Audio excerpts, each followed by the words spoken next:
All right, you want to get started? You want to get into this? Yeah. Let's do it. Nah. Oh, my bad. Oh, my man. I feel like when you sit down, it puts pressure on your balls. Yo, how is Hello Kitty Island Adventure at the top of Apple Arcade right now? Nothing? Come on. Oh, brother. Something stinks. Hey, get a fucking fire-ass little podcast in, alright? Well, maybe we will.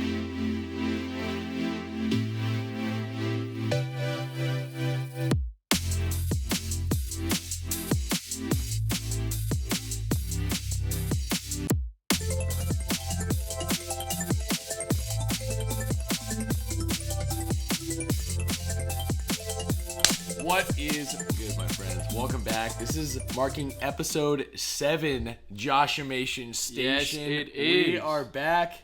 My friends, our dear fellow listeners, how are we feeling today, Joshie? I am feeling better. I'm feeling pretty Better. good. Yeah. Yeah. I don't want to. I'm going to be honest again. I feel like my health is a little down. We've just been hanging out a lot with our friends recently, Yes. I'd say. And I just got back from Seattle, so I'm seeing everybody.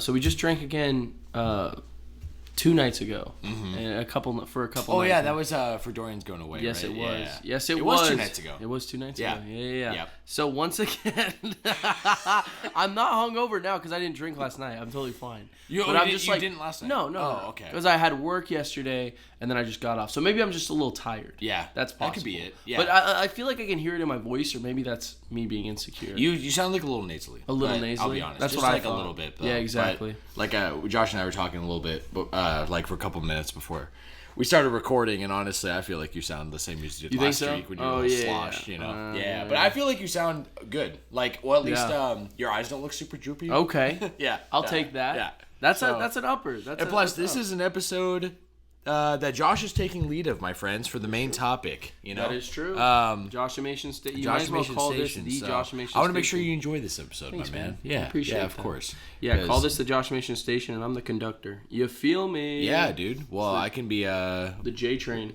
the first mate. Are there first on mates the on train? the train? Yeah. Well, I'll say co-conductor. Yeah, I'll take that. Okay. Okay, train sound. Yeah, I'll take that too. I'll take that. I think it needs a little Was polishing. that a train sound or is Yeah. it like an elephant? Well, an elephant would be. That is much You know. more accurate. Yeah. I thought that sounded more like a train though. That. Yeah. Sound like a train? No. Where's the caboose? That's the a only good question I got. The my caboose man. is right behind me, bro. You can't miss it. Yeah, get me. Joshie, I feel like since we started the podcast, Yes. this probably has been the most time we have, or the least amount we've really talked to each other, because you've had a lot going on, Dude, I've I've been barely doing so seen much. your I ass. know. I also feel like I've been all over the place because Kendall was out of town for this last week, so Oh, yeah. I pretty much kept myself Kendall really is busy. Who? Kendall, my lovely girlfriend. Your girlfriend. Yes. For the Drews out there, for those who have not chimed in, Those who for the don't know. new listeners out there, yes, my girlfriend Kendall was gone for this last week. It was pretty lonely, but low key, it's crazy how a week can just fly by, Oh, and I'm like, absolutely. okay, I can get some stuff done. You know, take advantage of this time Right. while she's gone, and then Right. it's done. It's over with. Absolutely. We're back. I picked her up. She landed yesterday. Did So, she?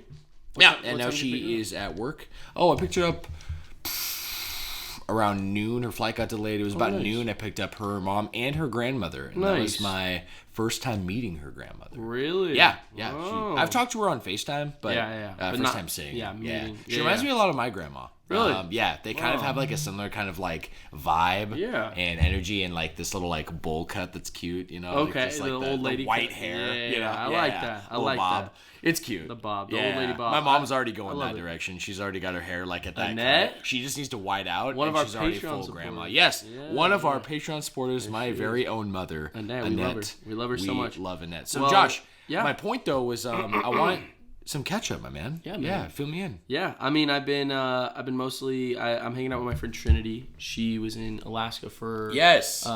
3 years and then is just recently coming back to AZ. So I haven't seen her in a while, so her and I have been catching up. Cool. And I've honestly majority been doing that and hanging out with like we had another friend named Santi who just came into town. Yeah, for sure. So we were kicking it with him. Super great guy. Literally shout out Santi. One of the coolest guys. I gotta shout him out too. I think you should, but I just wanted to say something really quick. Yeah. This dude is into something I have never really even like heard of, much less like, I mean, I've heard of it, but I haven't really gotten into it. Have you heard of Warhammer 40K? That's so crazy you bring this up because I almost put on for the history this week a Warhammer game because I never see those games, and I was like, no, I'm not going to put it on there because we don't play Warhammer, we don't know, but you know what it is, right? Yeah, well, okay. The tabletop. Yes, it's a tabletop game, but it's also like, it's got like 14 books. Like the lore in it is crazy. And it's like Dungeons and Dragons level of like lore and shit, right? Way more. I mean, like Dungeons and Dragons is insane, and so it's crazy for me to say that. But like from what I've heard, at least, like there are characters. It spans over the series. Takes place. The reason it's called 40K is because that's the year in which it takes place, and it goes over all these years. Literally, Santi was telling me about like the year of 20K, like all these things. Not year, but whatever that would be called. They're little like millennia. Yeah, whatever like it is. Yeah. So he's telling me all about this. He's on like his 4th book. He audio listens to this book, and he's just listening to him, and then he watches YouTube videos on it. So huge nerd. This dude is a massive nerd, but for something I literally have not even heard, because he was like, "Yeah, I haven't been watching a lot of anime. Have you heard of Warhammer?" I'm like, "Yeah, I know of it." Right? Yeah. But those games and the tabletop, all that, are all connected with all this like lore and all these books that exist. Dude, that's crazy. I didn't know that. My intake of Warhammer was back when I was involved in Yu-Gi-Oh, professional Yu-Gi-Oh, yes. you know, we would go and like there was dedicated card nights at hobby shops, right? They weren't just cards, so it'd be like, okay, Sunday nights is Pokemon night. So I used to go to some for just Pokemon card collecting because there was one right next to a GameStop that I grew up on. It was called Game Crazy. And they would have... What the fuck? What is this blast from the past? What do you mean? I don't know if the same Game Crazy you know what Game in Oregon. Yes, bro. Absolutely. Crazy. That was like my OG GameStop. Yeah, that's where Game Crazy. Yep, that's where I went. That's where they would hold some of those things. Was the symbol kind of like a triangle? Yeah. It's got to be the same company, I think it was because it was a chain, and I remember it showed up next to GameStop, and I was like, this is weird. That's weird. Right? Yeah. Game Crazy. Yeah. What the hell? Okay. Yeah, I haven't thought of that in a minute. I'm not kidding. That is a actual blast from the past. Yeah. But so there was one next to my house. Okay. Yeah, so I just remember going in on an off day, like a non-Yu-Gi-Oh day. Yeah. And like sometimes there was like a meet and greet with some new booster packs, or maybe we were gonna meet up with some friends over there, and we went, and it felt like every time I went in and it wasn't a Pokemon or Yu-Gi-Oh day, it was Warhammer day, because it's those big, filled up the whole room, and there'd be a lot of people going to Yu-Gi-Oh, but it would fill for Warhammer. Like, I was shocked. And those pieces are crazy too. I mean, they would have like ones. I remember they would have like those guys in the mech suits, and then big figures like on the table. Yeah, bro. Yeah, because it was like a board game, right? Yeah. It's like or D&D, tabletop. if I'm not wrong. Yeah. So I think it's tabletop. Yeah, that's what they call it. So like D&D or Cyberpunk, but yes. So essentially crazy stuff. Yeah. Santi. Legend, dude is just, he's in that lore, and Santi for listening, keep it going. Respect, bro. Finish all 14 shout of out those books. to Santi, man. Absolutely. So, and then of course, I want to say real quick too. Yes, I haven't. I only saw Santi in passing. Yes. And you guys always gassed him up so much, and I was like, damn, I wish I knew him. I got to see him. Last time you and I talked about him, you were like, yeah, bro. Like next time you see him, definitely talk to him, you know, and we hung out when he came over, and nice. genuinely a genuine dude, you know, that's the best part about him, to be honest. I know this is just like literally like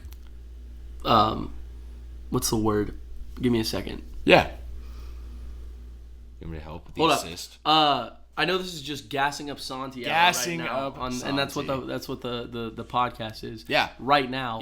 But I think one of the best things about him, but also for anyone out there, for all the good people in your life, is obviously, you know, they can like similar things to you, or they can be super chill people.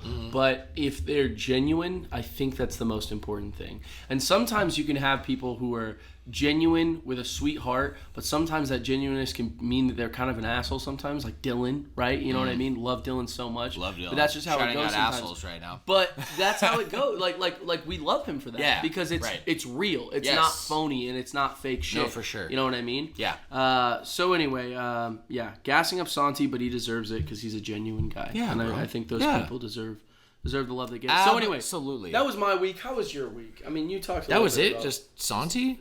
And I said Santi and Trinity, yeah. I literally have not done anything else. Yeah, true. I haven't been. Well, I'm rewatching JJK. Yeah. So I'm doing that right now, which honestly. Where are you at? Okay, I just finished season 1.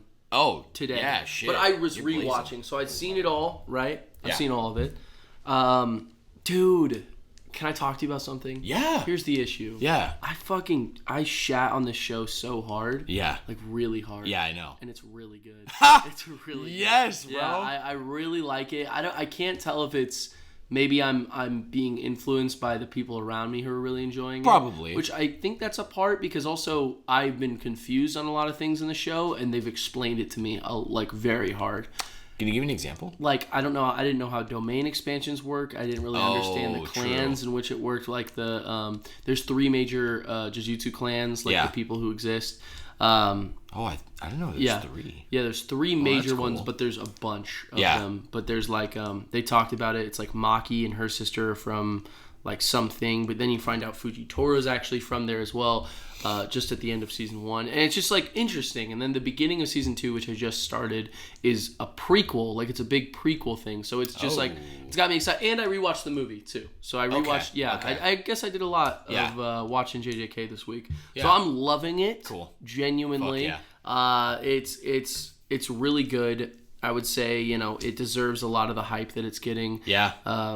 And I don't know. I think also for anyone out there who's struggling, like enjoying new anime because you feel like you appreciate the other one more, that's completely fine. Absolutely. I think with anime especially, it's like an inspirational game. Every single manga is an idea from one person who was truthfully inspired by something else. There is nothing that exists that isn't inspired by something. Not even just like story-wise, you know what I mean? You can be inspired by events in real life, you know what I mean? So everything is a piece to something else. And so if you get hung up on this idea that, no, this show is better because it did it first, there is a show that did it before that. That's the truth. Unless you want to genuinely die on Astro Boy and you want to say that's your favorite because nothing came by before and inspired for it. Sure. Which is a joke. Maybe something did. Something probably did. You know what I mean? Yeah, it was like an extension of something until it eventually became anime or manga or whatever. And it was something. And so just for anyone out there, because I was kind of that opinion, I heard all the hype about JJK. I'm thinking to myself, I'm seeing the similarities between it and Naruto, and I'm telling myself, I'm like, can't appreciate it for what it is. You know what I mean? Yeah. Or at least that there's something that needs to be appreciated more. Let's take a step back. You know what I mean? If you're of that group of people, and that's completely understandable if you are, because I still find myself doing that. Just take a step back and appreciate something for what it is. Not the inspiration that came behind it, and don't compare. There's no reason to compare. For sure. I've been talking about this with my friend Trinity. There's a huge comparison between Naruto and freaking One Piece, and these two people. Either you love one and you hate the other. You know what I mean? Sure. But it's like, why can't you love both? Yeah. Like, why can't both exist as an incredible piece of anime storytelling? Yes, dude. So anyway, yeah. And that's honestly how I kind of feel about the console wars. At least I really felt that way in high school. Yeah, like, where it was like, no, like, I'm literally not going to play Halo with you because I'm not an Xbox guy. Yes. I'm a PlayStation guy. Why can't you just be both? Can't you just enjoy Why can't you play my Xbox that's literally right in front of you right now? Yeah. You don't even have to own it. Absolutely. Play it with me. No, I'm playing. You know what I mean? Yeah, like, no, can we all just coexist and respect each other? Dude, yeah, I was the exact same way in hhigh school, especially. I literally, because I was, when it came to console wars, I was on the losing side. I was Wii U all the way. You were the Wii U all the way. I mean, I had a respect though. I had a PS3 when I was younger, obviously. Yeah. But like, you gotta ride on something, especially in console wars. You gotta just ride with someone. And you do. Mine was Nintendo, so I was losing all the time. Yeah. But I would always like make fun of people who loved for sure. I would make fun of him for he loved PlayStation. I was like, dude, you're literally like you're an idiot. You're so stupid for liking PlayStation. Yeah. But let's just love everything. Let's just love everything, let's bro. Let's just enjoy it. Yeah, all. bro. No, I'm fucking with that because like here's the deal. I will shit on PC gamers all day long.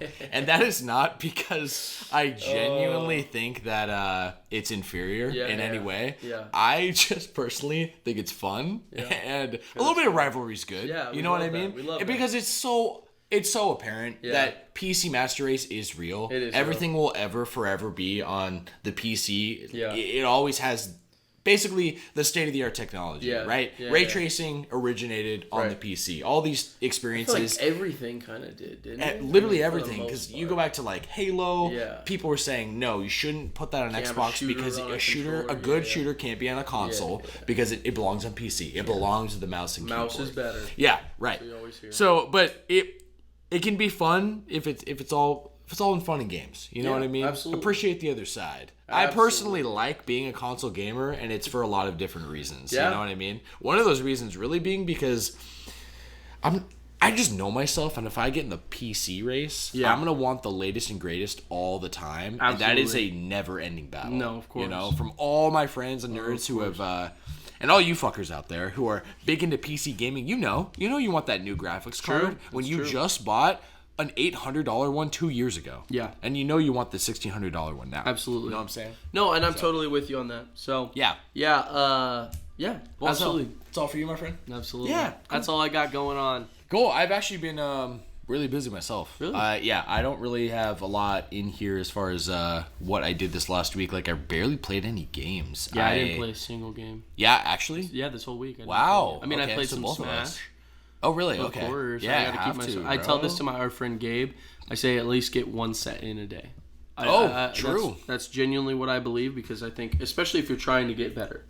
Like, you know what I mean? Absolutely. That's huge. Absolutely. Yeah, no, that is huge. So I've been playing Smash. But yeah, I miss it is playing that every fucking day. You don't do for it? Years. No, not really. I feel like the last time I was playing consistently was I was playing when I would like first wake up. Yeah. And it would kind of help me wake up against like a level 9 CPU. Just wake up and throw it on. That's not a bad idea. Yeah, like because it honestly forces your brain to think. Absolutely, and get all your like muscle memory juices flowing. You know what I'm saying? Big juicy juices. No, I just like I don't know. I feel like I'm playing consistently about once a week. I'm playing when I got my buddy Big Sam and Reese. Shout outs. Reese always playing. And then sometimes some other guys throw in there, but those guys are pretty consistent. We usually will spend like a few hours playing once a week. Usually like Tuesday or Wednesday night. Totally. Yeah. Which is what I have been playing is on Wednesdays traditionally. So after I'm done recording, I play Elden Ring right now with Caleb. Right. I think I talked about it last week. I think you did. Dude, that game is brutal. Elden Ring. Oh my gosh, yeah. We're on like this high right now where we're destroying these PvP matches because you can be invaded, right? Yes, I've heard that. So and that's like a part of the experience, and you can't turn it off. So that's horrible. Unless you're just playing offline only. That's the only way. But if you're connected, how do you invade? You can. So it's just like it's fucked. Like there's different. They have different names for these in-game items in every kind of game. And so in Elden Ring, it's like it's called the furl-culling finger, and it looks like this festering fucking finger or something like that. So Sakuna's finger. Yeah, you just go to any. Yeah, it literally looks like it, bro. Yeah. You go to any area of the game that you kind of feel like you want to invade.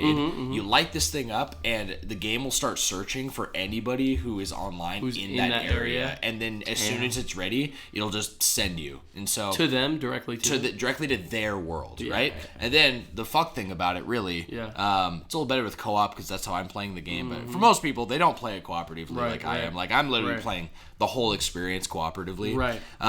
But if you were to like invade someone, you are immune to their entire world. So their world's AI will not attack you, like the enemies, and that's a huge part of the Souls games, right? Right. So when you're invading, it's like this extra layer of, oh fuck me, I'm getting invaded. I gotta fight and get around like this all fight right these now, guys and the everything world I'm in, right? Oh like the NPCs are still gonna react to you going near them and stuff. Can I ask a question? Yeah. What if you don't have PS Plus or you don't have the online? That's a good question. I don't know because I don't. I Have would bet PS you Plus don't get it, and I'm pretty sure guess, Xbox is like that now too. I think Xbox just started a different kind of plan where they have Xbox Live Gold now, right? And so you have to pay for it now. So, and then obviously there's Nintendo Switch, and I'm pretty sure Dark Souls is on Switch. So I'm pretty sure now across all platforms you need to have access to the online. But some games you don't have to. Some games have their own dedicated online servers. They do, huh? Yeah, like Fortnite. Fortnite is you don't have to. You don't need online. You're right. Yeah, yeah. And Maybe same if thing it's with like a freemium Apex. type game. It's or something. freemium, and then also I don't know. Just some games have like free online. Yeah, I guess I didn't think about that. I didn't either, and that's why I was curious. Well, my take would be that you need it. Nice take. Yeah, that'd be my hot take. I like That's that the Flash Bros hot take. I like the Flash Bros hot take Yeah. today. But other than we're winning all these PvP fights, which is awesome. We're probably like 9 in a row where we just haven't lost, and we're like, oh fuck yeah, we feel strong because usually we're getting slaughtered in the PvP. Right, you know what I mean? Right, of course. Invades are rough, but we're just getting through the world right now. We hit this place called Caelid, which if y'all have played Elden Ring out there, you know that is the worst place in the game. Like the sky literally turns like blood. It's a blood moon all the time. Shit. Like fucking these enemies. There's these crows that are walking around, and their mouths. I'm not kidding, bro. They're huge. These massive, the size of those fucking trees, bro. What? And a big fucking like dinosaur beak. Holy and these shit. fuckers will just one shot you. Like you're like, all right. Love Souls. And it's huge. It's just dude, love it. So really, I did pick up Fire Emblem Engage again. Oh yeah, you because played that? I'm so close to beating it. Yeah, and you played that this week? I did. Okay, Yeah. I played it for a few nights this week, nice. just like very casually. Just trying to like get back into it, and for sure. I like it a lot. Okay, I like it a lot. That's good. Yeah, because I know you're obsessed with Fire Emblem. I am pretty obsessed with Fire Emblem. It's a new mainline game, right? Yeah, it's the when I saw the newest one trailer, in the series. Right, but it kind of looked like a spin-off game when I first saw the trailer. I feel like it gets that vibe because it has all these other Fire Emblem characters. That's kind of what I was thinking. It's almost like a Warriors type game. You know what I mean? That's what I was. For sure. It's really cool because it can be a very big headache as far as the amount of customizability. Yeah. Wow, that's a big word. Customizability. I think that's real. I think it's real. Customizability.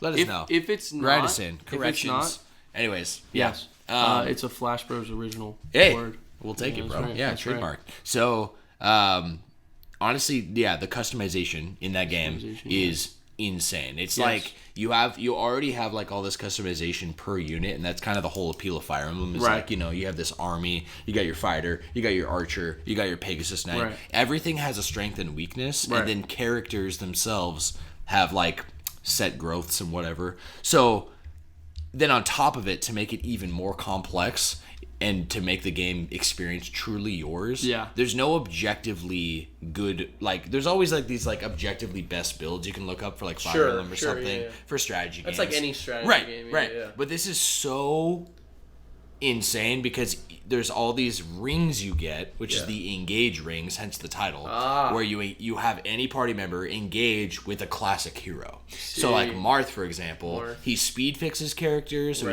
he just gives you a bunch of speed. He gives you the ability to attack up to 4 times, like all these other things that could basically, you could put it on your best character to make him even better, unkillable. Right. You could put him on a terribly slow character where they're really tanky and really good.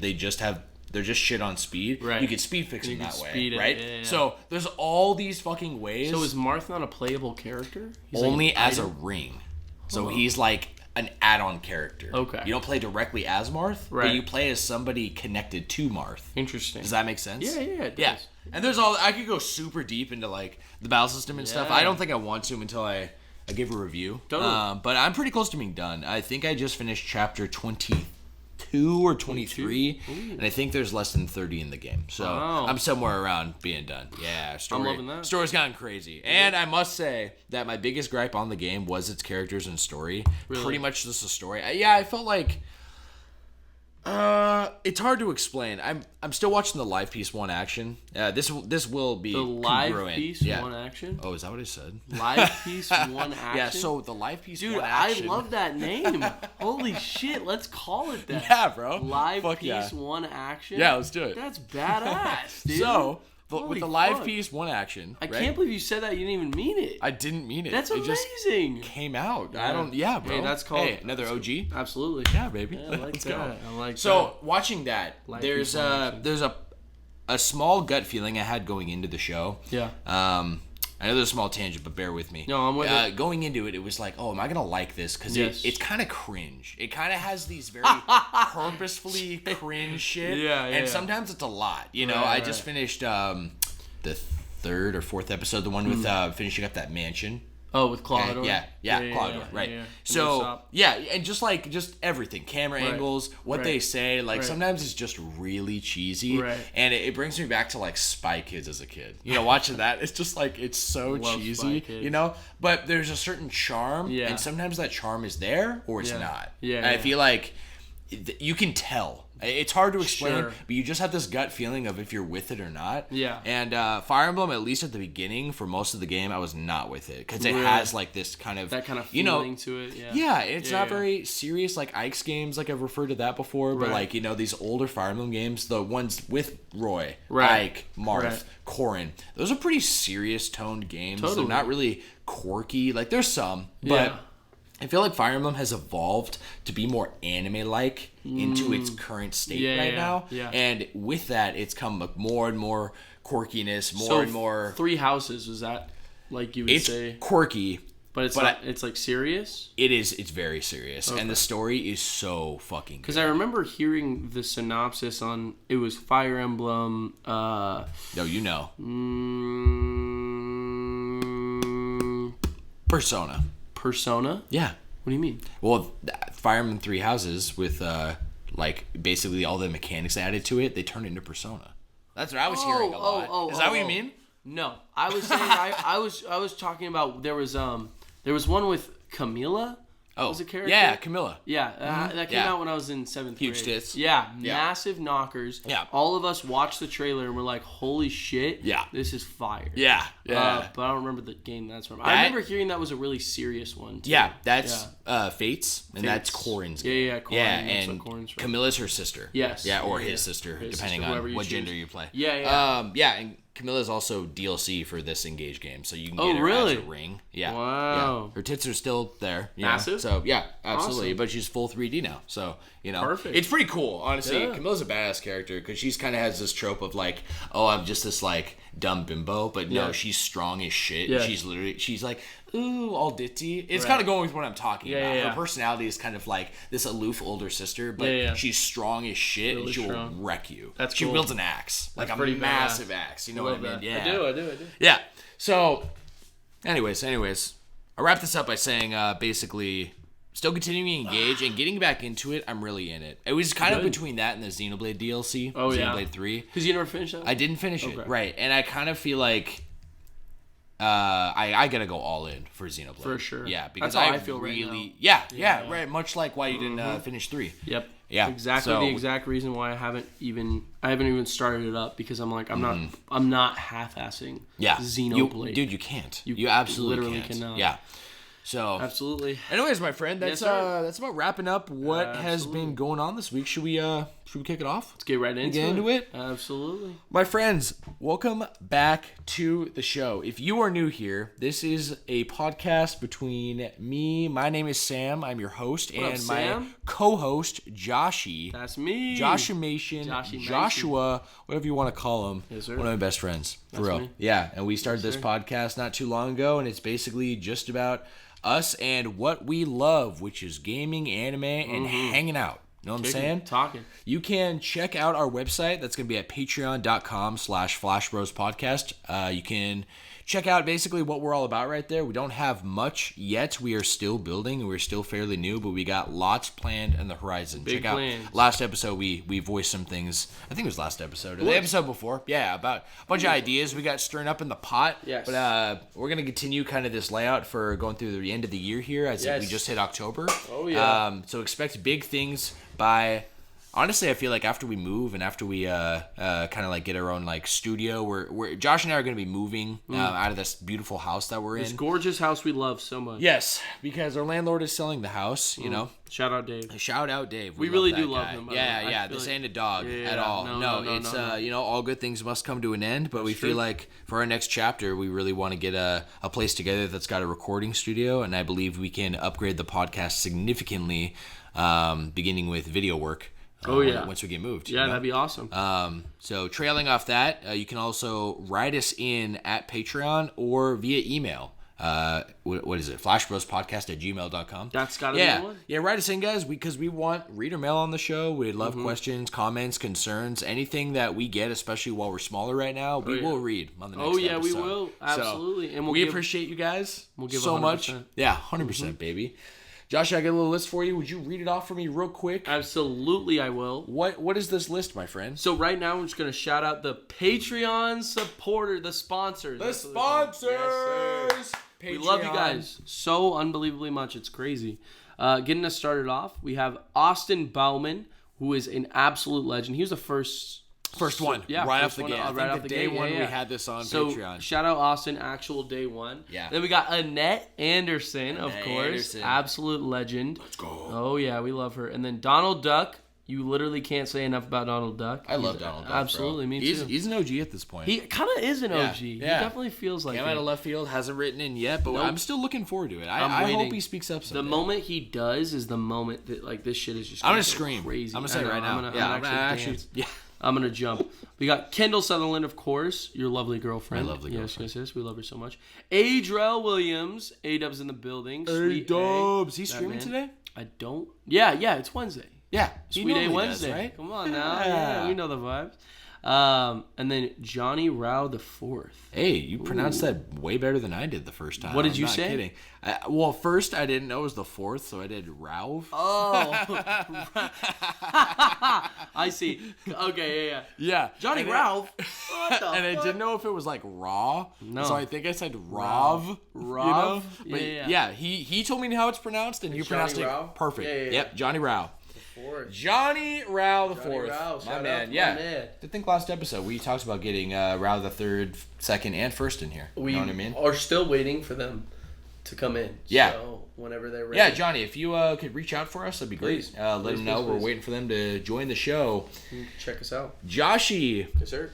You know what the first section is, my friend? Of course I do. Of course you do. History of the gaming, man. History of the gaming, my man. This is this week's history, which I've got to narrow down to 10 on the list. Let's go. Very consistently. Yeah, feeling good about it. It's good. And honestly, it wasn't that hard this week. Good. Lots of good stuff, though. Kind of jumping all over the place as we like to.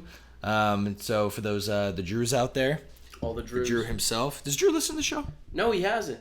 That's why it sucks that we mention it all the time. And he doesn't even listen. Yeah, bro. We got to get Drew on Fake fan, I will. Yeah. Drew's my little brother, by the way. Yeah. For the others who don't know. You know?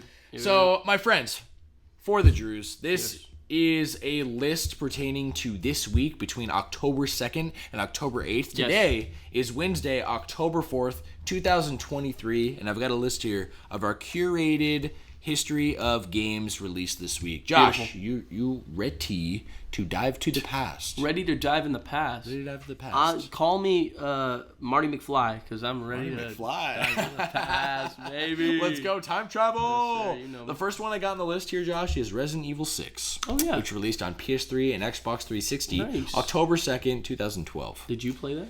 I did not. My only memory of this game is a fat meme, which is the logo. What's the logo? Do you remember anything about the logo for this game? I do not, but I'm looking it up as we speak. Anything you will. I will. Your juices will come flowing back. Really? This was a meme before memes, my friend. Really? Yeah. Oh, yeah. So if anyone out there looks up the Resident Evil 6 logo, which I'm looking up right now on Google Images, you my God, come across an image of a giraffe, because it literally looks like somebody is blowing a giraffe. It really does look like literally what it looks like. Someone's blowing a giraffe. You're so right. Dude, I remember seeing that from so long ago. That's so funny. I remember when it I'm not a Resident Evil guy. You know, I get kind of my horror feed from my buddy Caleb. Shout out, so I play Elden Ring with, and he's a huge Resident Evil guy. So he is always playing every single one of these, including the remakes, and catching me up. And I remember when this was it was the release week, and he's like, Sam, have you looked up? Have you seen it? Have you seen all the reports on Resident Evil 6? I'm like, nah, I'm not really following it. He's like, you should look it up right now. Take a look. And I kind of ignored him for a couple of days, you know. And he's like, did you look it up yet? I'm like, fine. So I look it up, and dude, oh my god, that's so funny. So it was everywhere. Yeah, were people talking about it back then? Because I remember it just being a meme. Oh yeah. Oh my god, one of the things that you can look up is Resident Evil Giraffe. That's one of the most recent. That's so funny. Yes, sir. No, did you play the game? I never did. I'm not really a Resident Evil guy, but Drew is. Oh, speaking of Drew, Drew. So he's played all of them as of recently, I think, in the past year.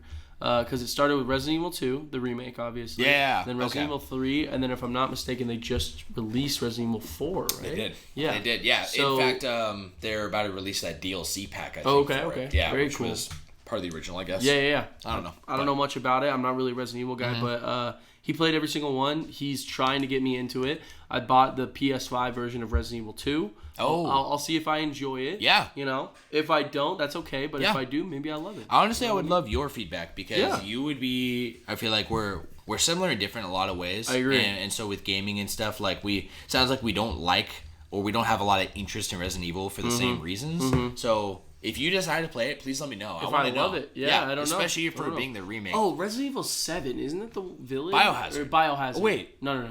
What's the one with the people in the house? The first person one. And then 8 was Village, right?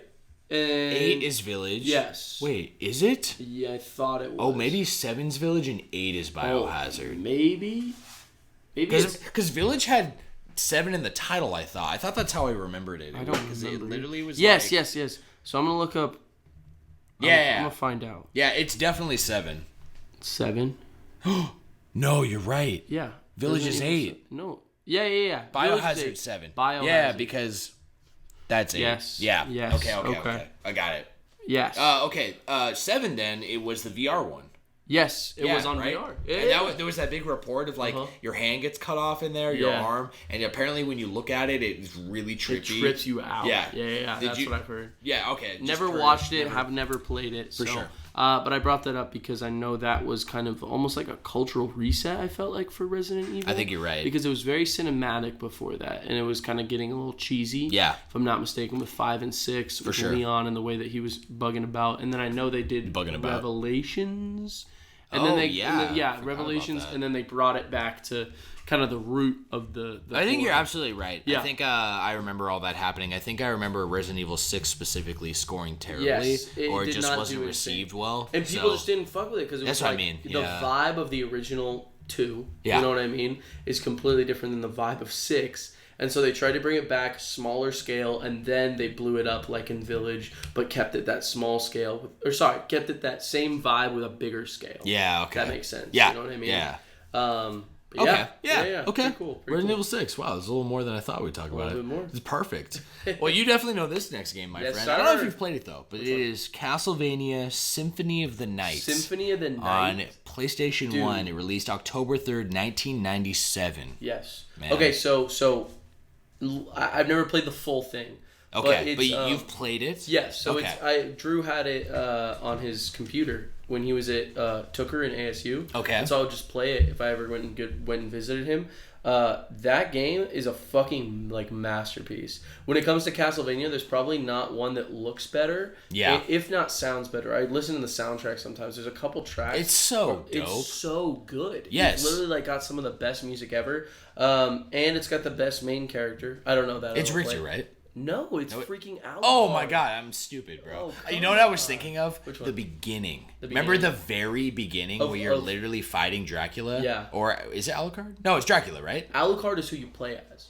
Yeah. Yeah, Okay. Yeah. I'm misremembering. But remember the beginning sequence and you're literally Richter, I think? Yeah, or you're Simon and you're fighting Dracula? I think it's a different I think it's either Richter or it's a different Belmont. Because there's a lot of Belmonts. Did you learn There's this? There's a whole fucking There's like lore. Trevor Belmont. There's like... maybe it was... No. Trevor's the main character of one game, for sure. Trevor's also, I think, one of the older ones. Yeah. Because I think Simon is his son, and then Richter is like his grandson. Oh. But I might be mistaken. I'm not a Castlevania Sure, guy. yeah. Caleb is screaming. He's probably screaming. He's screaming at work right now. He's listening to this, and he's like, God, you guys are fucking idiots. Yes. Yeah, but you were gonna say about it. I was gonna say this is for those who don't know, because obviously our details about this game are really rough. But I haven't beat this game either, but I think it's very, very well known that this is received as probably one of the greatest games of all time. Yeah. To many people, this is an exceptional S-tier game. And I get those vibes. Sounds like you do too, just from playing it. Like it is so just well done. Yeah. And just it like is how Richter, it goes. by the way. It's Richter. It's in the beginning. Okay, yeah. And you're fighting Dracula. Dracula. Yeah. So, yeah, I just remember dope-ass opening scene. You fight this boss. Like, you immediately start off with this boss fight. And then you're just roaming around and you're fucking, Alucard, which is Dracula backwards. Yeah. For those who don't know. His son, and, dude. yeah, dude. So and good. it feels good to play. And the pixel art's gorgeous, you know? So gorgeous. So good. I remember... Best. It only recently got like a remaster after 26 years. Got a remaster? Yeah. It's like. Oh, was it Requiem? I think it is. Yeah. I think it is Requiem. Because I just saw something called Castlevania. Is it on Switch? Maybe. I know it's on PlayStation. I see it's on PS4. Yeah. Yeah, for sure. Maybe. So, it was a PlayStation original, wasn't it? It was. Yeah, that was the original console. Mm-hmm. So, honestly, the thing that what was I going to say about it? Oh, like, people often mention Metroidvanias. Yes. Right? So that comparison is directly talking about OG Metroid games. Yes. And Castlevania. And yeah. specifically this game, yes. I think is what they're referring to. I agree. So just with its kind of like a backtracking through the castle. And it's kind of a maze. Mm-hmm. I think I've heard that the whole castle flips itself eventually too. Is that right? Which is kind of nuts. So that is crazy. Yeah, so just really, really cool. Definitely... Especially for 1997. Yeah, bro. it's testament of time. It's a testament of time, and the fact that it just holds up. It looks so good. Well. Yeah. It looks really good. It does. Yeah. I love the sound effect. Good. Yeah. Dude, all the sound effects in freaking Castlevania. So good. So fucking iconic. Well, let's move on, Josh. Please. Next up, I got, and I'm curious if you played this one. Yes. Pokemon XD Gale of Darkness. On the GameCube, October 3rd, 2005. A classic, as some would say. Cult classic. Yes, but I did not play it. You didn't. I didn't either. Oh, really? And I am a huge Pokemon Coliseum fan, which was basically the precursor to this game. Yes. Yeah. I thought that you would have been all over it. I thought we talked about it in the GameCube episode. We did talk about it a little bit, and I got a copy that I borrowed from somebody. I can't remember the context. I think I legitimately didn't know this game came out when when was this? 2005. Yeah. Yeah, I think so this is right before I got high school, right? And and I remember entering high school, and that's when my days of Xbox took off. Right. So I feel like my days of Nintendo was middle school down, and then after high school, if that makes sense. I had this gap time. Absolutely. So I want to say I literally didn't know this game existed until crazy. Senior year after high school. Seriously? Yeah. Well, because I knew because it was so cool looking. Yeah.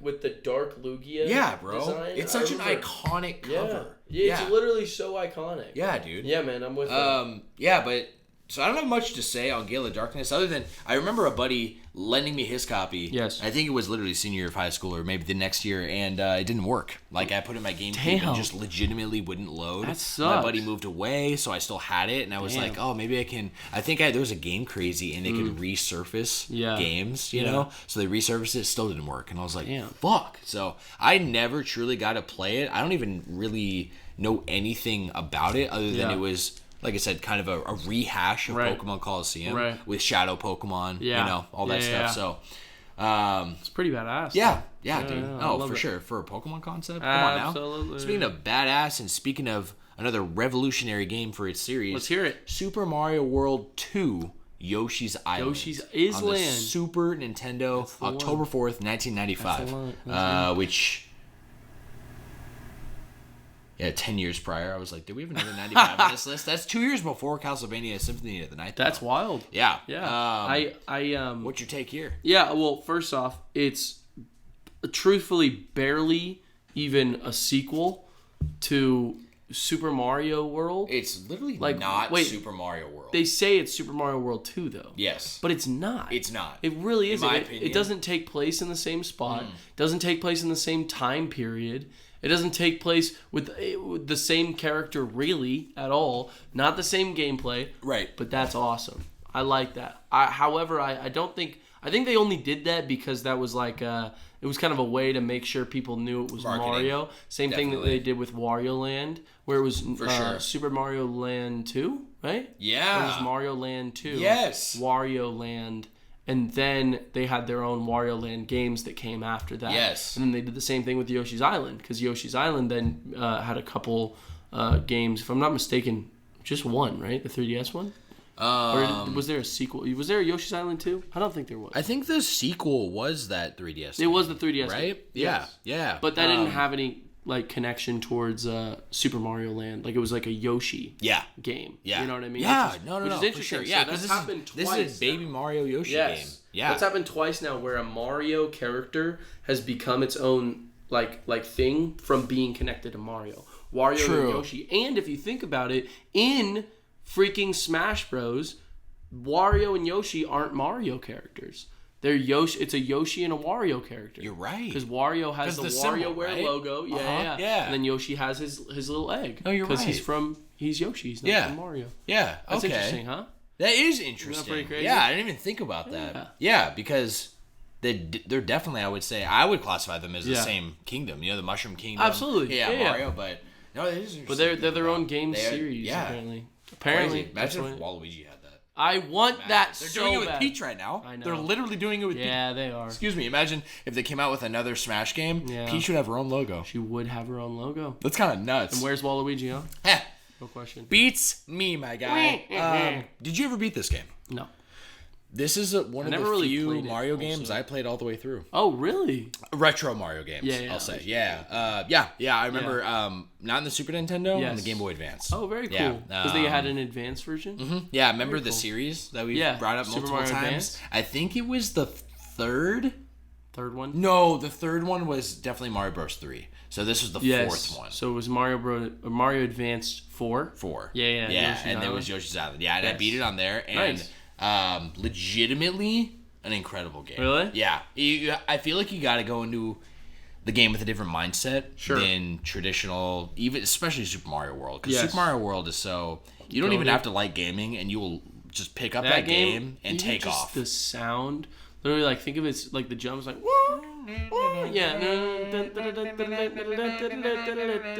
Yeah, bro. What's it called? Athletic World? So good. It's so iconic, so good, and it just, like, makes you want to play. Dude, yes. You know what I mean? I like, oh my god, you finish a level. Yeah.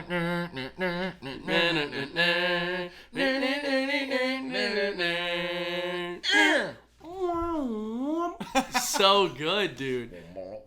Dude, I can That's so I good. love music from games so much, bro. I can remember that. No question. Especially with these retro fucking sounds, they're bro. so good. Oh my god. So all right, so moving on. Next up, I got Skies of Arcadia. Skies of Arcadia. Skies of Arcadia. It is released on Dreamcast, October 5th, 2000. So I didn't know a lot of info about this game. Yes. I had memories of it, though, because it appeared in Nintendo Power one time. Did it? On Nintendo Power? Yes, it definitely appeared in Nintendo Power magazine because it got a GameCube port a couple years after this. Yeah, so this was a Japanese release date, by the way. Oh, okay. But if I'm not mistaken, I got it actually...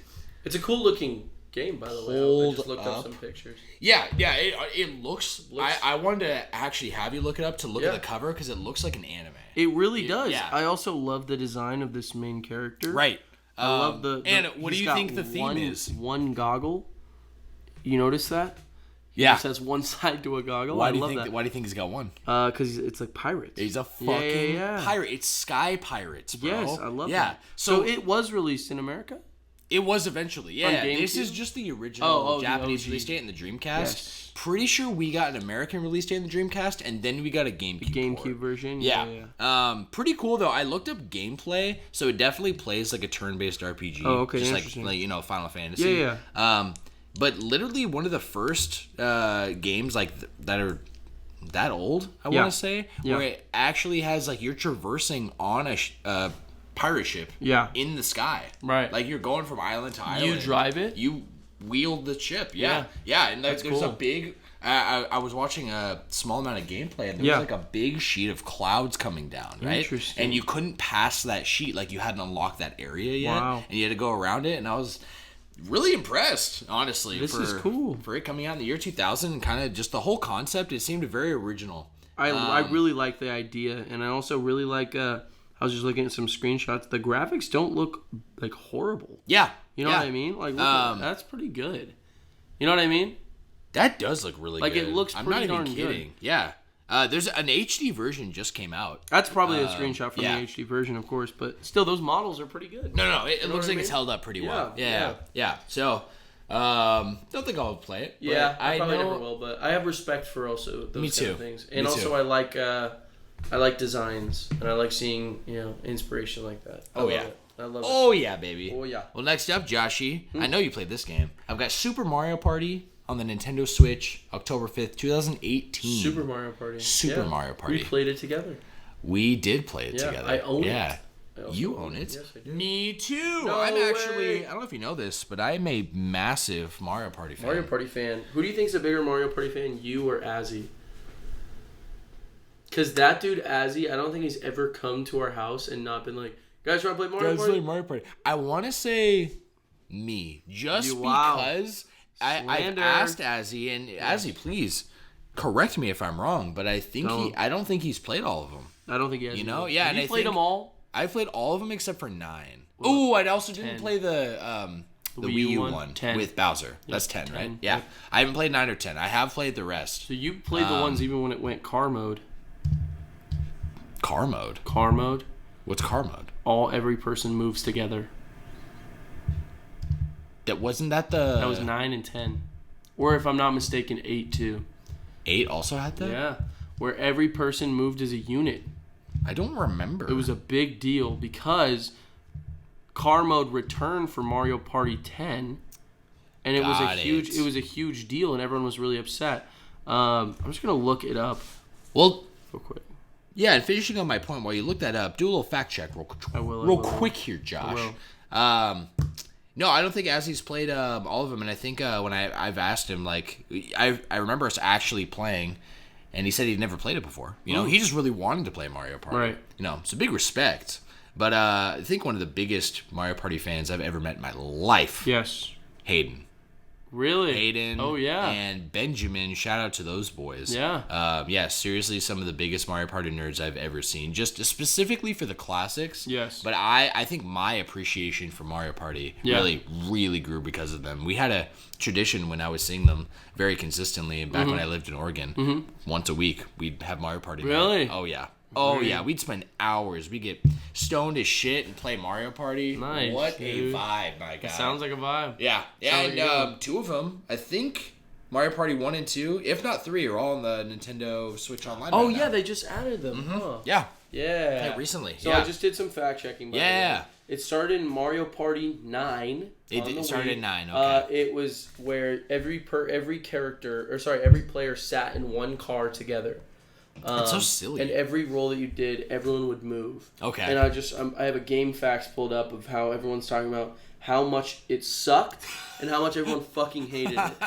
It was shitty. And then what happened was when they brought it to the Wii U, Mario Party 10, they continued the exact same mechanic. So they brought back the fucking car mode is just what my friends called it. Mode. There's no official term. Nintendo comes out with car mode. Everybody hates it. Yes. What does Nintendo do? They decide let's bring out car mode 2.0 plus Bowser. Yeah, bro. Yeah, exactly. The only fun part about that, it sounds like being Bowser. It does sound like fun. Having the gamepad. But imagine not being Bowser. That's where the older sibling plays Bowser. Yeah. And the stupid younger siblings have to You want to play games with me? Yeah. You gotta earn your place. You gotta play it, man. All I gotta really say about Super Mario Party, especially compared to Mario Party Superstars that came out like the next year, 2 years after that. Superstars is goated, and this game was just not it.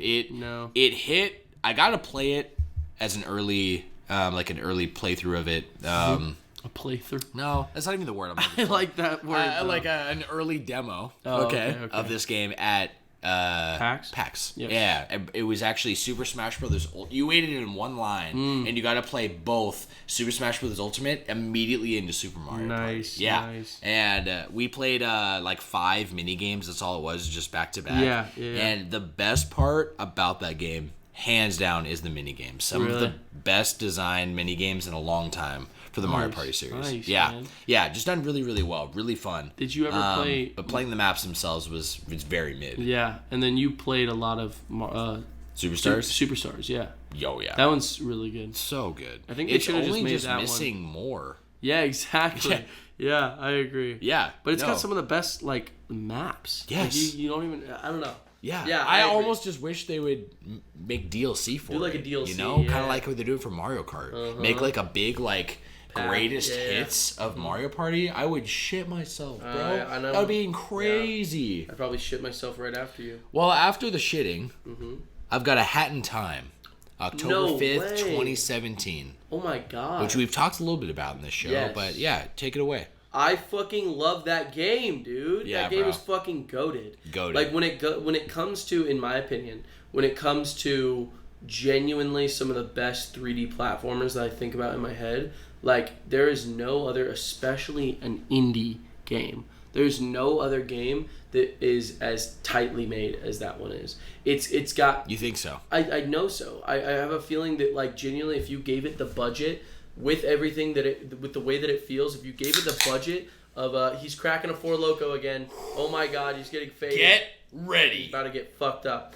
I'm just kidding. It's an energy drink. Ha ha ha. Can I try that one actually? Orange cream. Sounds pretty good. What do you think? Really good. I like it. Yeah, it's like an orange creamsicle. Like yeah. Yeah, definitely. That's what they should call it. Orange creamsicle. What are they thinking? Anyway, back on Hat in Time. I beat this whole game, and I just started the DLC, the Nyakuza Metro. So good. It's so good. Each level is just so like artistically inspired. That some levels are better than others. Sure. Truthfully, and that's just the way that I think most 3D platforming like levels go. Some are insanely inspired. Like Mario Odyssey isn't fucking like condemn. What is the word? Dude, I'm not on it with words today.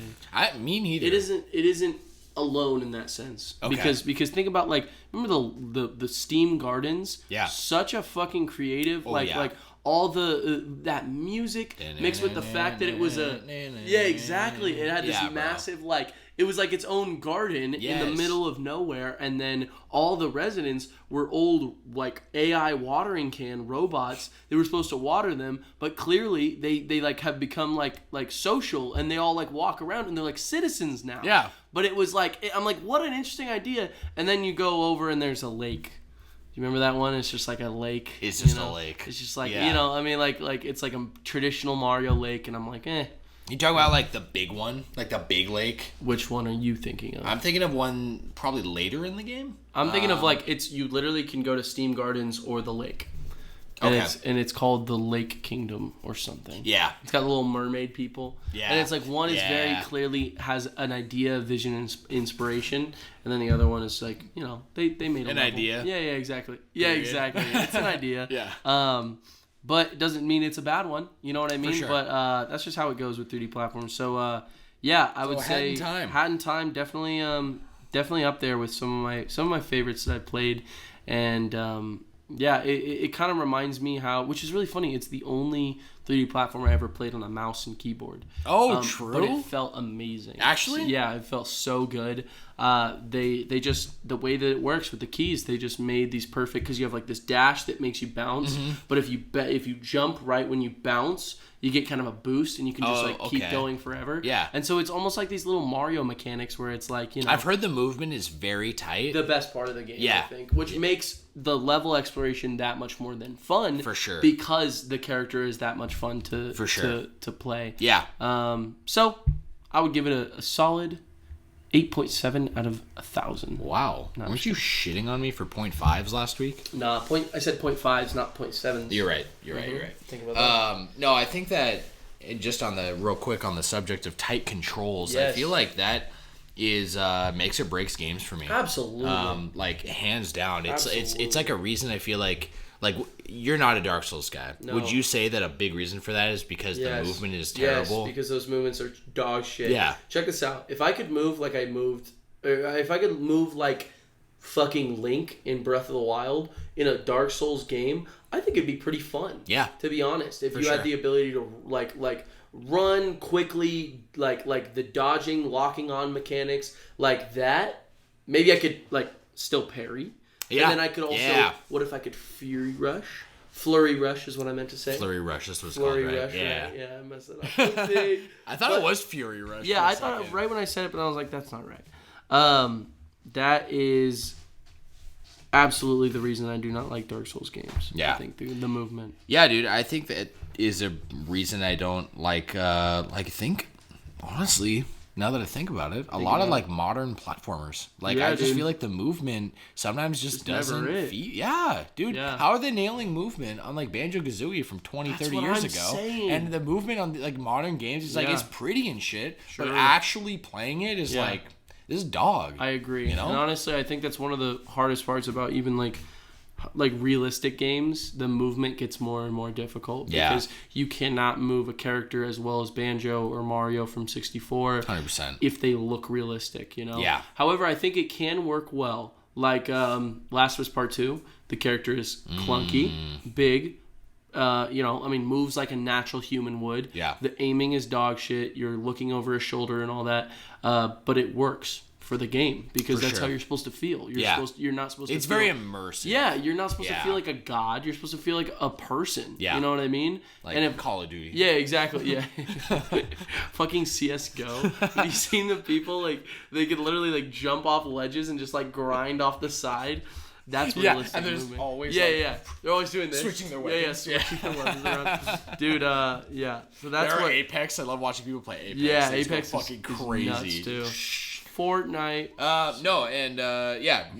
Movement's crazy because I feel like this is another tangent, but I feel like I was playing Destiny and I was almost remember I was trying to get hooked in it. You were. Which I'm gonna pause on that because I need money to play that game. But just playing that game for one night, I instantly was brought back to my memories of Halo and how much I love Halo. You told me about because that. The movement, the controls, it's the same. Is it good? Yes. Yeah. Oh, it's so tight. It's so good. It feels so good to play because even I feel like I can tell the difference, especially with playing Destiny, between Bungie making the game or not. You know, after they had Halo 4, had Halo 5. Halo Infinite. I haven't played Infinite, but I played 4 and 5. Is that still Bungie? That's still no. That's when it changed to 343 or Microsoft's own studio. Yeah. And I'm sure that they put things in to make it largely move the same, play the same. Yeah. But I promise you can play Halo 3 or Halo Reach and then pick up Destiny, and you will feel like that is the natural kind of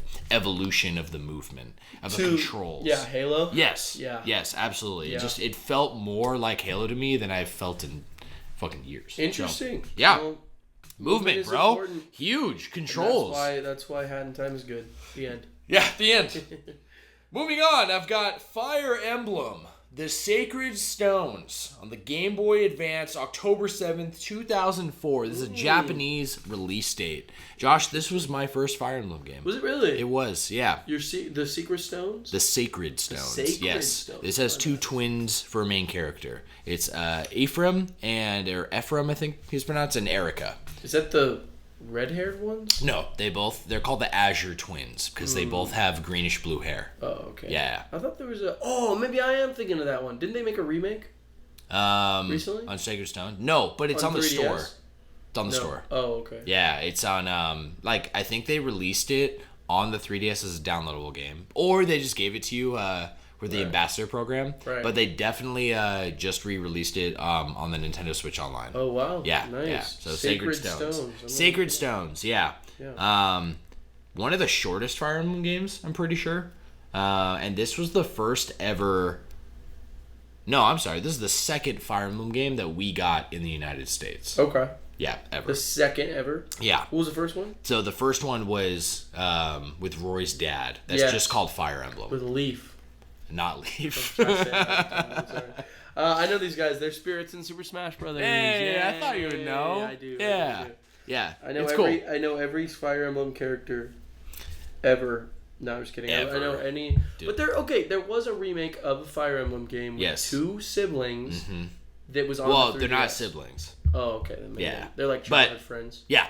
Okay. Yeah. All I know is that they're upgradable spirits where they start off as kids and then they turn into other ones. What is that from? That is from Fire Emblem Heroes. Echoes. That's what I meant to say. Shadows of Valentia. Oh, yes, which is a remake of Fire Emblem Gaiden. Which think is the second Fire Emblem. That was the one I was thinking of because I said that one of them had red hair. And one of them does have red hair. Yeah, so that's Celica. Okay. And then Alm. And so, yeah. Yep. She's kind of cute. Yeah, basically lovers, Are they lovers? Pretty of course much. It is, because it's like the childhood friend thing. Yeah, of course. Yeah, they're reunited. It's all touchy, lovey. Yeah, I know the vibe. I love that. Honestly, Fire Emblem is pretty non-romantic. You really think so? Well, oh, you're full of shit. Whoa. You're so Hear me out. You can have kids. Hear me out. Is that not romantic? They added this kid element into what was it? Awakening, right? Into the one with Chrom and with Lucina, because lore-wise, thematically, Lucina was Chrom's kid that traveled from the past to save her parents, because in the present, everything goes to shit. There's time travel? So they introduced this time travel mechanic where you have two units pair up. Okay. They have a baby. Yep. Then that baby comes and joins your party. Future. From the past to the future. What the fuck? Right. Oh, because can't Corrin have a kid? Not Corrin. Corrin Robin can have a kid. Robin have a kid that you meet? Mm-hmm. Isn't it Lucina? Robin's kid is not Lucina. That's Chrom's kid. Yes. Yeah, I'm stupid. But Robin has a kid, and that's Jimmy. That's Billis. That's Edward. Allgate. Oh my gosh. Philip. No, it's black hair. Ginny. It's black hair. Lucina. Ludicio. No. Keep going. Ludicio? Who's that from? What is that from? I forgot. I feel like it's a Pokemon. Ludicio, I think it was. Ludicolo. Lugia. Like whatever. Yeah. Lycanroc. Don't tell me. Don't look this up. Lycanroc. Robin has a kid. Lycanroc, I hate you. I just evolved a Lycanroc yesterday.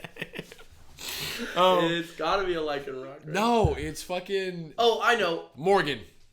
How the fuck is that one? It's Morgan, bro. How boring is that? Morgan? I know. I thought it was gonna be a big old name, man. No. And then Corrin's kid is something silly, something else too. I believe I'm not gonna go through it. Yeah, I'm not going through that mental hell. I love it. Again. I was gonna say there's too many fucking characters. That already was so much. It was so much. Wait, bro. Lycanroc is what does it evolve into? Because I can't remember the name and it's pissing me off. So Lycanroc is the evolution of Rockruff. Rockruff. Yeah. Damn it. So which form Lycanroc did you evolve into? Well, if I remember right, they added a third form in Ultra Sun, Ultra Moon, right? Yes. So that's not in Pokemon Go. This is Pokemon Go I'm talking about. Are you sure? Well, it didn't give me the option. It only gave me the... I'm not going to pull it up right now. Don't pull it up, it's fine. It only gave me...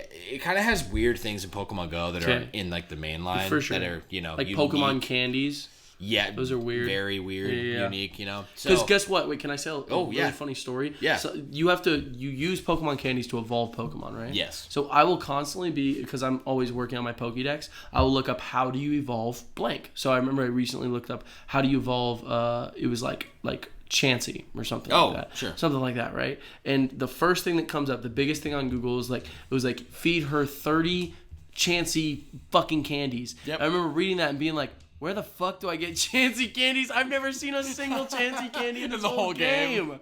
What is happening here? But that happens often, and now I know I'm like, it's fucking Pokemon Go. It's fucking Pokemon Go, Yeah. bro. So anyway, continuing and what you were there's saying. XL candies. Yes. There's all that. Yes, Oh, it gave me the option. Yes. So I actually evolved one last night. I got a Rockruff from an egg, and I evolved it into Lycanroc, the Dusk form, because it just looks so dope. It I does just look love cool. it. Yeah. Then there's the day form. There's the day form. And then there's the... It's the midday form. Midday form? If I'm not mistaken, I thought that the dusk form was called the midnight form. I think you're right. And the dusk form is the new form because it's dusk is when it's like almost sundown, and then it's day form. Oh, I think you're right. Yeah, I think you're right. The if I'm dusk not form is mistaken, like the really good one. You know? Because didn't the dusk form have like some exclusive Z move or something? It did. Yeah. But it's I remember that. Yeah. It was one of my it's the one of my midnight favorite form kind is of the like one you're newer thinking like dog Pokemon. Yes. Yeah. It was in my party when I played Sun and Moon. Oh, actually. I loved it. Yeah, dude. That was so Same. cute. Her name was Ruffles. Sheesh, Ruffles. We love her. We love her, bro. Love her Well, so next much. up, Joshie, I got a couple more here. Yes, sir. I've got Pokemon Black and White version 2, released on the DS October 7th, You said 2000. version 2? Version 2, yes. Version Because technically, I don't know if they're still doing this, or like if Scarlet and Violet are like this, but Pokemon games are literally called Pokemon Blank Version. Did you know that? Yes, I did Yeah. know that. So, the technical name of this game is Pokemon Black and White, or Black/White. Right. Version 2. Version 2. Right. Interesting. Instead of 2. Without the 2. version, right? I see. Most people just skip the version, but... I always skip the version. Right. Have to. Need But this released on the DS October 7th, 2012. And fun fact, this was the last first-party game for the DS. Yes. Like, wow. Yeah, before they moved on completely to the 3DS. Well, you can tell because it looks incredible. Yeah, Black I wish I like played this amazing. game. Like, well, I okay. don't know. Here's the thing. I was gonna save this to reveal for later. Hey, let's jump into it right now. Okay? Here's how it goes. I never play the secondary game, the ultimate version. I never don't? do. Never. I would say I had situations where I start them, just like Black and White 2. I got Black 2. Okay. And then I started it. And then I just didn't want to. I didn't feel like it because, truthfully, Pokemon is very important to me. Yeah. Because it's emotional. I get very attached to my 6 party members. I get very attached to all the Pokemon that I catch. I name every single one of my Pokemon that I catch. I was gonna ask you every single if you do one. that. Yeah, I started you that in have to. Black because that was literally just like it was so important to me because it's like every single Pokemon I capture, I could just look at it like it's nothing, or I could just on the fly come up with a cute name, even if it's not even a good name. Yeah. I think. Like one of my favorites was I just caught a Rotom, and he has whatever the paralyzing move is. So he's really good for catching Pokemon.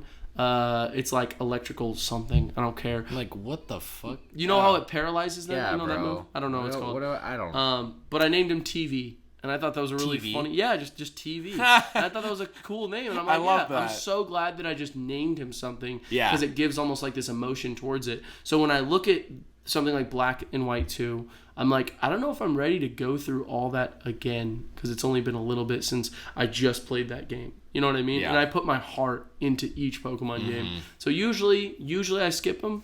And I think at this point, I wouldn't if they made us another one. Yeah. You know what I mean? Yeah, well, for Scarlet and Violet, yeah, if they absolutely. made a third, I would you would play it? I would definitely play it. You would definitely If play it it. was called Pokemon Indigo version, I absolutely would play it.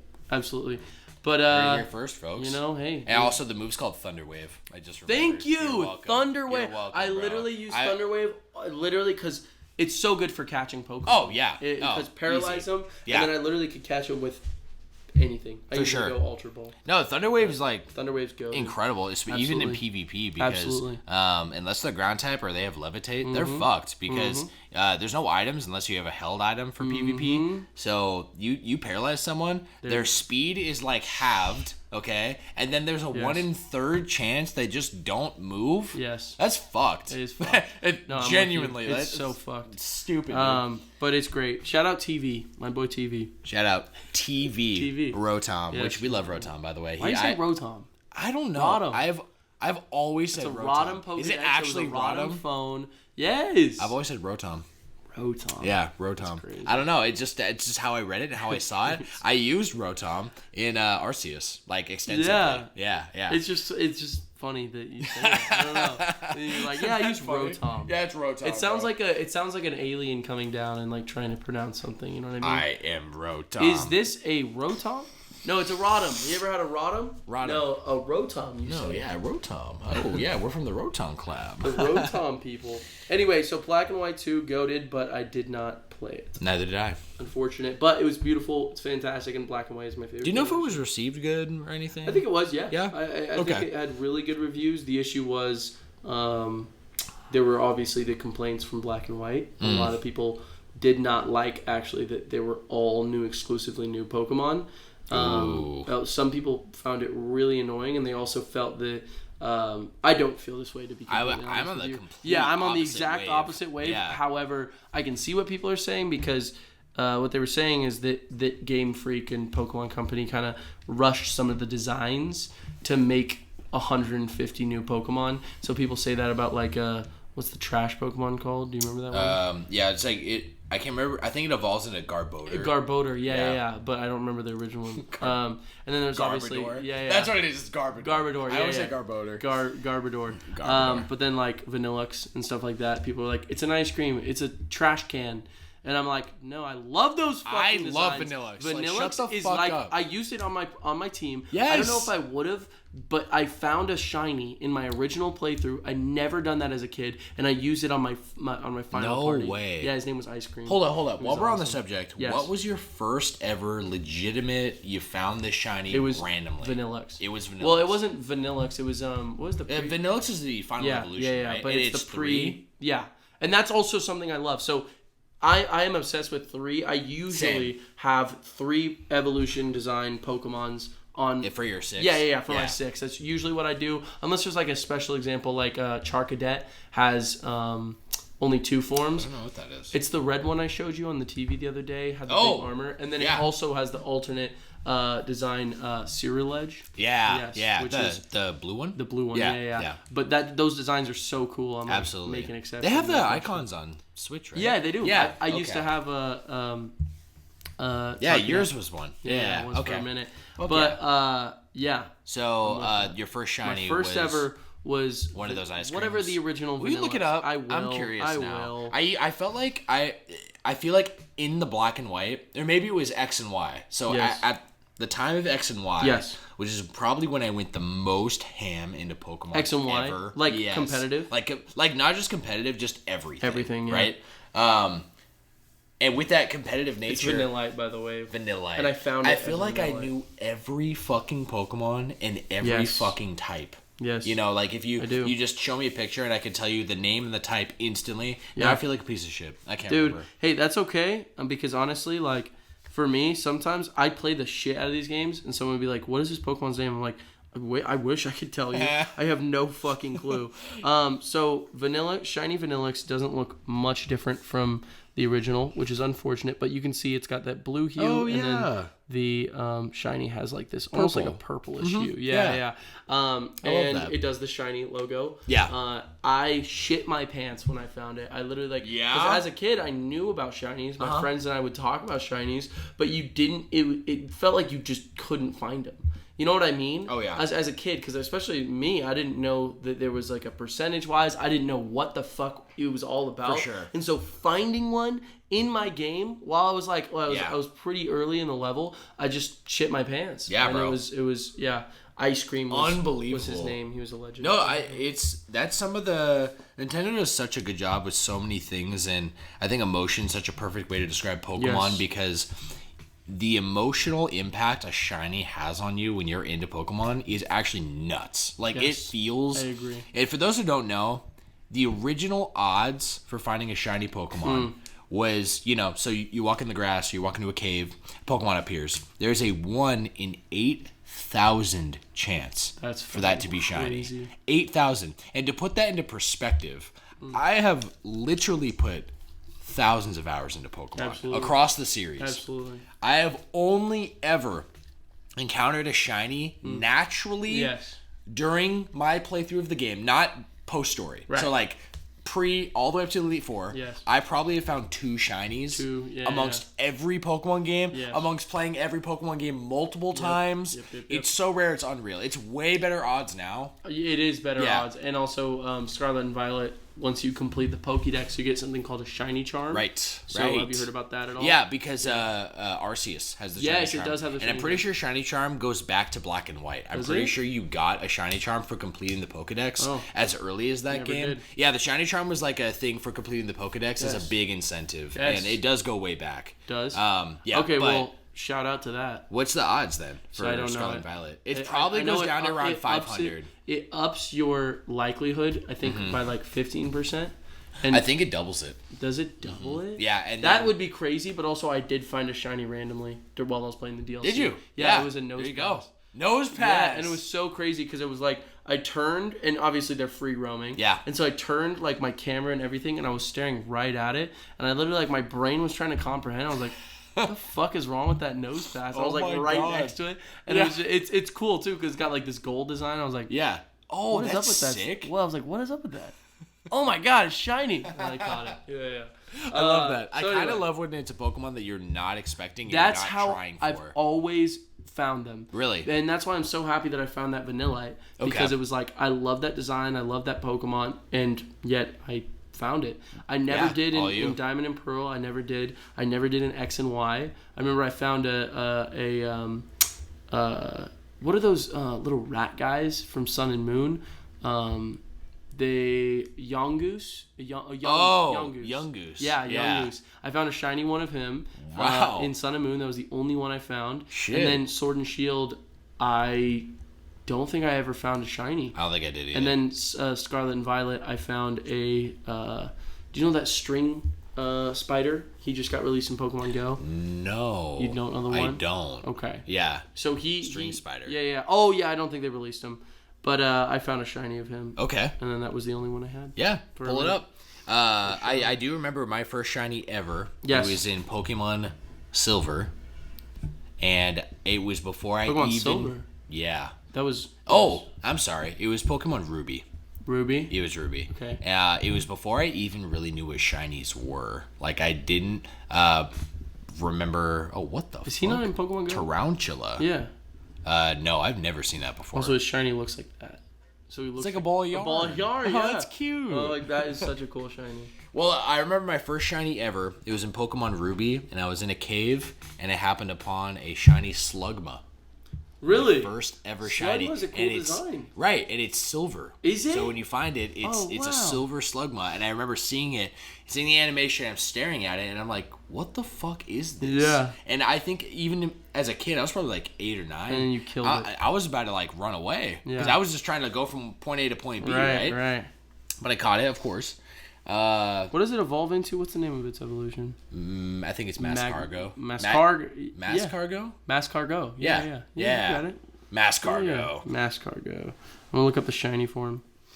Wow, that's a weird shiny to see for the first time. Isn't that crazy? Yeah, I'd be like, what the fuck is whoa, this? Slugma looks like a pile of goo. Yeah, he does. Like a little lava goo. He's a little lava guy. So he's cool. And then my first shiny I hatched. This is intentional, but when it happened, it was like it went crazy. I was trying for 2 Pokemon where I was continually trying. I was breeding for competitive Pokemon, but at the same time, I'm like, well, I got the shiny charm, so I might as well like go for shinies. Right. And it was Charmander and Porygon. Porygon. And I never got the Charmander. I got the Porygon. You got the Porygon? What's that shiny? Freaked out. Is it cool looking? It looks so cool, bro. Really? It's like you know how Porygon has like several colors? Yes. And so the colors are different. So it's like a blue and silver scope to it instead of being like a pink and white. Oh yeah. And that looks sick. That is cool. Yeah, and it evolves into Porygon Z, and it's so badass. Dude, I love the design of Porygon and Porygon Z, by the way. Yeah, me too. It's so cool. So fucking cool. So it's literally a file that gets corrupted, because you see that thing on the top of his head, that's its neck. They're supposed to be connected, but its neck is floating, and then it becomes its legs, and then that becomes its arms, instead of being its legs and that it being its tail. Oh, shit. You see what I'm saying? So it's literally the exact same design as that. Well, not the exact same, but it gets corrupted. Isn't that cool? Because originally it's like, whoa, it's so cool it made you sneeze. Oh, bless me, bro. Bless you, buddy. Thank you. Bless you. Shit, sorry, audience. Damn, blow your ears off. Yeah, and then One of my favorite I remember playing Legends Arceus. Yes. And the first shiny I encountered in that game. Yeah. Of course. Which one? Bidoof. No way. Yeah, it was. It was literally Seriously? It was the first map, and it was going through, and I was trying to. Did you ever beat? You beat the game, right? Of course. So I just didn't play the post game. You know how you could re-encounter the 3 ninja girls, and yeah. when you fight them, that's how you basically make money. Yeah. So you could farm maps by reloading maps and finding these girls. So I was on that trek, and then suddenly, boop, a little shiny. I'm like, no way, Bidoof, and I'm like, bruh. I caught it for the bruh. One of my favorite things though is when it shows up, it makes a sound, right? Mm-hmm. Like when it shows up on screen. Right. So yeah. they took when that it out loads in. Yeah. They took that out of Scarlet and Violet, which They I did. don't like as much. However, Bummer. No, I mean, yeah, it is a bummer, but also Scarlet and Violet, I don't know. It's like I think that it would be too much. Really? Yeah, because in that game, it feels very much so like the catching is very quick. Everything's quick, so it's like you're looking around, boom, boom, boom. Ding! Oh, I know to grab that. Okay. And then it's a little, like each encounter feels a little more like impactful, if that makes sense. I understand. Yeah. Like it's just less like random shit like all around. Yeah. Just grabbing everything, doing whatever you can. No, that makes sense. Yeah. You're probably paying more attention Absolutely. to what's happening. That's what on I the mean. screen. Is that, so when you see something walking by, like when I saw that guy, the nose pass, I was like, that's a fucking shiny. Yeah. And then I throw it at, and then it does the ding, once you actually indicate a battle. Okay. But I think that's what kind of separates Arceus from being a spin-off game. For sure. And then, but we'll get into that later and into even the episode. What I'll add too, before we go on, is Pokemon Go. Yes. You know how you can see the Pokemon, obviously, before you click on them? Right. It will not show when it's shiny until you click on it. Wow. Isn't that crazy? And I know this because I have 4 shinies now. Wow. That's wild. And I just remember like clicking, and I thought before, because I played Arceus before I played Pokemon Go, that it would show it on the map, and it didn't. I was like, oh shit, that means I literally have to click on every one of these motherfuckers? That is pretty crazy. Josh, we talked about Pokemon for a fat minute, which I'm happy we did. I am glad Let's wrap this up with Beyond Two Souls on PS3, October 8th, 2013. Beyond Two Souls? Yeah, did you play this game? This is a Quantic Dream game. It is. Beyond Two Souls. I remember I bought the Quantic Dream collection for my little brother for Christmas one year because he loves Quantic Dream. And it had Beyond Two Souls, Heavy Rain, and Detroit Become Human. Yes. So it was that 3 collection, and then I never played it. I know what you're talking about. And I only played Heavy Rain, so I have not played. I want to play Detroit. I really want to play Detroit. It looks so good. I played a little bit of Heavy Rain too, by the way. Did you? Yeah. I got to when you play as the girl and you like kind of go around.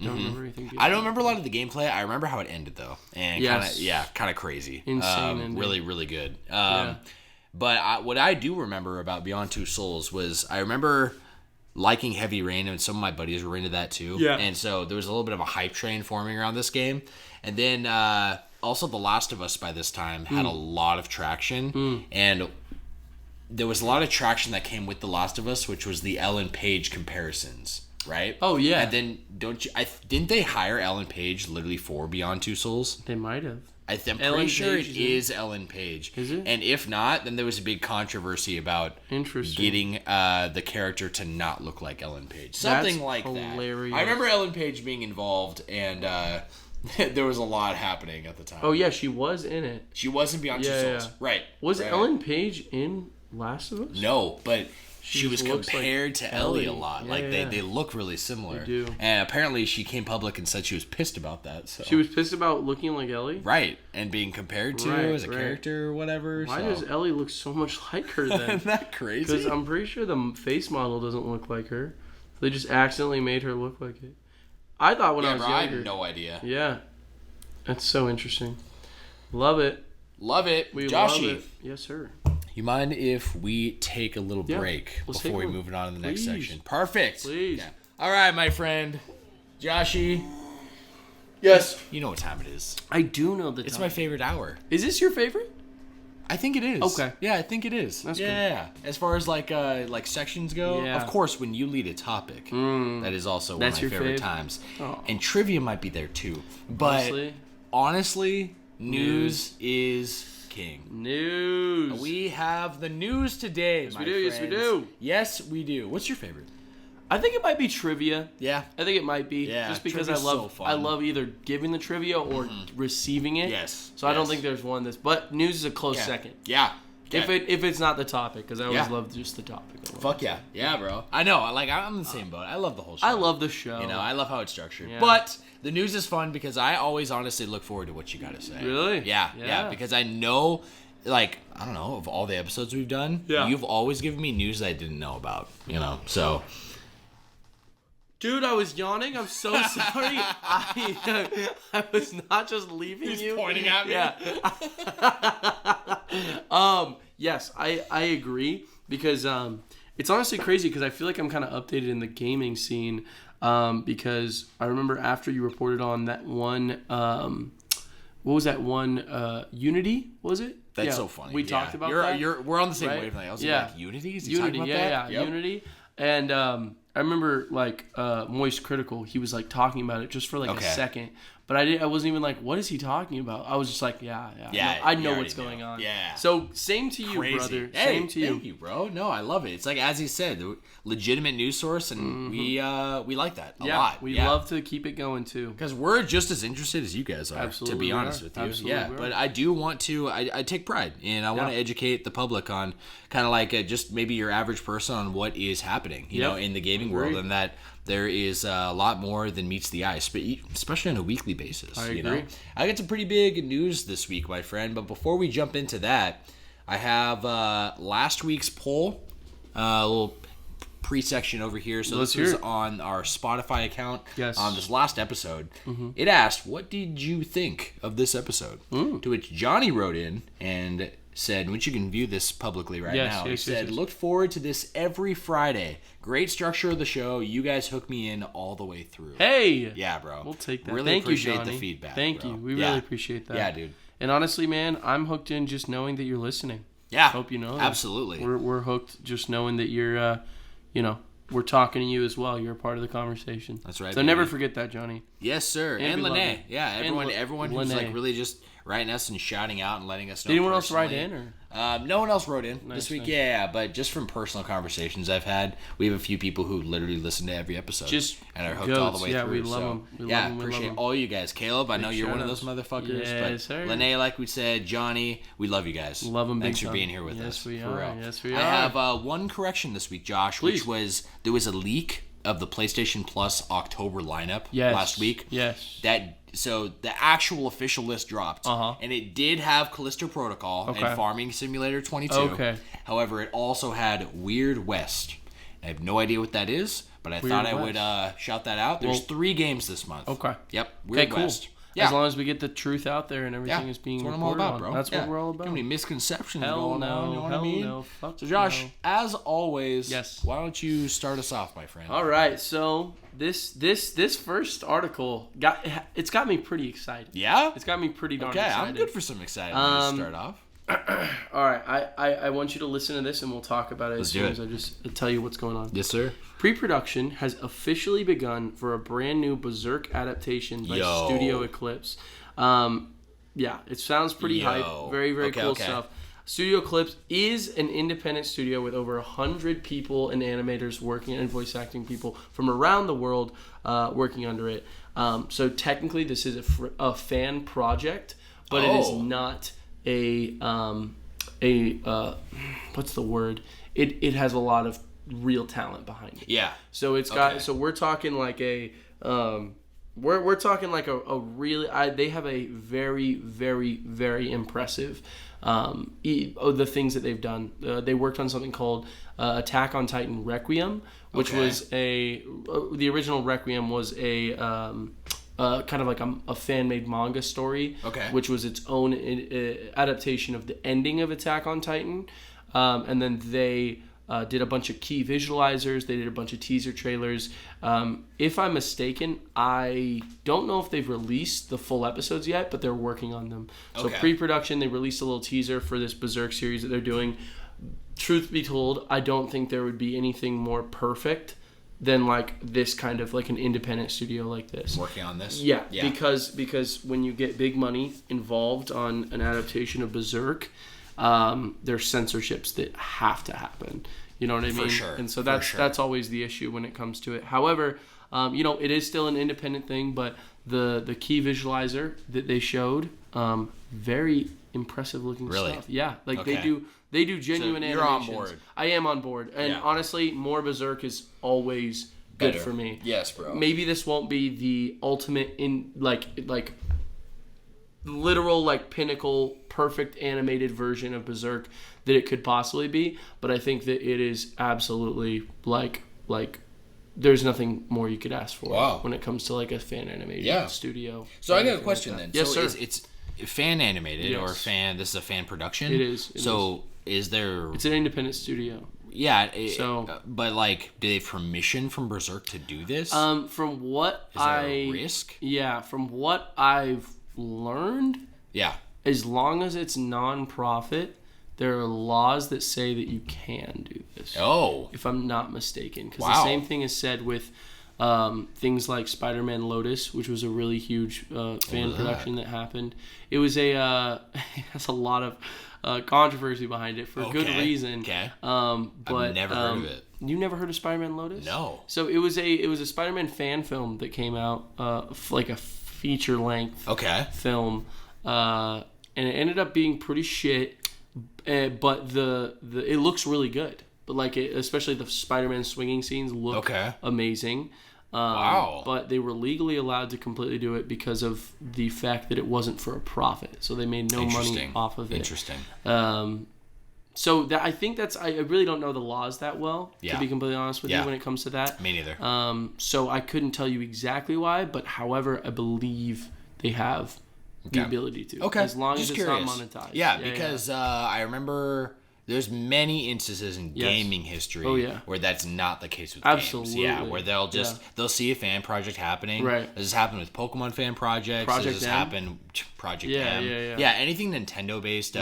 Square's done it too. Yeah. There was a whole kind of like 3D rendition. Yeah. There's a trailer still up on YouTube of some guy who was single-handedly going to remake Chrono Trigger, but in 3D models. Wow. He called it, I think it was Chrono Revelation. Nice. And that was shut down. He posted the cease and desist letter from Square. He said, all right, well, this is all we get. I'm stopping. Oopsie. So I know that it gets into murky water. You know what I mean? Yeah, whenever we go into like copyright and licensing and stuff like that. But that'd be really cool, especially for this Berserk thing, if it can just fully be executed in the way this guy wants, and if he doesn't make a profit, and if that's like what it takes. Well, it's a large studio. It's I say independent, but we're talking like it's pretty big for. So would they expect money though? So the thing is, I truly don't know. Yeah. Because with everything I looked into it pretty hard, there is not much information known about this Berserk production that they're going into. Most of everything they've talked about had to do with Attack on Titan Requiem, which was the other thing they were working on before. Everything I've seen from that, gorgeous and really well done. Is it still being made? I'm pretty sure, because if I'm not mistaken, I did not see any kind of episode or a way to watch the episodes, just teasers, like just trailers. Yeah. And so for Requiem, right? Requiem, just for Requiem, which I don't know if that's, I don't know. I genuinely don't know. I have no idea. Okay. So cool. We'll find out in time. But that is the statement they released, is that pre-production has just started. Oh, that's fucking hype. And so hopefully it will be. Hopefully it'll be something big. Yeah. Hell yeah, baby. Something good we can look forward to. And I won't expect anything for years, but still. Okay. I hope we get to see something good. Cool. Yes, sir. Josh. Well, my first piece of news I got for article number 2, I've got PlayStation boss Jim Ryan set to retire next spring. Really? Yeah, this big everywhere. Yeah. Really? Do you know who Jim Ryan is? Jim Ryan. He's the guy who does the State of Play. Yeah. Right? Right. Because he's literally like, he is Phil Spencer for PlayStation. Right. So Phil Spencer, the Xbox guy. Mm-hmm. Reggie Fils-Aimé. Right now, Bowser, the Nintendo guy. Yeah. Now, wait, is still Bowser? It's still Bowser. Yeah. For sure. But I feel like Reggie had such a presence. Wild you that know? his name's Bowser too. I know. Yeah. Doug Bowser, right? Doug Bowser. But Jim Ryan is literally that for PlayStation. So I'm going to read a little bit, and then same thing. We'll talk about it right at the end here. So Absolutely. I'll start off with Jim. This is coming by way of IGN, by the way. Absolutely. But Jim Ryan, who's been president and CEO of Sony Interactive Entertainment, or SIE, since 2019. He's been in the company for a lot longer. I'll get there. But he's been the actual CEO, I think, on the United States front since 2019, is retiring in March of 2024. Sony announced on September 27th. Wow. Yeah, so this was announced last week. Damn. But we'll jump into this. Yeah, so we got Hiroki Totoki will assume the interim CEO role starting April 1st, 2024. So basically just like a fill-in spot while they find the next CEO. Sure. The Sony Interactive Corporation president, COO, and CFO will also become chairman of SIE starting next month to, quote, support Mr. Ryan in his transition, end quote, Sony said themselves. Gotcha. Quote, after 30 years, this is coming directly from Jim Ryan. Right. From Jim Ryan. I have made the decision to retire from SIE in March 2024. I have relished the opportunity to have a job I love in a very special company, working with great people and incredible partners. But I found it increasingly difficult to reconcile living in Europe and working in North America. Pretty sure he's been in Europe this whole time, by the way. Is he European? I'm not sure. Do you know what? Yeah. No. Yeah, I don't. No. Okay. I just know that he worked as the North American CEO and SIE takes place in, or I guess they're headquartered in North America. I'm with it. But he's been in Europe the whole time. Gotcha. So allegedly it's getting pretty difficult. Right. I'll continue. I will leave having been privileged to work on products that have touched millions of lives across the world. PlayStation will always be a part of my life, and I feel more optimistic than ever about the future of SIE. I want to thank Yoshida-san for placing so much trust in me and being an incredibly sensitive and supportive leader. For reference, Yoshida-san is, I believe, the actual CEO of PlayStation. The PlayStation CEO. Yeah, of PlayStation altogether. Gotcha. Ryan started his career at PlayStation's European branch in 1994. And then to wrap up the story, Phil Spencer, head of Xbox. Phil Spencer. Yes, he tweeted out, quote, Jim Ryan has been a great contributor to our industry and a fierce leader for PlayStation. I wish him the best in what he does next. Wow. Thank you for all you've done for the community the last 30 years, Jim. Wow. Yeah, a lot of respect there. Yeah, what a friendly, lovely, respectful comment to be made. Yeah, for sure. And that also goes with what we said about how stupid the fucking console wars are. I mean, console wars, it's still a thing. But, like, it's more like supremacy. You know what I mean? That's that idea. Yeah. It's like, come on. I completely agree. Let's all love gaming together. Yeah, dude. bro. Yeah, let's have a good competitive nature that we all just grow on each other. Exactly. And grow for sure. to compete, but not to, like, hate. You Yeah. know what I mean? Yeah. Like, genuinely. I want Xbox to have exclusives that PlayStation doesn't have, and clearly these guys... I feel like it's finally starting to happen, too. Hopefully, with honestly, bro, with Jim Ryan stepping down... This could be an opportunity for Xbox to just go crazy. It could be, really, yeah. And we already know. Excuse me. Largely their plans and things that have been happening. But Jim Ryan is very well respected. I don't know a lot about him personally, but I know what people say about him in the industry. Right. And Jim Ryan is apparently a brilliant man. Is he? So yeah, very much so. So he's got a lot of respect. He led the charge for the PlayStation 5. So while he was the CEO of SIE, PlayStation 5 has done nothing but amazing. It's slightly behind the PS4, I'm pretty sure, in terms of year-to-year sales. And I honestly want to say that's just because of the lack of availability for the first couple of years. Dude, that hurt the hell out of the ability to even get one. I definitely would have gotten one sooner. Same. If it weren't for the fact that you couldn't. Never mind. You got it. I got it at launch. Yeah, you I just definitely remembered. did. Yeah, same. But same. If I didn't, but I remember literally everyone else around me. Nobody could get one. Yeah, nobody could get one. Yeah, like for a minute. Like fast spell. Shit, man. So this is just pretty big news because I feel like this is just going to be the start of a lot of changes coming to PlayStation, and like PlayStation has been doing awesome. To be honest, this last console generation and the PlayStation 4. Oh, yeah. But we need to not forget that they have not always done awesome. Just like Nintendo hasn't always done awesome. So, and sometimes leadership swapping positions like this or having like a full like staff overhaul could not be for the best. We could have somebody coming in and it could be the beginning of the end, or at least for the next console generation, right? So it makes me very curious to see where things are going for Sony especially, but the console wars and like you said, and just kind of like Nintendo, Microsoft, Sony right now. I feel like we're really going to see like kind of what's happening going forward. It definitely could be. It could be good, could be bad. Yeah. I think with Nintendo, with everything that all the changes they had, it was really good. Yeah. And some of those were more tragic, with like Iwata. We had Satoru Iwata was, a loss that nobody really expected or wanted. Yeah. But like Reggie stepping down pretty soon after. And then like all these things, like the Switch really changed its whole style from the Wii U. You know what I mean? And the Wii and before that. And 3DS. So, and I think that had a lot to do with the people who are like making changes in Nintendo. I think so. And so this could be a good change. I also, I love Sony and I love PlayStation so much, but I think that we're really kind of lacking big hitting games right now. You think so? I think so. I know that sounds pretty like kind of maybe it's just my personal opinion. But exclusives for PS5 I think need to be a little more like exclusive. Like we're what are we 3 or 4 years into the PlayStation, right? I want to say 5, 4 or 5. Oh, maybe not because so maybe when you moved into this house, so 3 or 4. 3 or 4. Yeah. And I feel like there has not been a game that has made people need to buy a PlayStation 5. At least not that many that like are as hugely acceptable where people are like, I need to get. You don't think Spider-Man? Spider-Man is the first one. That's what I'm saying. This is one of the first, and we're 3 years in. What about God of War? God of War is not an exclusive. Yep. No, it's not.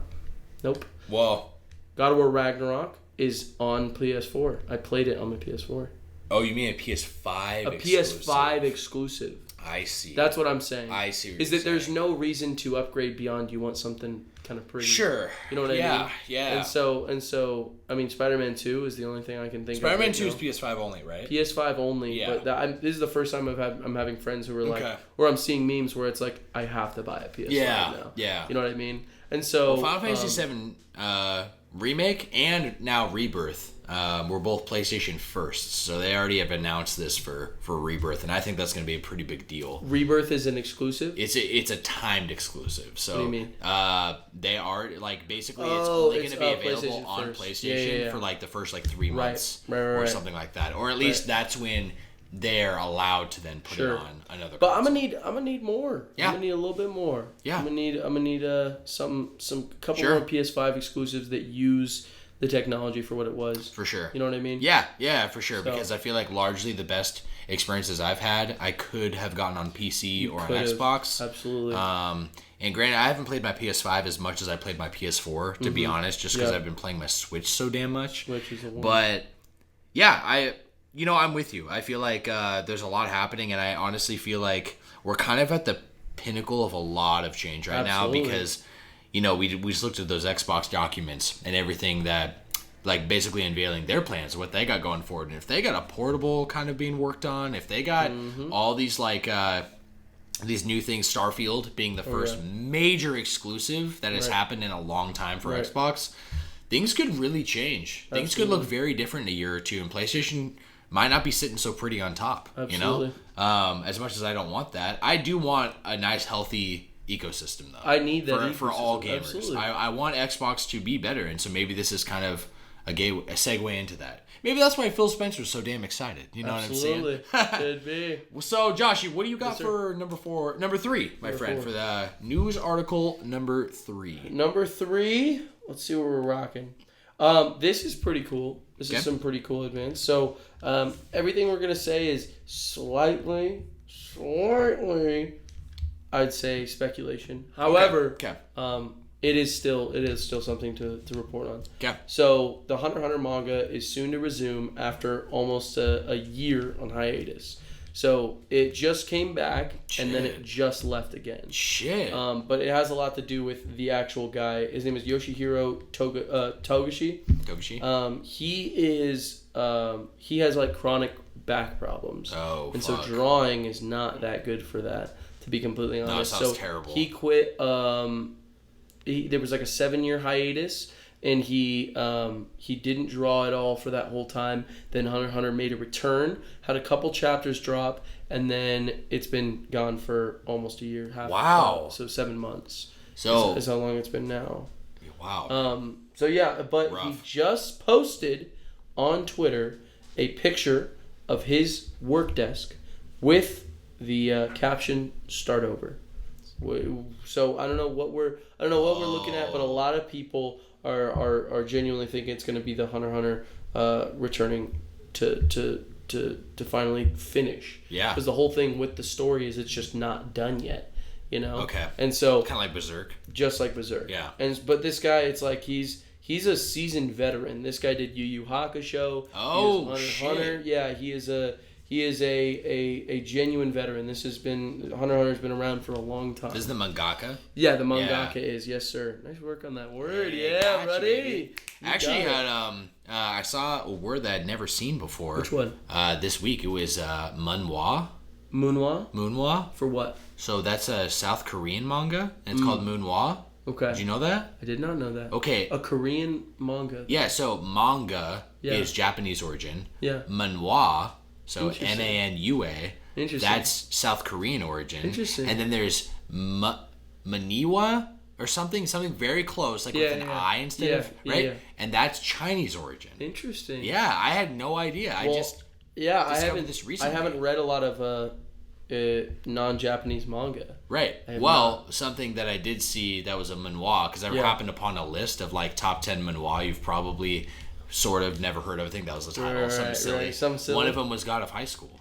Oh, so yes. South Korean. It was a webtoon. Yeah, webtoon. God of High School. Okay. Yeah. It was. Yeah, I didn't know that was the name for it. I did watch a Chinese anime. Okay. Which I really enjoyed. Yeah. It was called Fog Hill of 5 Elements. And it has the it's a very strange name, but it's also a strange show. It has the greatest fight scenes I think I've seen a animated. clip. Yeah. Yeah. I've 2 or 3 years ago, my buddy Caleb, maybe you have too. Maybe. He showed me this clip that was literally like, this crazy ass. They just released a season 2. What's it called? Fog Hill of 5 Elements. So I'm literally writing the this Chinese. Down. It's really interesting. The Chinese 5 elements. Because normally around the world they say 4. It's, if I'm not mistaken, I believe it's earth, water, fire, metal, and air. Weird. Yeah, so metal is an element in there. So it's kind of based on the Chinese beliefs of the elements. Yeah. And best fights ever. Well, that's that movie, The Fifth Element. You ever seen that? Fifth Element.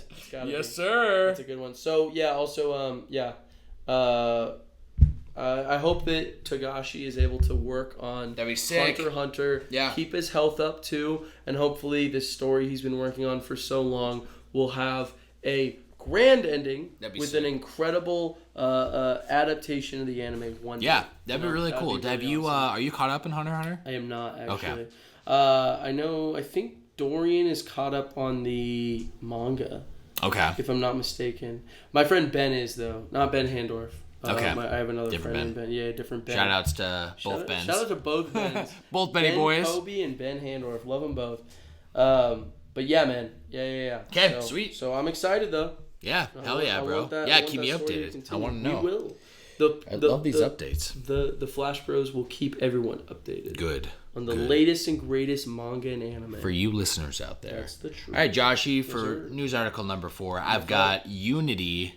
Speaking of Unity. This is an update on what happened before. So titled, Unity announces significant changes to its controversial new pricing plan. Thank God. So this is coming by way of Eurogamer did the full story on this. Again, This is huge though. This is on all news pieces was covering this Unity shit. So I just pulled Eurogamer's article. I felt like it was pretty well written. So I'm going to quote a lot of that right now. Please. I'm going to info dump.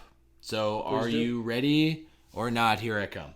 I'm ready. 10 days after Unity successfully enraged huge swaths of development community by announcing sweeping and wildly unpopular changes to its Unity engine business model, the company has said it's sorry and walked back on significant aspects of its new pricing plan after the immediate and intense backlash. Unity's Mark Whitten has outlined significant changes on their company's website, beginning with another apology. Quote, "I want to start with this. I am sorry. We should have spoken with more of you, and we should have incorporated more of your feedback before announcing our new runtime fee policy. Our goal with this policy is to ensure we can continue to support you today and tomorrow and keep deeply investing in our game engine." End quote.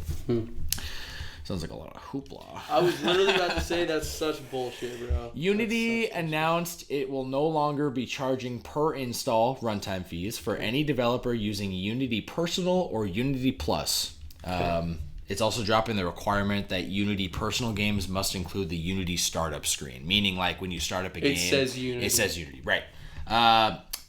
So meaning changes will now only impact developers using Unity Pro or Enterprise. I'm guessing these are tiers based on how big your game production is or how much you want to spend or whatever. Money, right. So I'm guessing only the big boys, the two highest tiers, have fees now. And only if they cross two key thresholds, making $1 million USD in gross revenue after trailing 12 months. Wait, hold up. I'm sorry. I wrote that kind of funny, so I'm gonna fix what I just said. Making $1 million in gross revenue over the last 12 months. Gotcha. And so they have to reach that landmark. Yes. And reach 1 million in initial engagements, presumably meaning installs. So they have to reach $1 million in sales and 1 million installs. To be able to get hit with these fees. Okay, gotcha. Okay? Yeah, I do. Perhaps more significantly, its runtime fees will now only kick in for games made using or updated to Unity's next long-term support version that they mentioned will be released in 2024 or beyond. They've announced that they're having like big updates to their engine coming next year, and that these fees were coming with it. However, the fees were going to be retroactive. Now that's no longer the case. Now it's only if you're making games using this newest version of Unity that's not even out yet. Right. I'm going to skip that part. Continuing, wrapping this up. Yeah, it basically was just another way of what I just said, so I'm not going to repeat it. Perfect. Unity also notes that developers working with its new LTS version and passing the two key thresholds outlined above will now have a choice between paying a runtime fee based on self-reported monthly initial engagements, so basically self-reported installs, or the equivalent of 2.5% of a game's self-reported monthly gross revenue. Ultimately, you will be charged the lesser of the two. Interesting. End quote. Josh, what do you think? Do you think they shot themselves in the foot and it's far too gone? Or do you feel like this is good? What was your thoughts? I mean, no matter what, I think one of the best parts about this whole situation is that this company was clearly trying to grab for more money because of the fact that there was the ability to, right? There was an ability to make money, and so they went for it, right? But this backlash, I looked into it even more, even after you and I stopped talking about it. Yeah, I have. And it's bigger than like Unity's stock dropped. There was like people who were basically being like, okay, I can't use Unity to make my game, so what else are we gonna do? Like, where can I find another thing? People were not literally there was talk on like how Unity is just destroying itself by just making a rule like that, and I think it's great. Seriously, I think it's so great that there was kind of a big, giant, hand of a corporation that was saying, hey, this is the way things are gonna go, and people said, actually, no. Yeah. I don't really fuck with that. Like, either do that or don't. Sophie's looking through the window. We love her so much. Them saying basically, this is how it's going to be done, and the people being like, we don't really like that. So we're gonna stay away from your service, right? Or you know what, your service is just not what we're gonna continue to care about. Yeah, for sure. They're voting with their wallets, their mouths, with their games. Their games, it's so vocal. Absolutely. It's overwhelming. And bro. So these people, like whoever just apologized, who was that? Unity. That was Unity themselves. It's an official Unity report and apology. Yeah, that's complete horseshit. Like genuinely, that is complete horseshit. They are completely bullshitting. Yeah. They don't give a fuck. They don't care. It's if always no about one the money. said anything, they would have not even thought about it. Yes. You know what I mean? Right. Their opinions have never changed on this topic itself. And so as sad as that is, which it is, you know what I mean? Very. Because you want to feel like you have. Something like Unity for small creators, you want to feel like they have your back. And the worst part is they don't. However, everybody's got each other's back because everyone just shit the fuck out of Unity. Yeah. And I really love that. I really love that. So I do love how everyone has kind of unified. It was a unified moment of being like, yeah, mean? These guys fucking suck. Yeah. It is horseshit.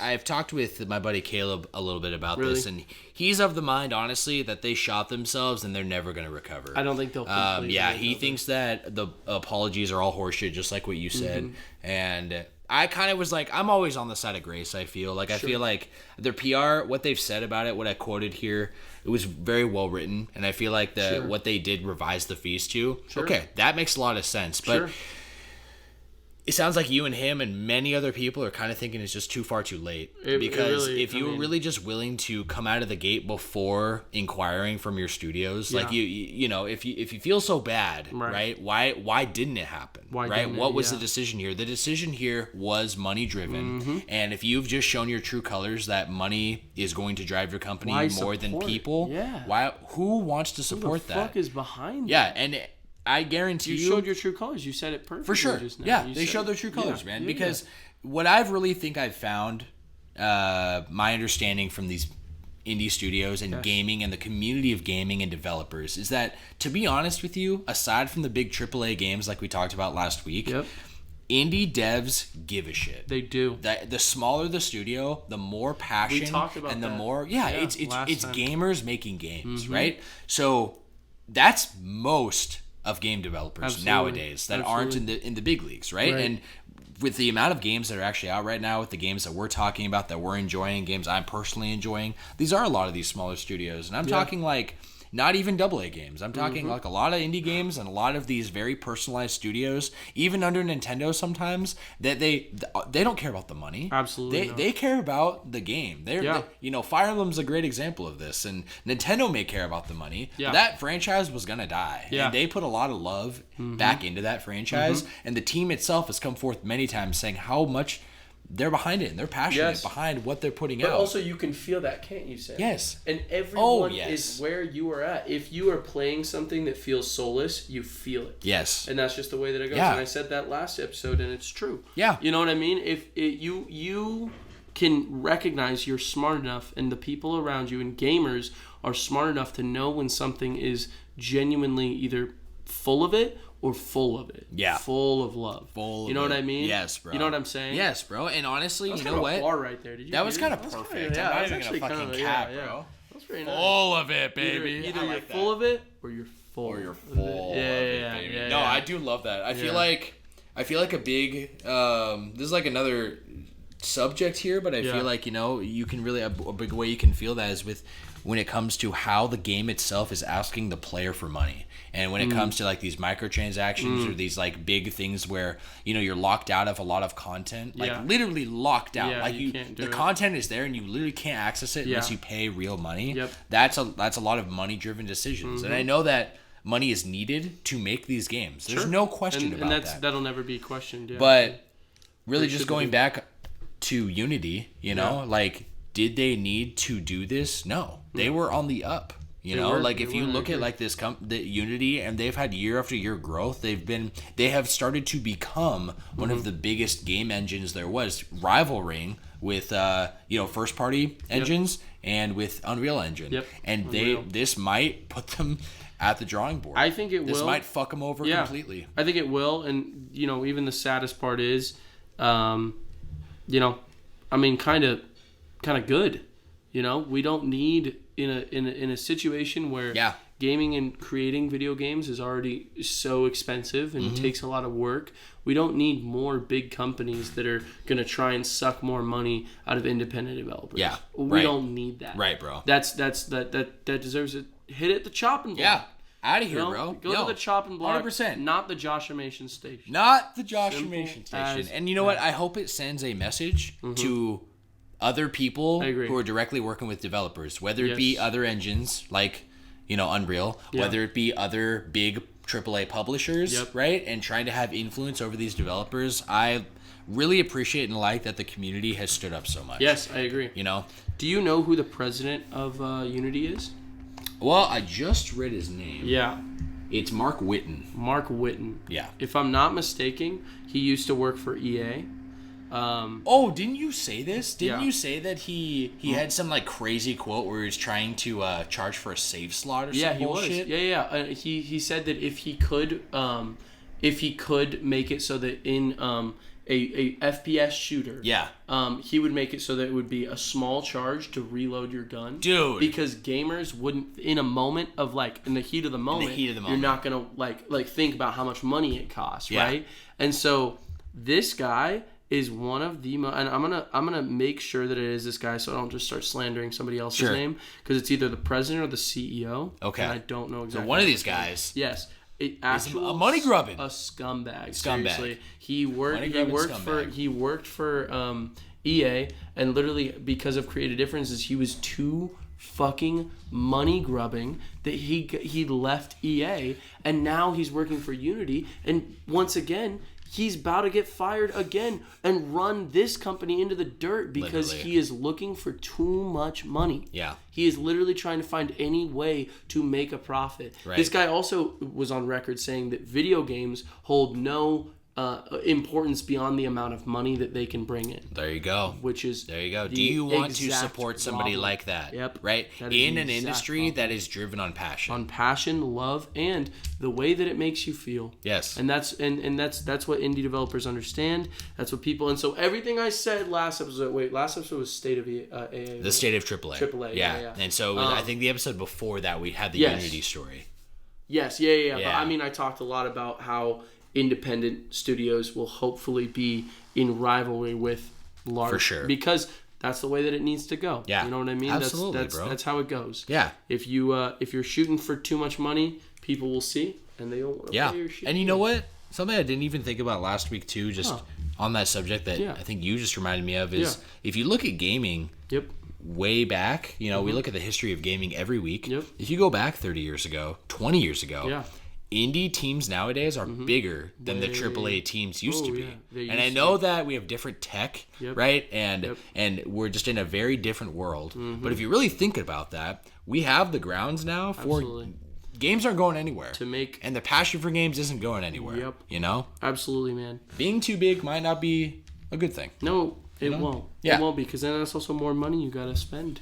And more money you got to pay people. Absolutely, bro. And I'm not saying that every big budget game is bad, by the way, because I know that, and even the bad ones, I know there's probably good people who have to work on those to hit a deadline. Yeah. Or they have, genuinely, there's big teams of people. Everyone has to get paid. Families got to get fed, It's not as simple as, I hope the rich die and the poor make the best games. Yeah. It's not that simple. What I mean? Not at all. Not calling all of them poor, by the way. That's all I'm going to say. Well, but anyway. I am. Fuck them. I'm fine. I'm with you. Fuck those poor bitches. All right, Joshie, what's your last piece of news for me, my friend? Last piece of news, my friend. So, alrighty.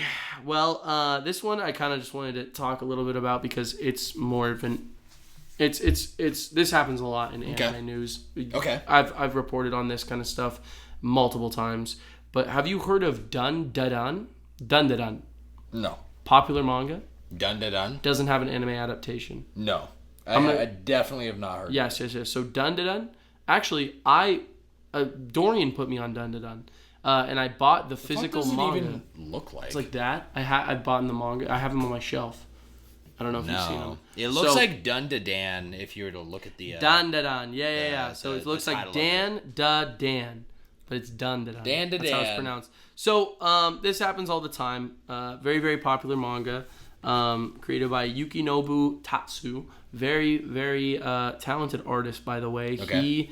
These panels in Dandadan are some of the best, funniest, weirdest I've ever seen. Seriously, like this is one of those shows where I'm like, if it were to get animated, I think it would be like as popular as something like Chainsaw Man. You know what I mean? Damn. Yeah, I genuinely think so.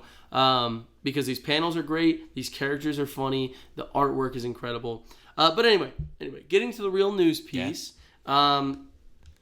There will be some big news. There's an important announcement that will be coming to us December 16th. Shit. And what I'm hoping for is an anime adaptation. There's no one said that that's what's happening. No one said that that's what's gonna happen. That would be big news. It would be very big news. Yes, yeah. And there's no anime that exists with this manga. So I don't know, man. I think that shit would be awesome, and I think I would love an anime of Dandadan. I think it would be fantastic. How much have you read of the manga? I've read almost the entire. So I've probably read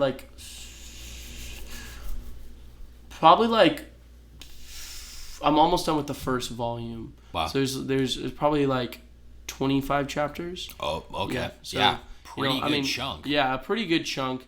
And I have 4 of the volumes right now. Okay. So I have more to read. But I made this thing where usually I read on my phone manga because it's just so accessible. But for Dandadan, I've been physically reading it just exclusively. I honestly very much prefer to physically read manga. I love physically reading. I literally, I felt so in it. Mm-hmm. I genuinely did. And, I think it's also just, there's something nice about having a book in your hand. You know what I mean? For sure. There's something about...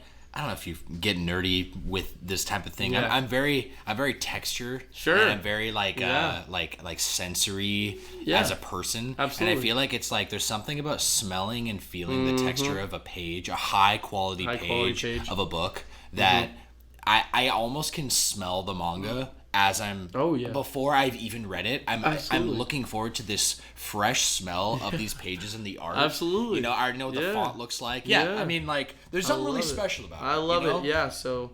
Okay, that's hype, bro. Dandadan. That is so hype. Definitely recommend it. Once, hopefully, if they announce an anime, definitely check it out. Hey, you know what? If it comes out that an anime is coming, yes, I will watch it. Absolutely. I would love to watch it with you. Absolutely. Yeah, bro.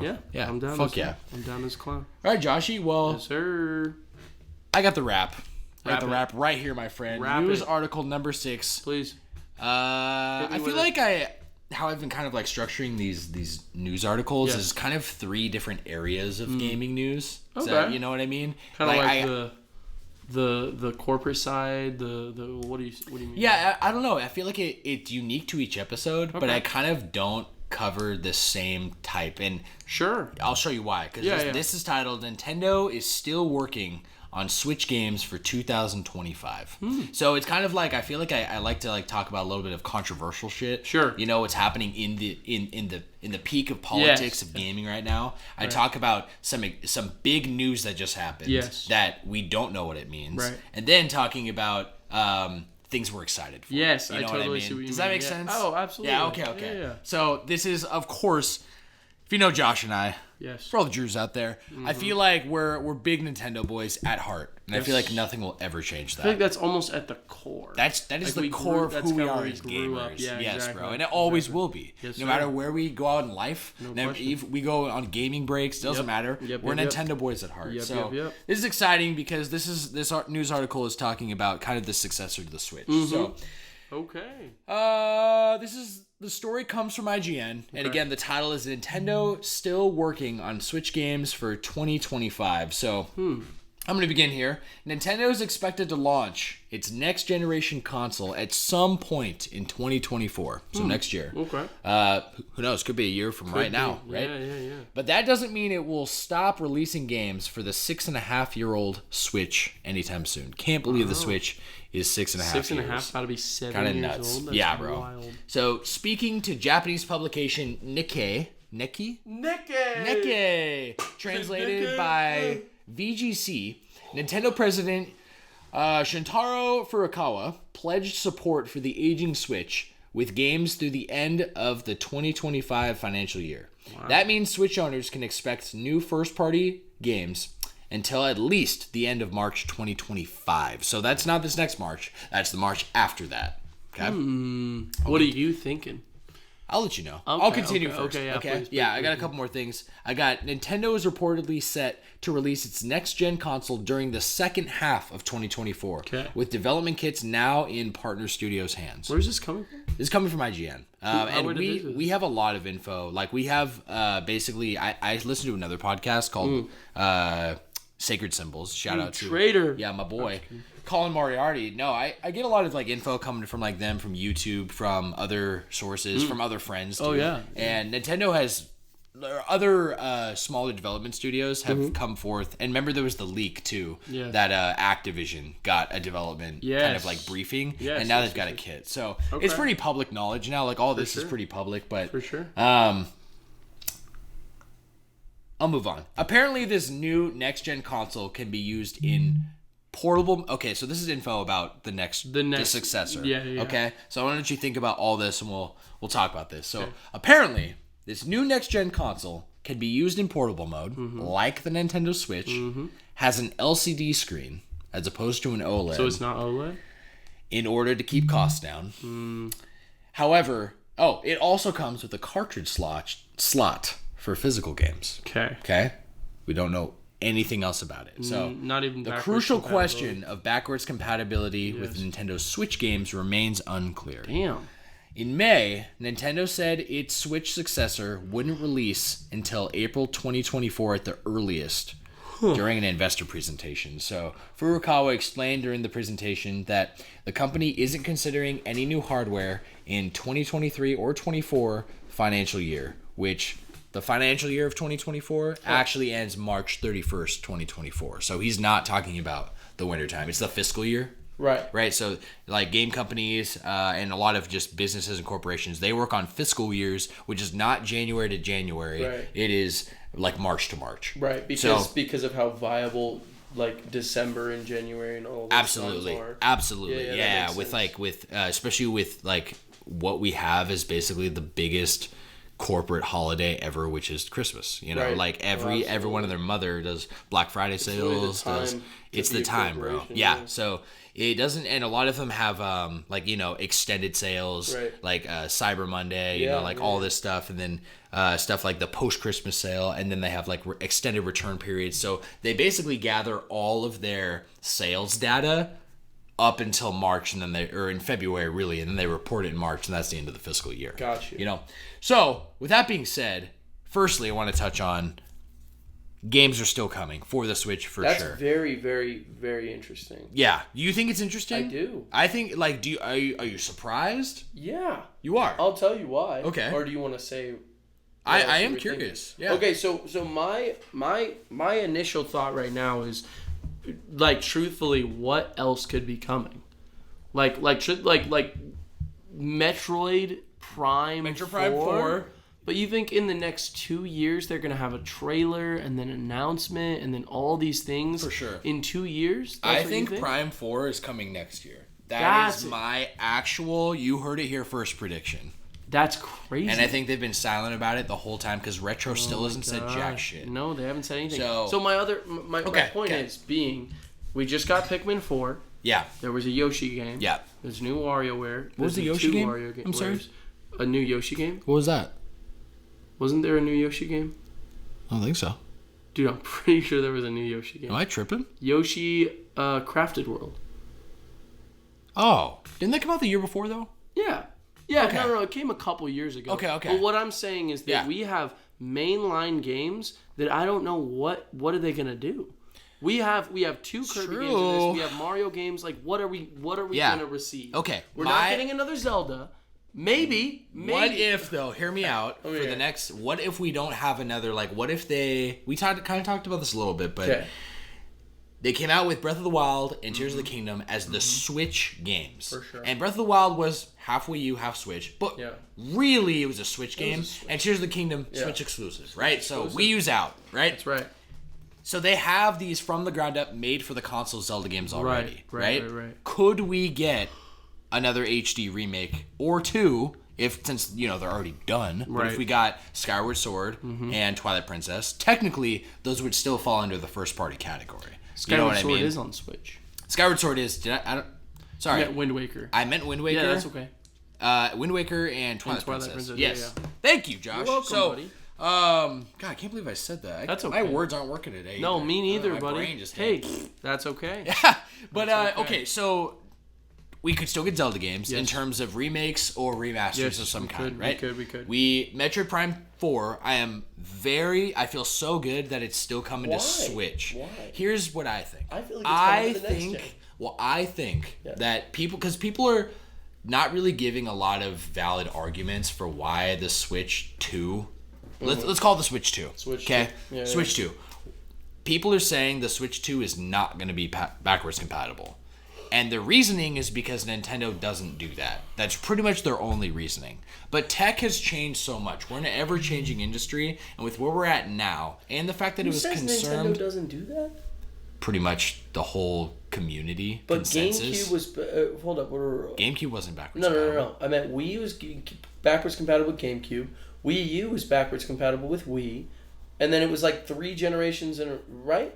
And then Switch obviously couldn't be because it was like it doesn't have a disc port. Right. So if we're dealing with cartridges, I don't see why not. I am with you. That's where I'm at. Okay. I think that much like the 3DS and the 2DS, I think this is just going to be a bigger, better Switch. That's why I'm calling it the Switch 2, right? So I fully believe that my prediction is that the Switch will be fully backwards, all playable forward on the Switch 2. So the Switch 2 will be fully backwards compatible with Switch, even to the point that I think you'll be able to put Joy-Cons on it. Maybe not, but I think Joy-Cons will go on, but I think they'll have their own newer rendition of something. Styles. Maybe it's like this new controller thing I showed you, where it's literally just a whole thing that you just put the Switch into, right? Yeah. That'd be cool. Yeah. And that would get rid of the Joy-Cons. It'd be a whole thing. And so I didn't explain that very well because Josh already knew what I was talking about, but I basically mean like there's this new controller that just came out where you literally, instead of having 2 individual controllers like Joy-Cons, you actually insert the whole Switch itself into like a portable unit that's a unibody. So it's not 2 different controllers. I have one like that. Do you remember? Oh, yeah. I do remember. I've got one. It was kind of okay, though. It was okay. Yeah. The only issue was it had gyro controls, all these awesome things. Oh, yeah. But the issue was the sticks were right underneath the buttons, which is an issue for a controller because if you guys, anyone out there too, move your thumbs like you're using a controller, you're not going to move them directly down or your hands will literally cramp up. Yeah. It's the reason I do not like the Joy-Cons. Joy-Cons, I'm not a big fan. No, for sure. I got big hands. Yeah, and exactly. I especially remember it with the 3DS before I got like the 3DS XL. Cramping all the time. So I'm with that. But going back to the topic here, I honestly think that like Metroid Prime 4 has been like the most hype thing that Nintendo still has said. Like really that they've said nothing about. You know what I mean? From the inception of the Switch, right? Right. And so I think that with the Switch 2 being a better version, I think that they're actually just going to make one of 2 ways, right? Metroid Prime 4 drops and it's a Switch game. Yes. But enhanced on Switch 2. On Switch 2, yeah. But it's a Switch game, so like, and I feel like they're kind of going to have this. That would bring up a lot of shit though. Because then it's like, would your Switch games run better on the Switch 2 if it was backwards compatible? Or would you have to re-buy your library, kind of like the PS5? Yeah. Where it's like, well, PS5, it's like they will run better. Yeah. But they aren't like a PS5 game. Yeah. You know I don't think it's going to be like that. Okay. Because of Nintendo's past of not really focusing on graphical fidelity or like kind of focusing on the tech later. I don't know if tech's the right word. No, you know what I mean? The specs, though. They're not worried. Like, Nintendo's not coming out with the best new PC. Totally. They're coming out with their next rendition of a console to make the player experience better. Absolutely. That's what they're focused on, right? So, either they're coming out with, like, this Metroid Prime 4 as an example, and it's going to play perfectly fine on the Switch. Maybe not, though, right? And the reason I say this is because of what happened with Breath of the Wild and the Wii U. Because Breath of the Wild came out in the Wii U. Yeah. And didn't it not run as good as the Switch version? Or am I wrong about that? I think you are wrong because I'm pretty sure the Wii U and the Switch have the exact same specs. If I'm not mistaken. Well then, I think then it's just going to be like fully playable on both. You have the same experience on both. Yeah. But it was developed originally as a Switch game. Yes. And so it's going to be a Switch game. Meaning it's compatible with both. Does that make sense? No, it totally does. Okay. Are you kidding me? Yes, I am with that. Yeah. I know it's got a little convoluted, but that's okay. I just really think that with the way that the direction that Nintendo's going, I think it's hype that they're saying first-party games are still going to be released for the next 2 years or until at least March of 2025. I think that's hype. And I think that if we've learned anything in the last 2 years alone from Nintendo, this last Direct alone, right? They've been announcing and dropping so many remakes and games like this Peach game, Paper Mario, Super Mario RPG. We had no idea these games were even a thing a year ago. Right? None of them. So, absolutely. I feel like we still can't predict anything with Nintendo. Yeah. And I don't know what to expect, but I think this is hype. I agree. No matter what, I think it's hype. It's surprising to me though. Yeah. You know, because maybe I was just in the mindset where I was like, oh yeah, new console coming out, we'll probably see the end of, you know, big Switch games, especially after Tears of the Kingdom. Yeah. You know, I was like, okay, and that latest. That Direct was very, very impressive. Very. But it was, you know, a lot of old stuff kind of coming in a new style. Yeah. If that makes sense. So even just like they're not reinventing the wheel with like even Mario Wonder, but they're definitely making it the best possible way that a 2D Mario could be. Yeah. You know what I mean? Yeah, for sure. And so I'm like, okay, that's a Switch game, right? That's one of... You don't think they're reinventing the wheel with Wonder? I think they kind of are a little bit. Reinventing the wheel of a 2D Mario game? It's hard, like, it's tough, but it's like what we talked about where it's like this new generation of 2D Mario. I guess maybe reinventing the wheel, right? is too hard of a... I will say they are absolutely, like changing so many parts of it. You know what I mean? Yeah. I don't know. Maybe that's too... I feel like reinventing the wheel is too hard of a, a statement to be made, because that would be like a Breath of the Wild, Tears of the Kingdom type game. No, that's true. I mean? That's true. So... I would say it's incredible what they're doing, and I don't want to undermine how excited I am for freaking Mario U. Oh my god, Mario! What the fuck am I saying?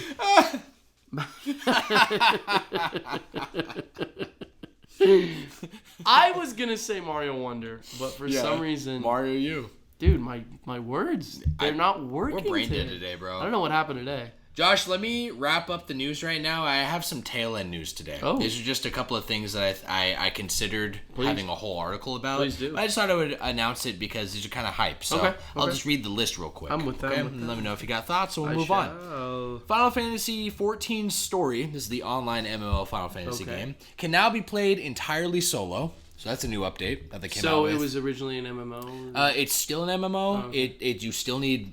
to have they have their own membership that you have to buy, which is like $15 a month to play it. Yes. And it's still an MMO, but apparently you can experience. Apparently the story, I have heard not just from people, but on all news outlets say that the story itself of Final Fantasy XIV and all of its expansions is S tier storytelling. I've heard it's not A tier, it's S tier. Like it's some of the. Somebody said that the newest expansion of 14 that came out like last year, that it's the best Final Fantasy story ever. Damn. Like, that's what? Crazy. So apparently because of how good it's been received, they just had a major update to make it completely playable solo. Wow. You don't need to do like, looking for group or like anything PvP to be able to enjoy that. Do you think you're going to play it? I want to. Really? I really want to. I might honestly experience the story though in terms of like a YouTube video. I was about to say, yeah. Sometimes, and honestly, sometimes that too, experiencing even a part of the story, you're like, this is so good, I think I might play it. Yeah. You know what I mean? And I might, because I've heard nothing but good things, but I've also heard that to play Final Fantasy XIV, you have to be all in. And I don't know that I'm in that place of life where I can really do that. Just get all into something. You're getting a phone call. Am I really? Is that from a rando, I don't know them. No, okay, screw it. Can't we taste that? Yeah, of course. Another sip. All right, next piece of news. Stardew Valley is getting teasers of its next major update. Directly from like the Twitter account who's the guy who makes it? I don't remember, but yeah, but it's one guy, right? Yes, yeah. So apparently that's really hype. Yes. There's no release date, but he's been showing off kind of like new features that are coming and stuff. Awesome. So I love cool. Stardew Valley. That's an old game now. Yeah, it is an old game. I just got married a couple days ago. Did you? Yeah, I did. Fuck. I didn't know you're still playing it. I know. Well, my friend Trinity plays it a lot. I didn't know how to get married in the game. I had a girlfriend, and I was literally like in the game. I had a girlfriend that was. I was like, it says maxed out relationship. Okay. And then it says like fiance. Right? Oh, true. So we're like, no, maybe not fiance. It said girlfriend. Okay. But every time I talked to her, she would talk about marriage. And so I was like, and she didn't live with me. And I was like, how the fuck do I marry her? Propose her? And I guess I could have looked it up, but I kind of fell out of it. And I started playing again because of Trinity. She literally showed me how to do it. Boom. Is it complicated? No. Oh, okay. It is complicated. Yes, by the way. So this is the craziest part. It is complicated. There's a specific guy who shows up on the beach who will sell you a bouquet of flowers. And those bouquet of flowers is what you need to propose to anyone in that game because it's, it's kind of like Harvest Moon where you can... Sure. Well, I don't know how Harvest Moon is, but... I don't know about anything social with Harvest Moon. I don't know about social. But it's like one of those games where you can romance anyone. You can get married to anyone. And so, obviously, I did it with Abigail, this character. And so, on a rainy day on the beach, this guy will show up at, like, on this certain time period. Okay. But for some reason, I booted up my game. It was raining. And then I, like, asked her. She was sitting next to me. I was like, well, how do I, like, do it? How do I do this? And she was like, holy shit, this is perfect. The in-game time was perfect. It was raining. And then she's like, just go to the beach. He's going to be there.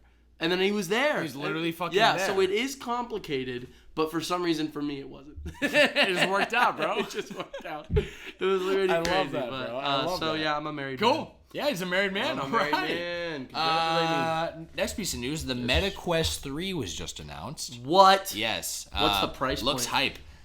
Pretty sure it's a price point of $400 or $500. Are they going more expensive? I think so. Because the Meta Quest 2 was $300 launching, right? Meta Quest 2 yeah. was also called the Oculus Quest 2 when it launched. But didn't it change to the Meta Quest like later or whatever? Yeah. Yeah. You bought it when it was the Oculus Quest. I did. 2. It was. And it still says Oculus on it and has the Oculus thing. So I don't want to ever get rid of that one. Uh-oh. Because I really like the name Oculus and I love the logo and I hate the name Meta and I hate the logo. Okay, I'm with you. Are you really I'm with 100% me? with you. Yeah, I just think that... I actually typed in Oculus Quest 3 on accident and realized I was wrong. Oh my gosh, that's crazy. So I'm looking it up right now. Look at the price point.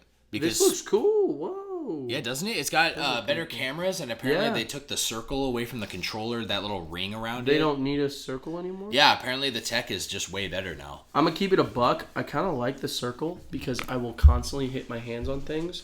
And I don't want kind of protects it. Yeah, I don't want to fuck up the buttons. Yeah. Like, you know what I mean? No, smart. And it's also how I hang up my controllers. Oh, you remember how I set them up? It's like on the ring. Yeah. And they're kind of like sticking out so you can just grab them. I do think it's kind of cool because I haven't really played it a bunch. Yeah. Can you see it when you're looking down? Like, I what do you mean, like in real life or in the VR? No, when you're in the VR, can you like see that it's like a ring or anything? Well, it depends on what you're doing, but if you're in like the home studio, you'll literally see some fake hands, and then you'll see like the controllers, like perfectly, cool, which I love. But I mean, I don't want to get into my opinion too hard, but I do not like what Meta is doing with the Oculus. Got it. I loved the Oculus when I first got it, but the implementation of Meta and all these things, it is de-gamerizing what the Oculus was, which at first was like the gamer's gaming device, right? Like, you know what I mean? Right. Like, it's like, but now it's becoming very, it's just beyond that. It's becoming very like social media and very like basic. Yeah. Like they're really pushing away from gaming into like, how can we make this into everyday life? And I'm not using it in my everyday life. Sure. You know what I mean? I feel like that's a whole topic actually that I've thought about doing, is kind of like VR and is the future gaming or is it not? Well, here's the interesting part is that it can be done right, and I think that would be a great video. Episode. Yeah, sorry. you know. Words. It can be done right and it cannot, because like I almost said Steam Deck. What's the other one? The Valve Index. Oh, the Valve. Yeah. The Valve is very much so a gamer's device. You know what I mean? It's a VR headset that is made to be, the VR headset. Mm-hmm. That's what I mean? You have to like have like points in your room, yes. right? And like cameras and shit. Yeah, that one's also the most expensive. It's around $1,000. Oh shit. Yeah. For and then there's Apples. And then Apples. Apples? How much is that one? That's like $3,500, something like that. $3,500, yes. Which is crazy. It's crazy. But the thing with Apple is that it's understandable because that I don't know if that's gonna be the gamer's headset. No, it's not. No, right. The direction of the Apple one is a great example of that is not gaming oriented at all. No controller. That is life. That is like that's a daily use. Right. If you will, of daily use of your computer. Like you can restructure your entire digital life. Yes. Just with that headset. Yes. Alone, which is kind of nuts. But that is valid, and that is its own way. And so it's just disappointing for me, who kind of appreciates the Oculus for being, at least at the time when I first got it, this almost like, especially the Quest 2, it was so cool, sleek, white, when you got it. It was cheaper. So cool. It's just like, it's made for gamers, and they're just, every time there's an update, I'm not kidding. And now there's this like mirror that sits in your world, and if you look over, it's this ugly. I hate the metaverse skin. Like you cannot make it look good. It's not cute like a me. Yeah. It's not like done like kind of cool the way Xbox did theirs. You know what I mean? It's just ugly. It looks like a knockoff Pixar character, and there's always this stupid fucking mirror there, and I'm like, get the fuck away from me. Delete it. Get away, bro. I hate it. Yeah, bro. Fuck that. Anyway. Well, all right. Just a little quick opinion. We'll drop Meta right now. Just a little quick opinion for you. Thank you, Joshie. Just to hit you Apple's $17,000 gold Apple Watch is no longer eligible for repairs as of now. Do you remember that? No, I do not. I think Apple I missed Watch that. Gen 0. Right, and they had like the OG watches, and they were like $400 or $500, something like that. Yeah. And then they had the 17. It was like actual like 24 karat gold, full plate, like fully gold Apple Watches. Yeah. Well, apparently that the first gen. So this is from like what, like fucking 8 years ago, 10 years ago. They're no longer supporting support for that model now. Wow. They haven't supported the Apple Watch original in years, but they supported the $17,000 one. So expensive. Because it was so fucking expensive. Wow, that's interesting. Isn't that interesting? That is very interesting. And you're an Apple guy. I know you appreciate that. I do love that. So that's very interesting. Well, the last thing is that Minecraft Live. Used to be Minecon? Minecon. And Minecon dissipated years ago, if I'm correct, right? If I remember correctly here. And it is returning for the first time in years. I just saw this morning. October 15th. Yeah. Yep. Minecon is back. Yeah. Isn't that crazy? Isn't that nuts? So they're going to do That's huge because that means something big, I think, is coming for Minecraft. I hope so. And the world of Minecraft. It makes me less excited because they're doing another mob vote. And I am not a big fan of mob vote. You know mob vote? No. You don't know what a mob vote is? No. It's fun. It's cute. Here's the whole thing.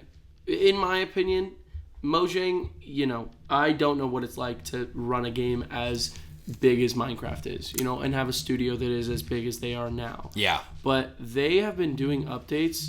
This most recent one was it was called the story and, what was it called? Page something and something. They added one new mob, one new wood block color, and then just some archaeology. You can brush sand and there could be stuff in it. That's kind of cool. Kinda. But that's it? It's it. Oh. And so I'm looking at it, I'm thinking about it, there are modders that are making so many incredible additions to Minecraft that are genuinely beefing this game up, and Mojang is kind of treating it like it's a special event. Yeah. And that's okay. Yeah. Because Minecraft is so huge, that's how you have to do it. So they've been doing this thing for the most recent years called the mob vote. Well, they'll have a video where they kind of describe what a mob will be like and a cute little 2D animation on how it would act.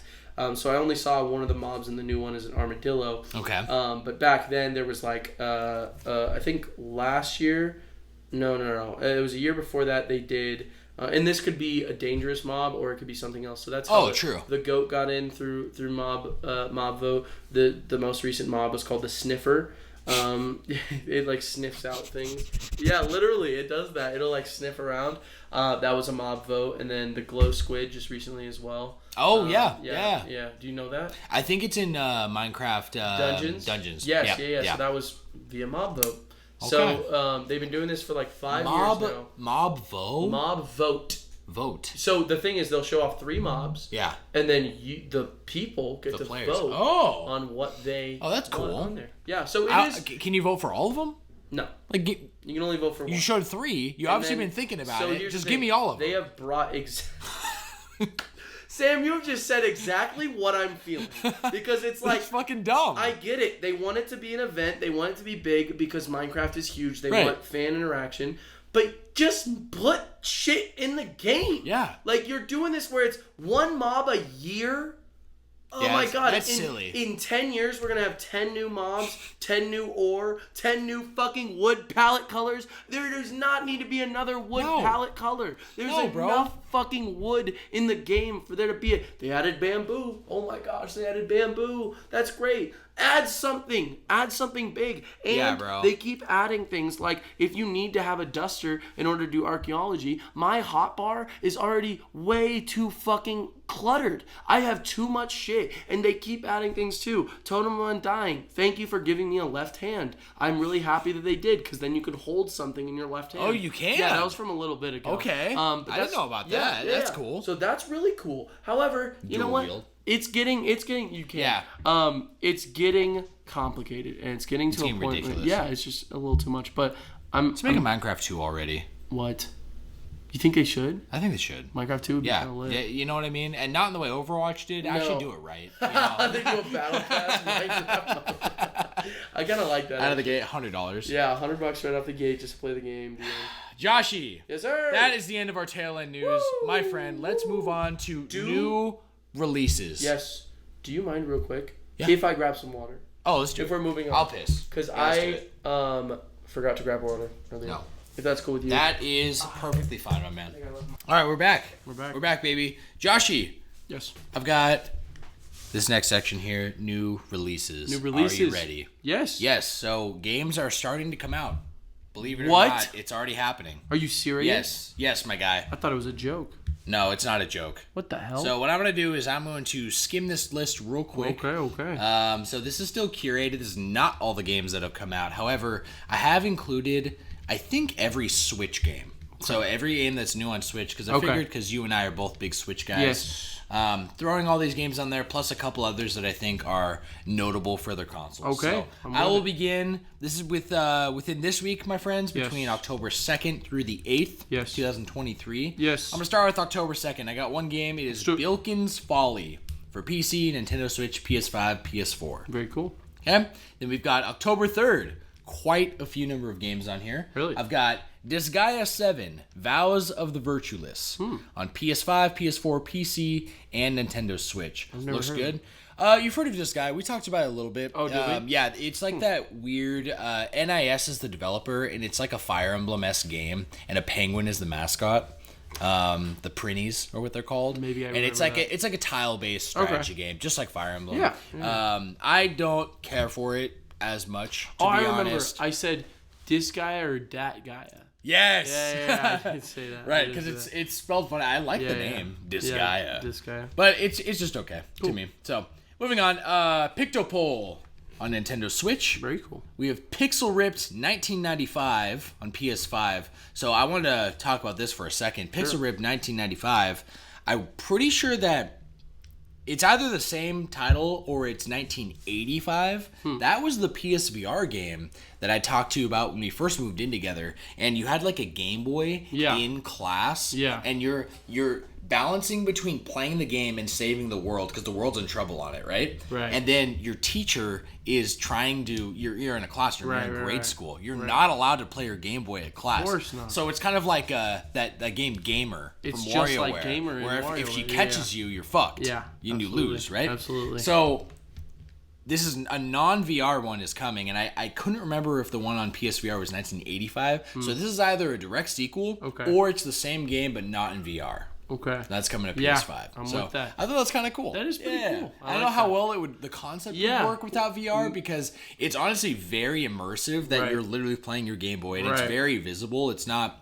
The concept seems whack, but it really, in playing it, it was a lot of fun. And then you're literally looking up and you see your teacher walking around, or she'll come up from behind your shoulder and you're literally like Like, and the music gets all crazy, and it's like, That's very similar to Gamer. Yeah, very similar. Yeah, it's really fun. You can distract her by it'll automatically put, if you start looking around, it'll put a straw in your mouth, and then if you look at your desk, you'd get a spit wad. Oh, and then you could shoot it across the room and like hit something and distract the teacher. Then you could play a little bit. Nice. But anyways, we'll see how it translates. Moving on, Silent Hope on Nintendo Switch and PC. Synergia Next Gen Edition on Nintendo Switch. I guess we're going next gen. We are. World of Outlaws Dirt Racing 23 Edition for all those exciting racing fans out there. Racing fans do exist. Also coming out on Nintendo Switch. Then I've got October 4th, Dino Break on Xbox Series X, Xbox One, PS5, PS4, and Nintendo Switch and PC. A Tiny Sticker Tale on PC, Mac, Linux. That was Linux? crazy. Mac and Linux. They're getting a new drop. And Nintendo Switch. Yeah, fucking nuts. And a Sticker Tale of all fucking games. Sticker Tale. Diorama Dungeon Crawl. What? Releases October 4th as well for Nintendo Switch, PS5, PS4, Xbox Series X, and Xbox One. Wow. And then we've got, to wrap it up on October 4th, Worldless on Nintendo Switch, Xbox Series X, Xbox One, PS5, PS4, and PC. I will say that none of these games I've really said so far I have heard of. I've never heard of any besides Pixel Rip 1995. I see. So, have you? No. Good? No comments? Not a single one. We'll move on. October 5th now. Yes. We've got Asterix and Obelisk. I don't even know if I pronounced that right. They're two X's. Asterix? It's a lot. Asterix and Obelix. Heroes. Let's say that's correct. I'll say it. Asterix and Obelix Heroes. Thank you, Josh. Appreciate the support. For PS5, PS4, Xbox Series X, Xbox One, PC, and Nintendo Switch. Okay. We've got Forza Motorsport. Oh, Forza. So, yeah, it looks to me from the outside here, because I'm not really playing my Xbox, and I'm not a Forza guy, but I have a big respect for the series. Yes. Especially for what it does for the racing community. And it seems like they're almost having a reboot, like a series reboot, because this game is literally called Forza Motorsport. And I'm pretty sure that's the first Forza game was called. First name. Yes. Interesting. So it's not like Forza a sequel name. No. Yeah. It's literally Forza Motorsport. This launches for PC and Xbox Series X. It also tells me it's literally brand new because it's not coming out for the Xbox One. A lot of Xbox One games coming out. Yeah, so that's kind of cool. Some exclusive. Another big one, Assassin's Creed Mirage is coming to Xbox Series X, Xbox One, PS5, PS4, and PC. Not the Switch. For obvious reasons. It's honestly, these games are just getting ridiculous in size and scope, you know. Absolutely. It's also coming out on another console that I didn't know what it was, because on the website I get my new releases from, it has a symbol for the consoles, right? So I'm pretty sure this is Amazon's console. Amazon has a console? Yes. It's just like the Stadia? The Stadia. Yeah, just like that. Yeah. It's called something though, and I don't know what it is. I'll look it up right now. It's the Luna. The Luna? It's the Luna. I'm very confident in that, actually. What? I'm going to say that with 90% confidence right now. Josh proved me wrong. Anyone out there, think about it. Yeah, the Amazon Luna. It's the Luna. Okay. Yeah. So it's coming out in the Luna. I don't even know what's available on the Luna, to be honest with you. Apparently a lot of things. I mean, no exclusives, but like Sonic Mania's on it, Control, Like a Dragon, the Yakuza spinoff. Oh, yeah. Yeah, Sonic Racing, which I feel like Sonic is always the Sonic Team Racing or whatever it's called. Sega's desperate, bro. They are always on all these experimental fucking like consoles. Like Stadia. Every time, yeah. The Ouya, Stadia. Remember the Ouya? The Ouya, yeah. Mega Man 11, of course. Smite, of course. Overcooked, Smite, of course. All these are kind of of course games. I'm gonna keep it $1.25. But all right, well then, keeping it $1.25. Keep it going. I'll keep it going. Bang on Balls Chronicles. Bang on Balls Chronicles? Yes, you heard that right. Bang on Balls Chronicles launches on PS4, Xbox One, and Nintendo Switch. Okay. Then we've got Front Mission 2 Remake on Nintendo Switch. I don't know anything about Front Mission other than I've heard it's a good strategy game. So, worth noting for those strategists out there, like myself. We have Knight vs. Giant, The Broken Excalibur on PC, PS5, Xbox Series X, and Nintendo Switch. Very cool. The Sisters 2, Road to Fame, Nintendo Switch, Xbox Series X. You know what? I'm just going to say the Xbox consoles and the PlayStation consoles and PC and Mac. Very cool. Mac, so interesting. It is interesting. 2 Mac games this week. That's wild. Crazy. Wargroove 2 on Nintendo Switch and PC. This was the game I was actually excited for because this is it's the first game. Wargroove is a completely crowdfunded game, and so it was made by like Ticklefish Studios or some small ass studio that I've never heard of before, and they made this amazing Advanced Wars remake. Basically. Advance Wars, yeah. Yeah, and so this is the sequel, Wargroove 2, on Nintendo Switch and PC. I think it's really cool. It's a Switch exclusive. That is cool. A lot of these indies don't go all in like that. They usually, it's either like they're for Nintendo, but they're also kind of published by Nintendo, almost like a second party. Totally. But I doubt that's the case. I think they just really want the Switch, you know? That's okay with me. And then lastly, Josh, October 6th, I've got a few games here. Borderlands 3 Ultimate Edition. What? Is coming out on Nintendo Switch. No way. Yeah, we just talked about Borderlands, right? And we talked about like how Borderlands 3 came out a few years ago. Yeah. It's the Ultimate Edition is coming out on Switch. I thought that was really cool. Man, that is pretty badass. Along with Detective Pikachu Returns comes out on Nintendo Switch. So we were just talking about it. Yes. Literally crazy. Freaky Trip launches on Nintendo Switch and PC. Love it. Horizon Forbidden West Complete Edition. What? So I'm guessing that's all the DLC and that's everything. Forbidden West is the sequel to Zero Dawn, right? Yeah. Yeah. Okay. Forbidden West. I've heard nothing but amazing things actually, and I just haven't played it. Really? So yeah. I've heard some bad things. Oh really? They were from Blades, so. Oh, true. Well, I don't know if I accept that. It also doesn't like Final Fantasy VII Remake, so I don't know if we can talk right now, Blade. But we'll see. That it comes out to PS5 only. And then we got Sword Art Online Last Recollection. I threw this in there honestly because I think it's such a meme. They are still making SAO games. There's like wild. 8 SAO games now, and they're all like massive fake MMO games. If that makes sense. So like they're not MMOs? They're not but at they're all. Like made but to be but they like they make you feel like you're playing an MMO. Yeah. Why don't they Very just make interesting. an MMO? That's a great question. With Maybe VR, like could you imagine? That would be a cool application for gaming and VR. There was supposed to be a gaming VR MMO. Oh my god, my friend Noah was telling me about it a long time ago, and I never looked into it. We'll check that out. I will. Yeah, please do it right now because last 2 I got was this SAO game, which comes out on Xbox consoles, PlayStation consoles, and PC, and then The Pale Beyond on Nintendo Switch. Yes. And honestly, I don't know anything about most of this list, so anything? I got nothing else to add. Okay. Is there any? Well, you were just looking up that VR game. Did you see anything? No, it's not what I was thinking of. Maybe it wasn't an MMO. Maybe it was an RPG that was just supposed to be super massive. Yeah. And I think it was open world at the time too. Cool. But Okay. not the way I was thinking. But yeah. Okay. Yeah. Sweet. Well, Joshie. Yes, sir. That brings us to the main topic, my friend. Yes, sir. Do you have anything you want to say before we jump in? Oh, well, just to hold on to your hats. Hold on to your hats. No, I'm just kidding. I'm wearing one right now. You are holding it. And you're holding it now. I am holding it. How about hold on to your socks? Okay. Yeah, because your socks are going to be blown up. Yes, sir. I have asked Josh this episode to kind of take the lead here because I feel like while Josh and I both have immense love for Pokemon, Josh might be an even bigger fan than I am, to be honest with you. And I love Josh's perspective on Pokemon because we did grow up with it with Pokemon in very different ways. You know what I mean? Like I'm like an OG Pokemon guy. Was obsessed with Red and Blue and then the Gold and Silver. And my fondest Pokemon memories largely are the first 3 generations. Right. Which is funny because Josh pretty much started right after that. Yeah. Right. Which is really interesting because it sounds like we started at very similar ages, but it's very different times. Different times. You know what I mean? Right. Which is very, very interesting.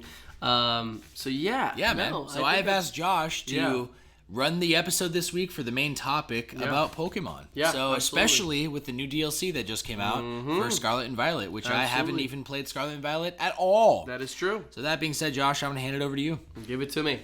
Well, first off, I just want to get us started and say that the idea of Pokemon and everything that Pokemon has been for the past 25 years, longer than that now, is truthfully, it has ever been expanding. And it is never going to be one thing forever. Because Pokemon, unlike many other big Nintendo IPs, is not just a video game series. It truly isn't. You want to talk about huge investments that you can make into something? Pokemon cards are like a viable option. There, you can invest money into a brand new like Pokemon card and just watch the amount that it's worth skyrocket. Yeah. Truthfully, Pokemon cards are probably like as big as I think they've always like only getting bigger. Yeah, if anything, you know what I mean? Stupid. It's crazy. It's absolutely. It's so crazy stupid. because I literally remember trading cards in grade school, getting in trouble for it, being told this isn't okay. Absolutely, like, this is like even just like teachers downgrading you and down talking you, and I don't even know what I'm saying. They make you feel like a piece of shit. Absolutely. For liking Pokemon. And I'm like 8 years old. You know what I mean? Yeah, exactly. No, I'm totally with you on that. It's only grown. It's only gotten bigger, and that is also, a huge thanks to all the things that are kind of going on. So I did want to ask you, because I don't think we really got to hammer out. I want to check in on the state of Pokemon, and I want to keep us posted on what's been going on, because spin-offs are not new. This is not a new idea at all. We just talked earlier about Gale of Darkness. Yep. And you kind of mentioned for a second the Pokemon Stadium games and how big those have kind of been when it comes to people growing up on Pokemon and how important those games are. So there will always be those mainline Pokemon games, but spin-off games are almost an essential part of the series. And so we're dealing with a different time right now. However, it's not completely different because there's always going to be a very big importance on spin-offs. However, I want to kind of get it started just with kind of a little bit of kind of like talking to each other about our own personal experience. So you already said that you started with the first game, Pokemon Red and Blue, right? Yeah. That was where you started. And I didn't even own them. Yeah. It was my neighbor's. Oh, really? And I would go over to his place, and then he'd be playing his 64, and I would be playing his Game Boy. Wow. I think he had a Game Boy Pocket, right? The little guy. Wow. Yeah, and it was Game Boy, and then Game Boy Pocket, and then Game Boy Color, right? Yes. And so before the Game Boy Color was released, they had the Game Boy Pocket, right? And it just... Oh man, I don't even know for those of you out there who remember this, but no backlit screen. Yeah.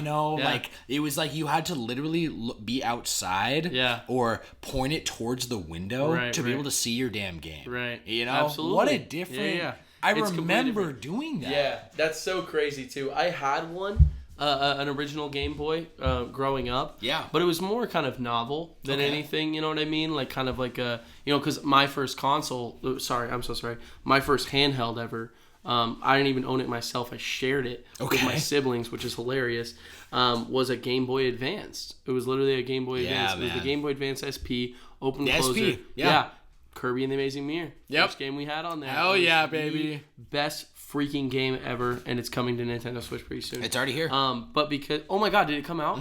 Holy crap, dude, we gotta play that. Let's do it, baby. But anyway, I wanted to ask. That's your first, because I started on Diamond and Pearl, but I feel like even just as important during that time to me was the Mystery Dungeon series, and then there was also the there was the Wii. I can't remember exactly which one it was. What was the Wii Stadium one? That is Pokemon Revolution. It was Revolution, right? And Revelation? No, maybe it's Revolution. Battle Revolution. Battle Revolution. Yeah. There you go. I should have wrote it down. Has Dialga and Palkia on it? Yes. Right. Yeah. So my friends were super into that one. Everyone's literally kids. One thing that will never change with the times: kids will be obsessed with Pokemon. Pokemon is what is up.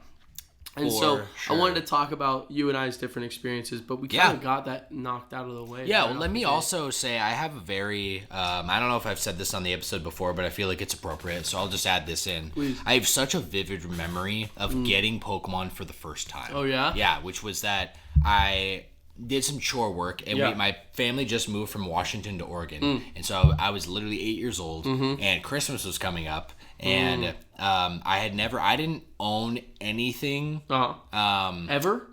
Oh, you know what? I'm pretty sure my uncle had given me his Nintendo 64 for Christmas the year before. Oh, okay. Right? Okay. So, like, when I was 7, I got my own Nintendo 64, right? And then when I was 8, I really wanted a Game Boy. And it was because these games that were available that weren't available anywhere else, specifically Pokemon. Right. So, I literally wanted a Game Boy for Pokemon. To play Pokemon? Yes. Wow. And I just told you the story about playing it for the first time and falling in love with it, and that was the Game Boy Pocket. Absolutely. Well, now there's the Game Boy Color. So the Game Boy Color is available, and I wanted it so bad. Gold and silver, right? It was for Pokemon Gold and Silver. They just came out, and I remember saving up money and doing chore work, and my dad also gave me like this back allowance, so he allowed me to rent a video game once a week, which costed $5. Wow. But if I didn't rent a video game, I would add that to like a wallet, if that makes sense. Oh yeah. So if I chose to forego it, I saved up. So I saved up $40 doing that. Right. So I forego.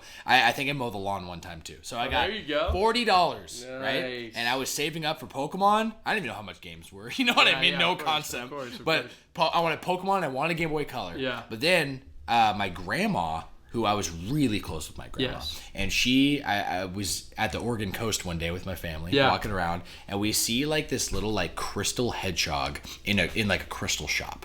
And my grandma, we had like this special connection where I was always her hedgehog.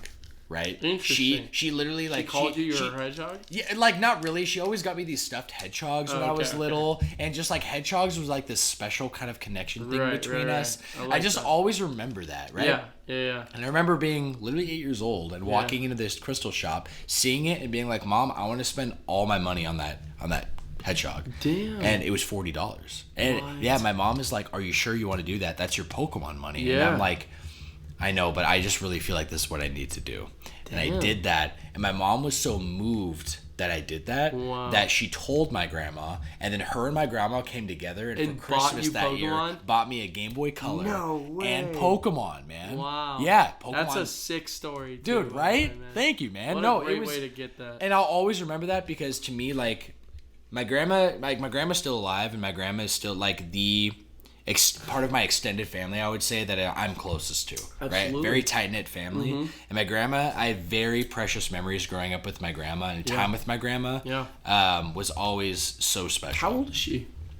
I want to say she's like 72. 72? Yeah. 72 wow, or she's 73. Really young. You think so? Yes. Oh, wait. My dad is 60. Dorian's dad is like 70. No, I'm a dummy.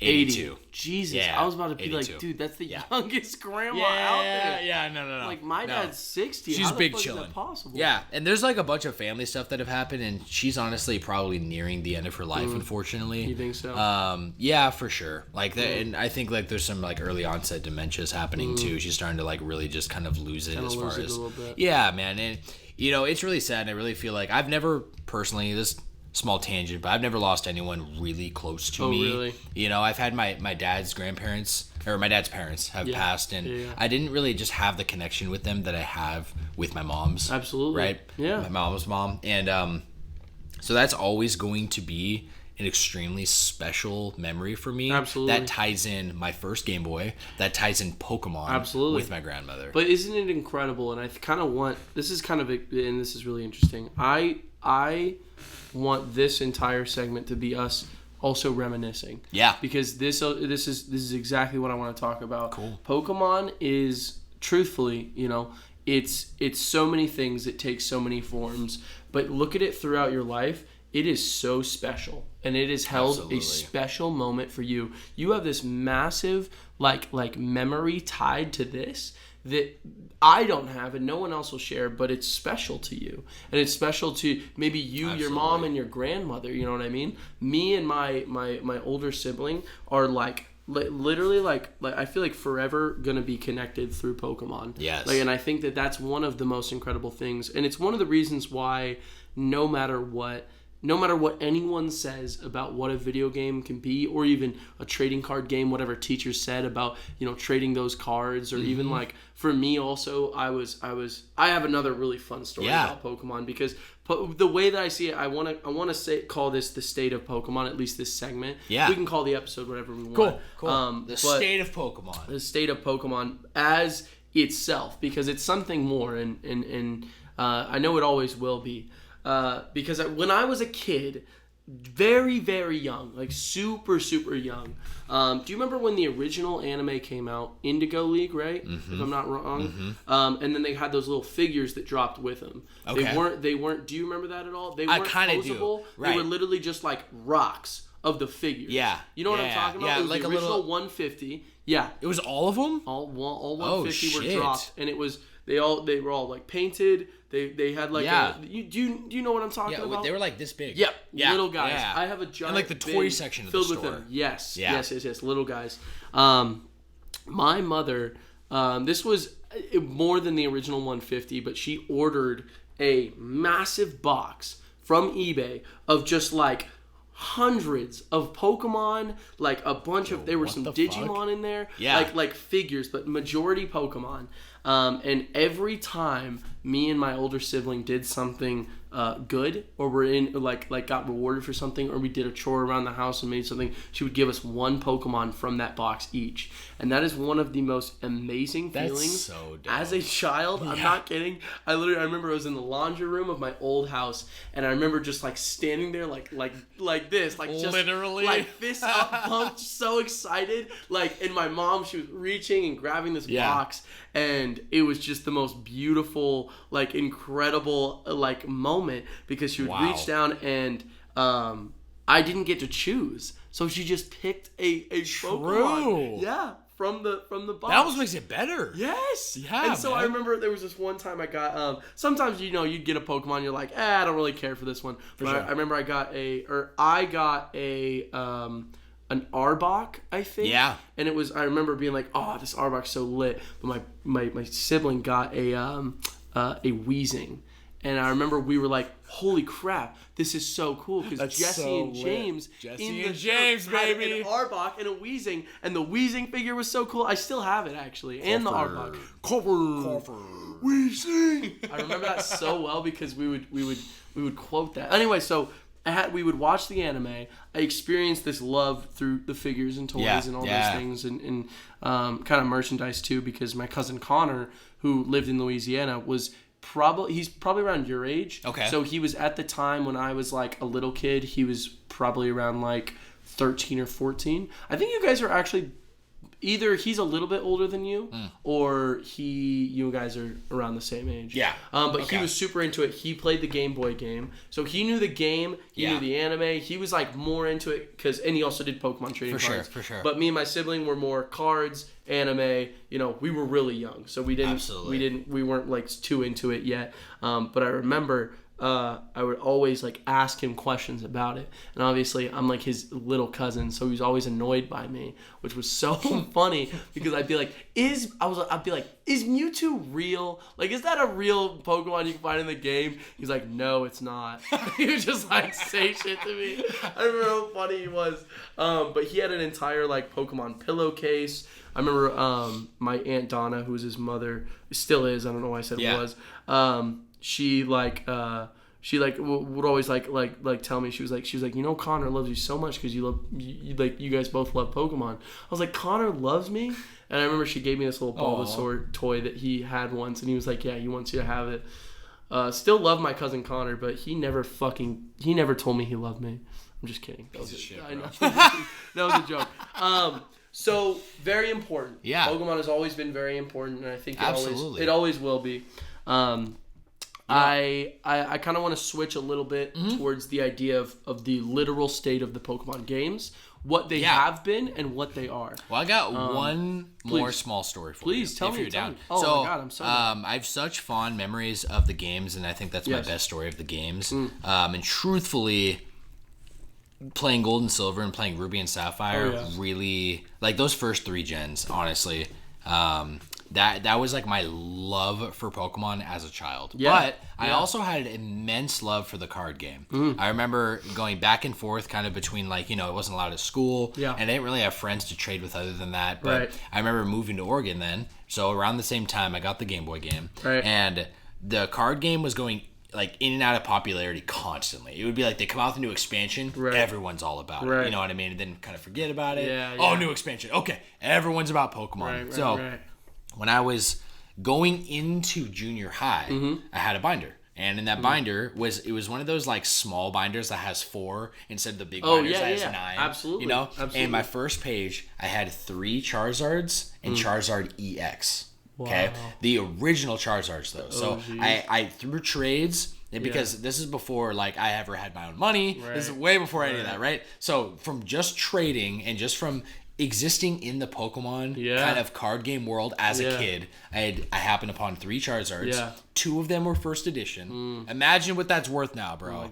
Oh my god, I still. How much do you think it would be cost? That binder was easily worth thousands. Thousands. I was gonna say $10,000 maybe, right? I don't. So the thing that gets 2 me first editions? is I don't know how much they go. Like they devalue quick if the condition isn't good, I was right. Gonna say, so because of all the trading and the old school nature, we didn't have anything in sleeves, you know, totally. Like it. So I'm sure if not all the Charizards were not mint. Yeah, I liked them looking good. Yeah. So I would intentionally take care of them. But I still wouldn't put them immediately in a sleeve, right, and make sure they're. And I got them in trades. So but I still remember though having this binder that had the 3 Charizards and then that 4th, the Charizard EX, turning the page. And I had Blastoise EX, Venusaur EX, Mewtwo EX, like all these EXs. I love the design, the 3D print on the card. Do you remember what line it was a part of? It was like the original EX cards. I think it was when Fire Red and Leaf Green were like starting to get remade, and they started. There was a big resurgence of Gen 1. Okay, which I feel like that's the main topic of Pokemon right now anyway. Yeah. But it was like the first big resurgence of Gen 1. That's literally what it was. That's the one? That's okay. Sorry, I just pulled up a picture of the Charizard. Had to make sure. I love it, dude. And the border of it was holographic. The border, holographic. It was so fucking cool. And it was a silver border. So I have this binder, but then I fall out of Pokemon. Look at that design nowadays. You see that? Dude, that's literally insane. Isn't that like the modern Pokemon cards are honestly fucking crazy. Remember that stained glass one I told you about of the Charizard? Like it looks insane. The one of the. So the story though is that I got out of it, right? And so now older me, I'm moving on. I probably don't touch my Pokemon cards for like 4 years. Now I'm in high school. Okay. Right. Still forgot about them. Right. They're there. My mom spawned a little brother for me. Okay. She did that. She did that. Yep. Was that for you? It was. That's very kind of her. To and his name is Jack. Is he? And this little fucking shit decided that. Was this the 4 one? The 4 binder? Yes. He was now getting into Pokemon because he was getting to the age I was. Okay. So now we're gonna fast forward more. I'm probably just graduated high school, if not a senior. Okay. Yes. So now it has been 5-6 years since I've even thought about Pokemon cards. Right. But I had this binder. Right. So one day I just suddenly decide I remember them. Okay. I start getting into Yu-Gi-Oh! The competitive game with my buddies like Reese and Chris. And so in that I'm like, oh, you know what? I love cards. It just was reminded that I love looking at the cards. Of course. I don't need to compete or do anything, but so I'm looking for my binder and I can't find it. Oh no. And I dig even deeper and I look through all my bookshelves. I don't have a lot of stuff. Right. And I'm like, that's so weird. I go a couple of days and I don't think about it. Then I'm like, all right, I'm gonna look again today. Right. I look through everything. I don't find it anywhere. And I'm like, dude, I have hundreds of cards. Right. There got to be somewhere, right? So I go to my mom, and my mom, have you seen my Pokemon cards? And she just gives me like this raw eyes open look. Oh my god! And my heart sinks, like all without communicating. Like it's just all like, Mom, you see my Pokemon cards? And then like, what? Okay. And my heart sinks, and I'm like, so she Mom, knew what happened? She knew what happened. Months prior. Oh, I know this story. Jack took my binder. Yes. And over to his friend's house because he was getting into cards. Right. He showed them his binder of his cards, which were mine. And then, this is in Oregon, so it rains a lot in Oregon. Right. And he left them outside. The whole binder. So I never saw that binder ever again. So I never saw any of the cards. They got ruined and she threw them away? My mom threw the whole binder away. Why wouldn't she just keep them? You know, I don't even know if it was. They can't be that badly ruined, right?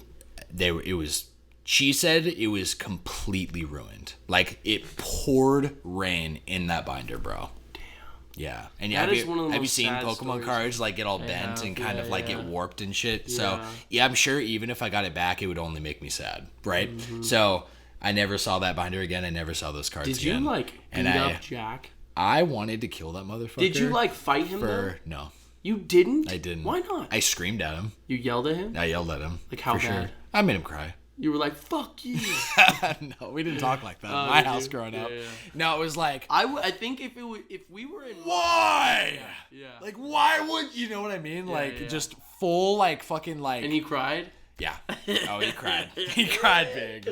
I'm really good friends with Jack, so it's fine that I'm. So am I. He's one of my best friends. Cool. I fucking love him. Cool. I love my brother, but that is another childhood memory I have. If that was in my household, Sam, and my younger brother, which something similar happened, I would have physically killed him. Like literally, I was not a good older brother growing up. I'm not gonna reminisce too hard. Love you though, Drew. Thank you for never listening. To the Thanks, podcast. Jack. Thanks, Jack. Appreciate you guys. Drew and Jack. That's all the stories I got at Pokemon. Is that the card? That is the card. Does that not look insane? And by the way, I was right. That's a dark terrestrialization. But yeah, that is. You're right because of the type. You see that?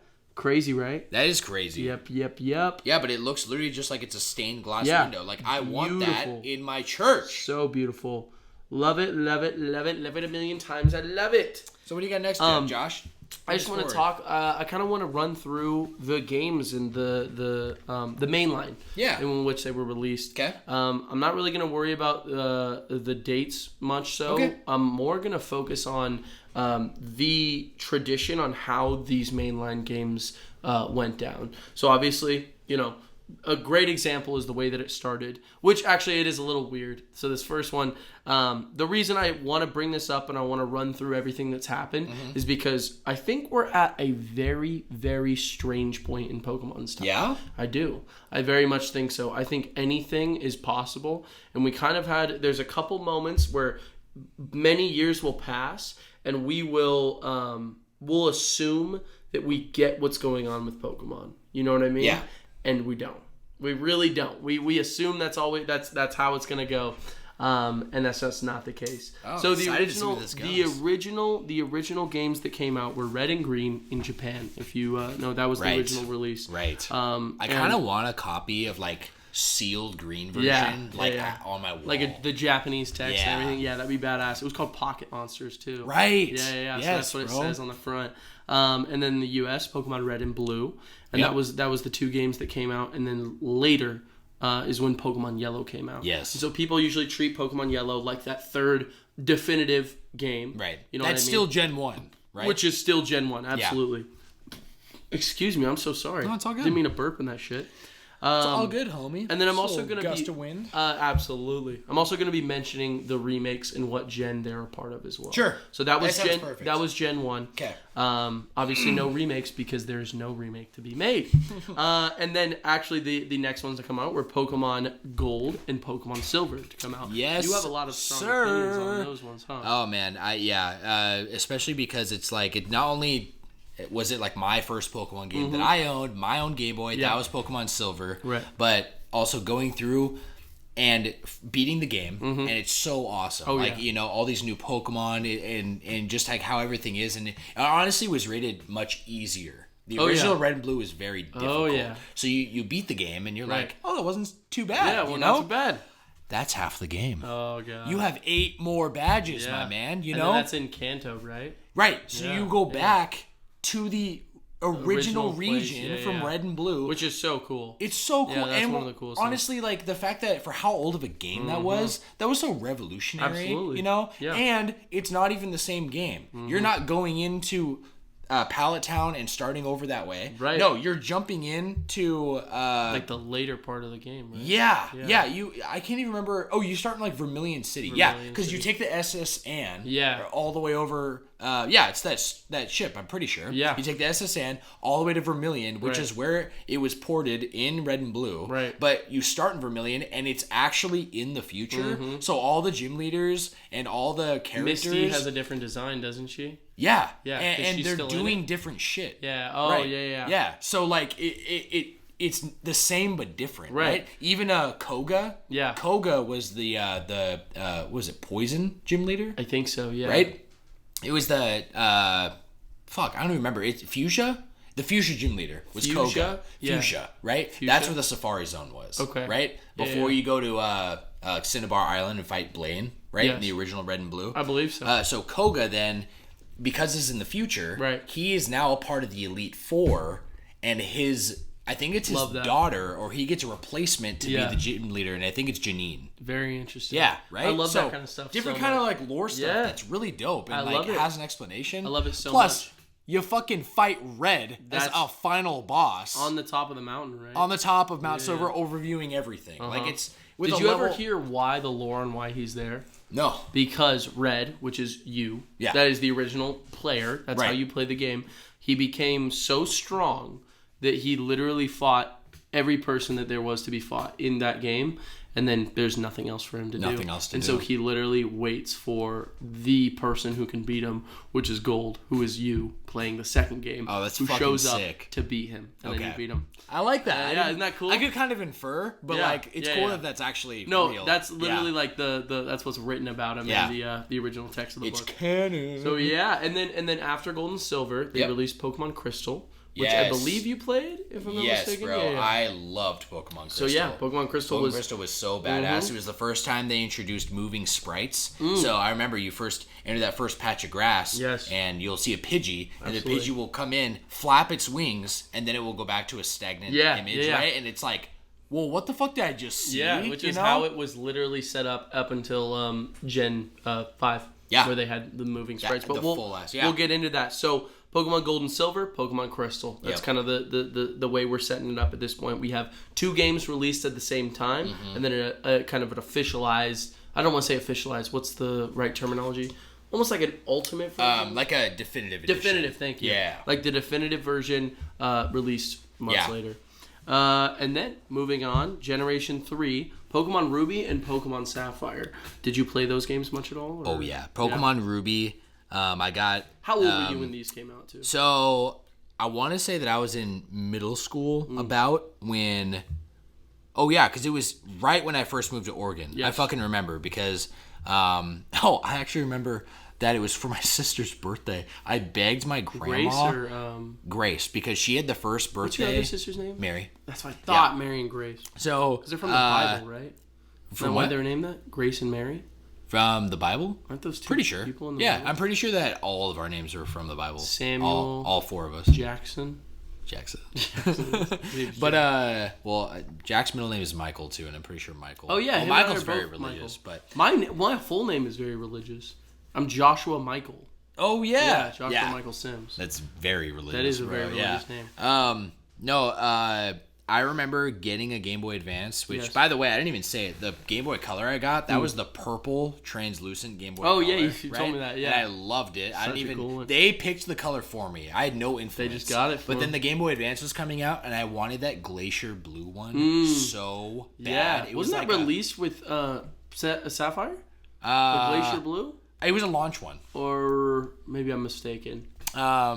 There was maybe there was a dual pack, but the Game Boy Advance launched on its own like that winter, right? Yeah. And then the Pokemon games came out that spring, right? Right. And I remember I got the Glacier Game Boy Advance with a copy of Pokemon Ruby, right? So big Ruby big boy. I must honestly, it's really tough for me because I can't decide if I like Gen 2 or 3 is my favorite. Really? Yeah, Gen 3 is legitimately incredible. I love that. Amazing. Mm-hmm. So I have nothing but fond memories. And the music Gen too? 3. Yes, so bro. Yeah, they added like more of an orchestra to it. More sounds like the freaking saxophones in that game saxophone. Are wild. Yes. So and then drums. The definitive version to be released later was Pokemon Emerald, which is so you had phenomenal. You had Groudon, Kyogre, and then freaking Rayquaza. The coolest fucking Pokemon design known to man. Dude, not even kidding. And the shiny's even cooler. The shiny is literally even cooler. Like, seriously. Yeah, it's like Charizard.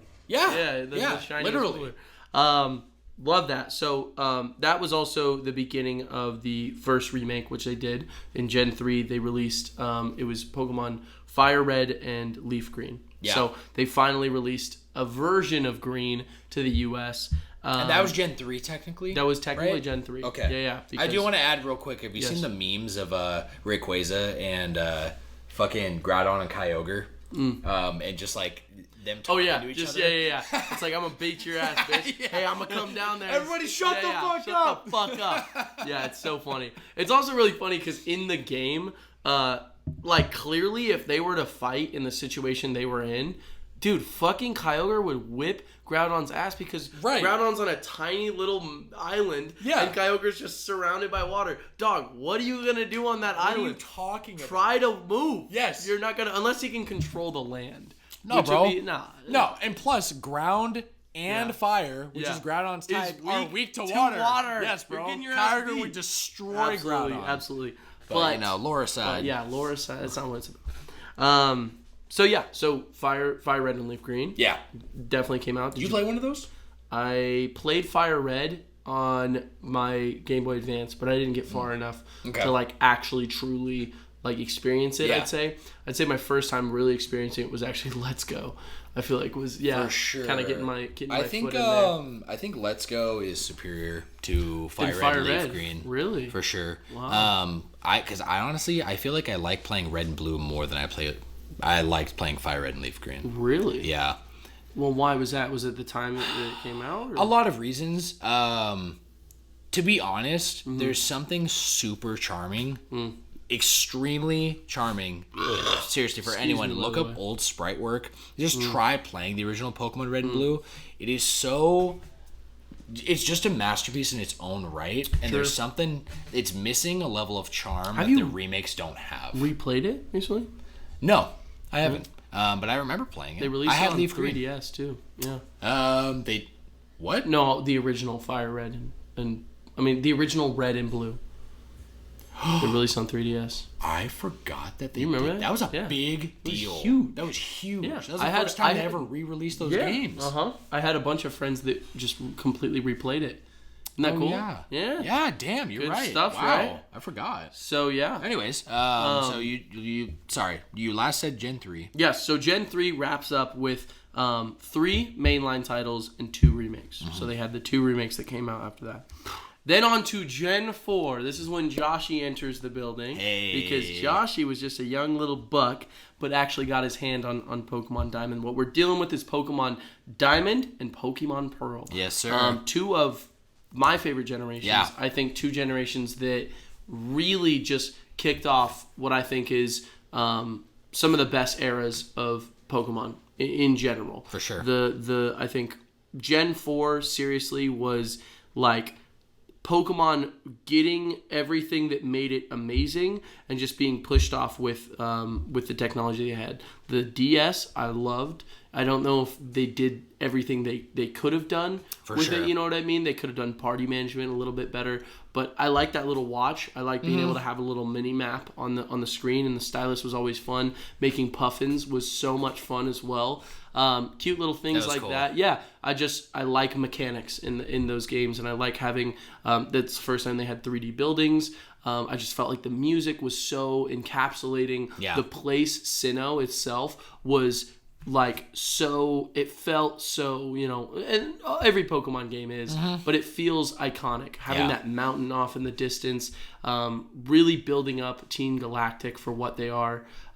Just yes, bro. A really solid generation, and so I wanted to say that. But yeah, you didn't really play these, if I'm not mistaken. Yeah, no, Josh, you're 100% right. I remember Diamond and Pearl coming out, and yes. I remember thinking, I'm over Pokemon. I remember having that thought. Yeah, literally. It was on the DS. It was on the DS. Yeah. I'm pretty sure I had an Xbox by then. Or I was at least, I would actively remembered having this moment of falling out of Nintendo. That's what I thought was happening. So I thought, okay, I'm getting older. Which was natural. Yeah. And everyone's, my friends are all talking about different games. They're talking about their PlayStation 2s. And then the Xbox was all getting big and shit. Right? And the GameCube. Right? So if anything, it was like, oh, maybe I'm falling away from handheld games. Handhelds. Right. And honestly, like handheld, I guess, at a time when you're a teenager, or at least a preteen, you're looking at it, you're like, I think that's for kids. You know what I mean? I've moved on to my Xbox 360, and I have Call of Duty. Yes. Yeah. Yes, so, Call of Duty and Halo. So you didn't really play it as much. My take in like diving in was post Black and White. So after Black and White, I picked up Platinum, and I played Platinum. Okay. Yeah. But you played Platinum. Little spoiler alert. Yeah. Platinum came out, which was also huge. You know what I mean? I think that it also, in what I felt, in my opinion, was a great example of it's not a sequel, it's the definitive version. Right. They added snow to everything. They had a new... Which was really cool. That's a cool idea. That's such a cool idea. To be honest, very different from what they did in the past with like Crystal and, you know. And new character designs. I think they had a new one for Gen 3, too.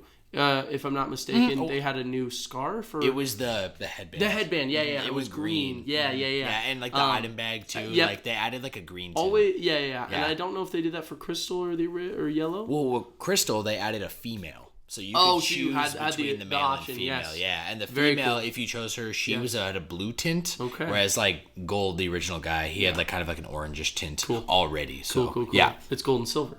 Mm-hmm. Yeah, I like that. So yeah, Platinum, they had new designs for the two characters. They had like almost like a full winter outfit. Very different story. And I think a couple new characters in Team Galactic. And there's always a bunch of differences. But I thought the snow was probably one of the most definitive ones. And I really liked that, especially as a kid. I thought the distortion world. Oh, yeah. Whatever it's called. That was cool. Yes. I think it might and everything involving Giratina is kind of this like villain. Yes. That was kind of sick. So cool. Because I don't think that had really been done before. They beefed up the distortion world so much in Platinum. Was the distortion world a thing in the other games? No. Okay. I mean, you visit it to find Giratina, but he didn't even have his other form. That secondary form is brand new, which I'll get into this a little bit later. Yeah, the origin form. Yeah. We saw that back when Platinum was released, and we're only now getting more lore on these origin forms. Really? Are you kidding me? As of Pokemon Arceus? True. Yes. No, you're right. I'm an idiot. So we'll talk more about a little bit of the Diamond and Pearl a little bit later. But so wrapping up Gen 4, there were 2 remakes that also came out. My brother. Yes. Are you serious? 2 remakes that also came out. We had Pokemon Heart Gold and Pokemon Soul Silver. Oh my god, which were huge, huge games. Unreal. Okay, everything I just said about Leaf Green and Fire Red, and it doesn't hold the charm. The opposite about Heart Gold and Soul Silver. You think it's better? Way better. Wow. You have no reason to go back and play Gold and Silver now. If you have Heart Gold. Yeah, I would even say Crystal. Don't play Crystal. They took what like the elements of Crystal added this whole story mini plot where there's this new character. He's chasing Suicune. Yes. I think his name is like literally Suicune something. Like it's kind of it's close, but they added this whole kind of like secondary plot to adhere to the story, and it made the 3 legendary dogs have way more importance, especially Suicune. Do you know them all? It's Suicune, Raikou or Raikou. Yeah, I called him Raikou, I think, as a kid. And then the electric one. I don't remember. Well, that's Raikou. Oh, then the other one's I don't remember. Entei. Yeah, bro. My favorite. I love Entei so much, bro. But Entei, such good designs. All I gotta say is that Heart Gold and Soul Silver, one of the best remakes, really ever, for sure. Yeah, of like especially of a classic video game, let alone Pokemon. But let's think just about so much justice. Let's think about this is why I said Diamond and Pearl. I feel like just kicked off this just masterwork. Yeah. Gen 4, Pokemon Diamond, Pearl, Platinum, then Heart Gold, and then Soul Silver. That's fucking masterwork right there. Those are just incredible games. Moving on after that, Gen 5, we're hopping into the 5th generation. Yes, sir. We had Pokemon Black. Yeah. Pokemon White. Yep. Those 2 games came out. Yeah. Very big. You skipped these or no? This got me back into Pokemon. That's right. You said it got you back into it. I actually remember. I'm pretty sure it released in 2010, and that was the year I graduated high school. And my buddy was I'm pretty sure I got back in because of him. His name is Brad. Shout outs to Brad. Shout out Brad. Have I met Brad? You have not. Who came over that one time? Oh wait, maybe you did. I think you did. Didn't he come over? Yeah, with Hayden. Yeah.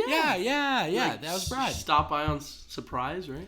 Yeah, like I think he was stopping in for like some other reason, and then like Hayden was here, and like, we just made the trip happen. Yeah, I don't even remember the circumstances. Yeah, but I definitely met him. But yeah. Shout out Brad. So shouts to Brad. Brad was all in. Yes. Brad had this resurgence of Pokemon, right. and he's like, dude, you got to look at what's happening. You got to look at, like, he was looking up, like, Koro magazine in Japan, right? Yeah. Huge. Always showed Pokemon stuff, you know? Yeah. So, and he was like, look, the sprites are moving. Like, Pokemon is restarting. They're having 150 new Pokemon. And I'm literally like, oh, my gosh. Yeah. Yes. I was all in. He sold me. So I got, Brad. I think I got white version, and I wish I got, no, I got black version, and I wish I got white. Because you wanted Zekrom. Because I wanted Zekrom. Yeah. Yep.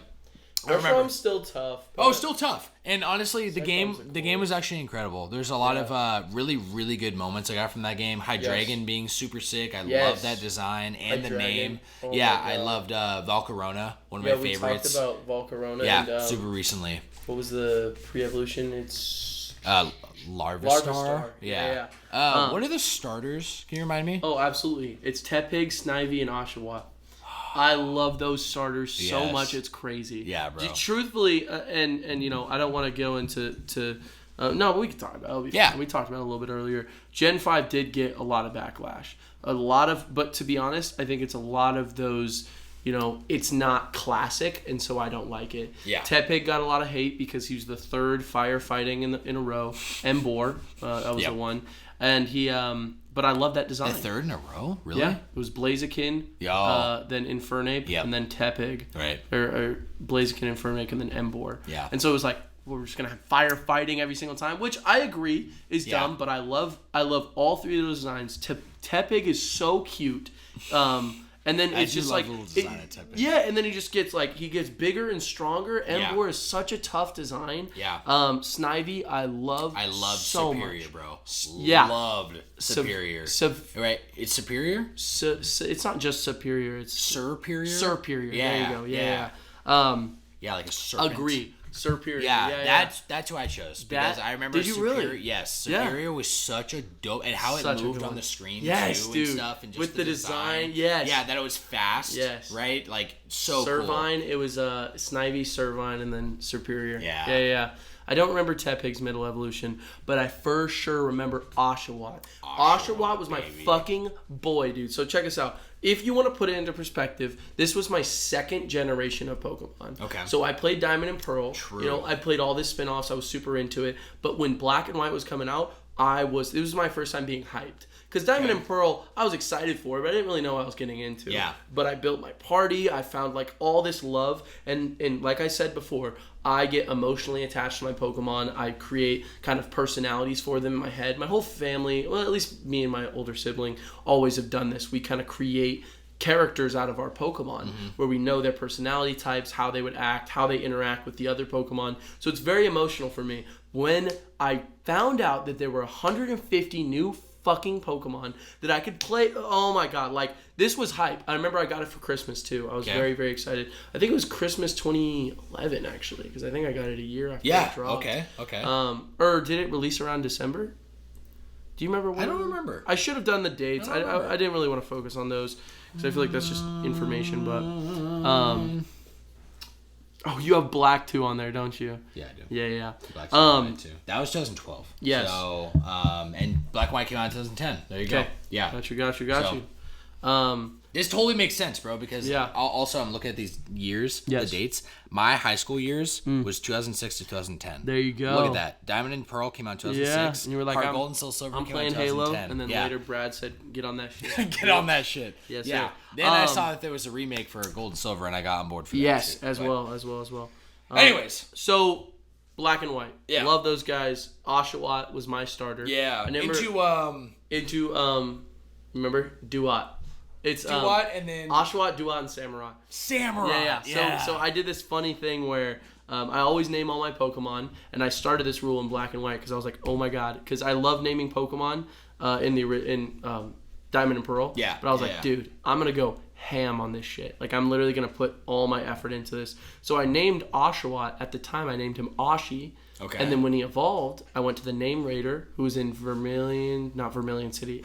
He was in the big city. You remember the one where you walked around and spun around all 3D? The massive fucking city. I don't remember so what the it's Name called. Raider was in there. I don't remember either.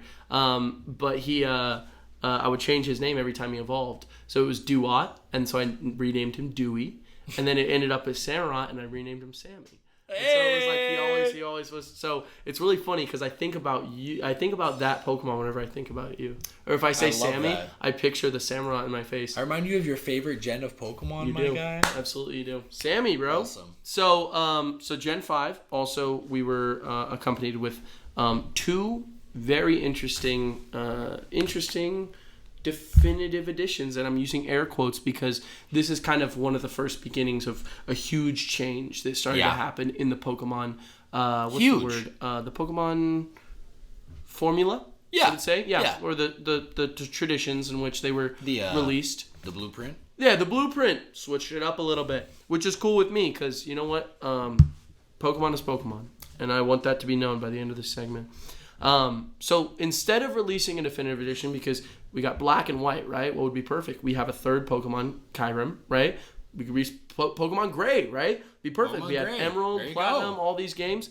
They didn't do that. They went Pokemon Black 2 and Pokemon White 2. Yes. So which you said earlier in the episode, but kind of nuts. Very nuts. Never happened since. That has not ever happened. It never happened before. Never happened since. A true sequel.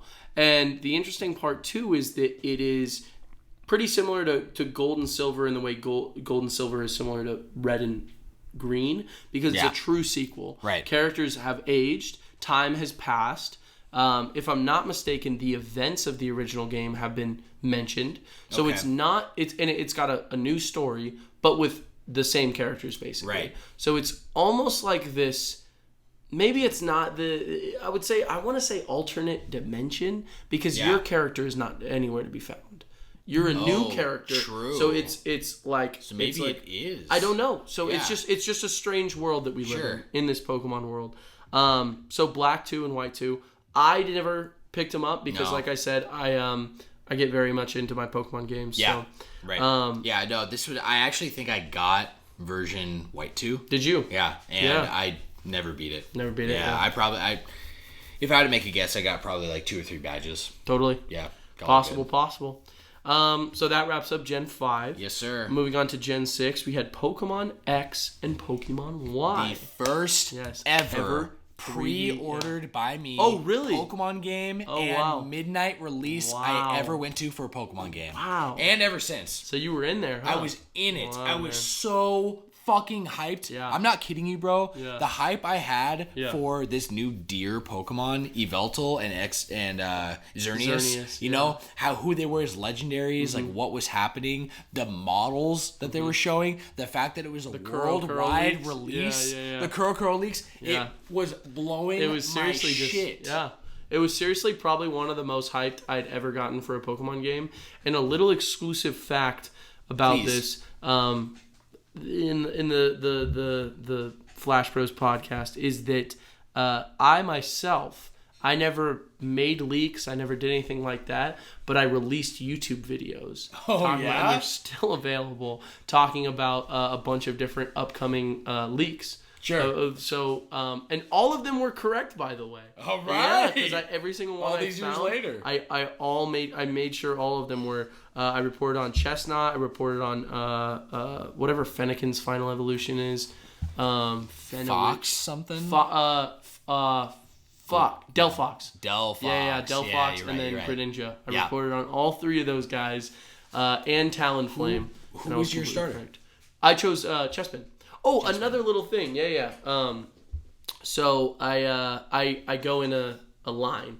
So I always go. I started with fire. I had Infernape. Okay. And then I got obviously Oshawott. Obviously. And now you my have to third get the generation grass. had to get grass. I so see. It's Chespin. And I then love do you give that yourself design. a restart, or Yes. do you go back to? Nope. I go right to restart, back to fire. Back to fire. So going on. So it's like the Avatar. Yeah, absolutely. That's how I think of it. I'm like, oh, it's like an Avatar. It's a cycle. Thing. Yep. It's a Pokemon cycle. It is a Pokemon cycle. I got my Pokemon cycle. And it's so funny because every time I look at the new generation, I'll see my starter right when it reveals the 3. Yeah. And I'll literally be like, instead of being like, oh man, I wonder which one I'm gonna choose. I'm like, there he is. There he is. You know, there's my starter, which baby. I've loved since the new ones on Switch have happened. I've I knew I wanted those ones. Yeah, maybe I should right when do I saw that. That them. sounds kind of fun. It's so much fun. Yeah. Because literally, I remember when Sword and Shield was announced, they showed him. I saw Sobble, and I was like, "Fuck yes!" I was like, "That thing is so cute." I remember when you were so excited. So cute. Yeah. And I just was like, "Yeah," because I just played. Okay.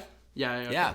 Yeah, So, I have like different take, and I'll get into my starters later Please. because one of my favorite starters I gotta choose Yes. is one of the more recent Pokemon games. So we'll get there, but I couldn't. X and Y was like, aside from like some small stuff, I don't think I even knew who. I think I knew who Delphox was. Yes. And because I was spoiled, I chose not to choose Fennekin. Really? Because I love the fox design. So who did you choose? I also loved the frog. Yeah, So Froakie. I had to choose Froakie and get Greninja, bro. Nice. That's so good. Loved Greninja. That's so good because you ended up with your starter got to be in Smash later. Yeah. Yeah, that's so yeah. lit. I love that. Yes, sir. I felt like, for me personally, here's what's going on. Gen 6, which is what X and Y is a part of, I felt like got a lot of love, but it was a very strange time. First ever 3D Pokemon. Yep. This all happened. We also got 2 remakes. All right. We had Pokemon Omega Ruby and Pokemon Alpha Sapphire. Yes, sir. So this was a part of Gen 6. This is all known as Gen 6.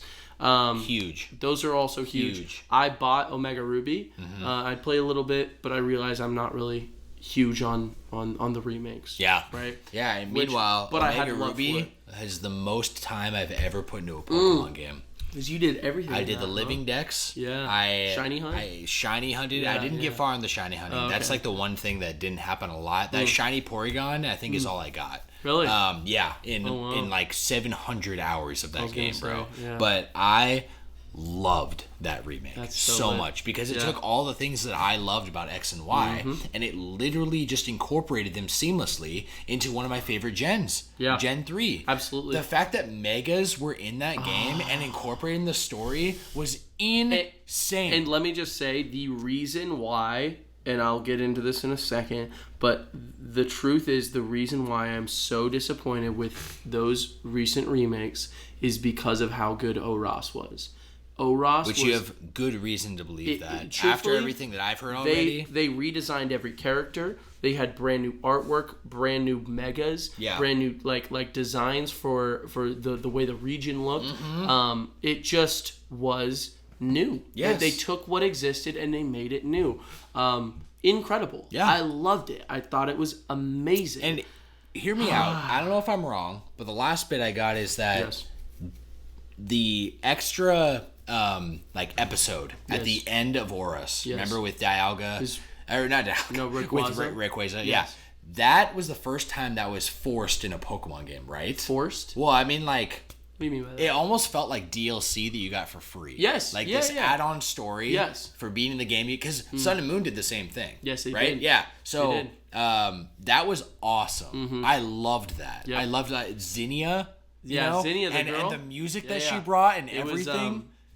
they called it The Lore Keeper. people people call that the Delta Emerald section. Delta Emerald. Yeah, because it's like Omega Ruby, Alpha Sapphire. Okay, that's fucking cool. People love that. Yeah. It's a huge. It's very popular though. People love not just these remakes, but also just X and Y too. So this is why this gets really interesting. Black and White really broke the perception of it, broke the idea of how we were going to do these definitive sequel games, because X and Y continued with not a single one.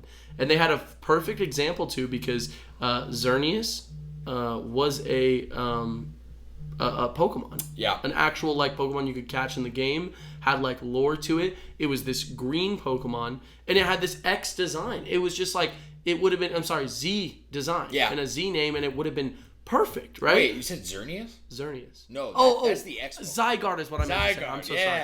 I'm like, wait a damn, what's happening? No, I'm so sorry. Zygarde. So, you had Yveltal, Xerneas, and Zygarde. Right. And it's like, okay, where's this game? Never came out. No Pokemon Z ever was released. There was no talk on it. There were like leaks, but it was clearly fake. You know what I mean? And that wrapped up Gen 6. Moving on. Wait, I'm sorry. Please. Can we pause real quick? Kendall just tried calling me twice. I just want to make sure she's okay. Absolutely. Yeah, cool. I actually have to pee, so. Honestly, I gotta pee too. Perfect. All right, we're back, baby. All right, we're back.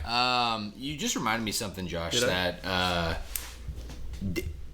Black and White 2. I know we're going back for a second, but they like the only new feature that they had, like a new Pokemon, it was like different versions of Kyurem? Yes, so Kyurem it was Kyurem Black and Kyurem White.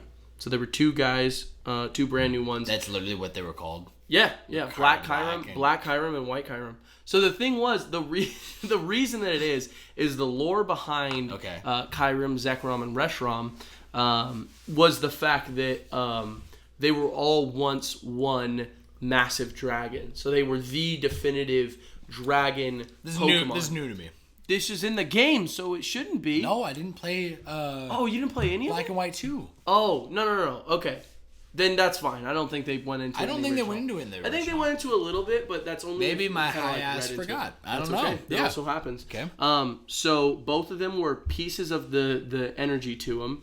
And then Kyurem is the husk. So it's the body that's left over after these two pieces left. So, with that said... Is that why he's fucked up? Like, yeah, he looks weird. Yeah. Because, like, he's like asymmetrical. Yeah, he is. So, that's also, that's the reason why. Like so, his face. When he, Also, just for anyone out there, while we were on we took a little tiny quick break, I brought out some figures to I'm literally holding a Kyurem right now. Yeah, he's holding a Kyurem right now. So he's just the body, and so in the second game, if one of these two fuses with him, it's almost like 75% of the Pokemon is there. Oh, that makes sense. You know what I mean? Right. So because it would just be missing the other. It would be missing the other piece. Okay. They make so it's Black Kyurem or White Kyurem. This is so why. Interesting. This is why. I don't want to spoil for later in the segment, but I'm just gonna say we should come back to this conversation about Kyurem. Okay. In just a second. Kyurem, we're coming back, baby. We will. I'll hold So it there. we just finished up on Gen 6. Yeah. And so moving on to Gen 7, we had Pokemon Sun and Pokemon Moon. I say it. Love Pokemon sir. Sun and Moon. I actually thought when these games are coming out, I was going to drop off again. You thought I remember, so? Yeah, just being like, all right, Sun and Moon. Like, I kind of was just getting kind of this, like, maybe Pokemon is just, they're overdoing it now. When is it too much, right? Absolutely. And then they're up to, like, the 800s, I think, by this time, as far as Pokemon goes. Absolutely. And I just remember looking at it and thinking, like... Man, I just don't know that Hawaii and Pokemon are mixing. I don't know that I'm on board. I was so wrong. I was so genuinely wrong. Absolutely. I'm just going to say it. I don't even know what Josh has written down, but I'm going to say this game introduced forms. So they introduced this new idea of taking old Pokemon. And they've done this before, right? Because they've given evolutions to older Pokemon in newer Pokemon games. That's definitely a thing. Of course. When they came out. Gen 4 was also huge for it. They also added pre-evolutions in Gen 3. Yep. And then... and Gen 6, they added Fairy type. So with the Fairy type, they retroactively changed Pokemon. The whole battle system. Yeah. It changed so much because adding this new type, especially in the fact that it was weak to Steel, that was huge. And it negated dragons. Completely negated dragons. Only had one weakness before that, and you remember what it was? It was ice. No. And dragon. It was dragon. And ice. It didn't have... It was not weak. Oh, yeah. Promise you. But... In the original... Check it out. Yeah. I'm looking it up right ice now. And dragon. I'm looking it up right now. Because that was a big key in how you beat Lance in the Elite Four in Gold and Silver, because he had 3 fucking Dragonites. How do you deal with that? Yeah, you're right. Ice type, Fairy type, and Dragon type.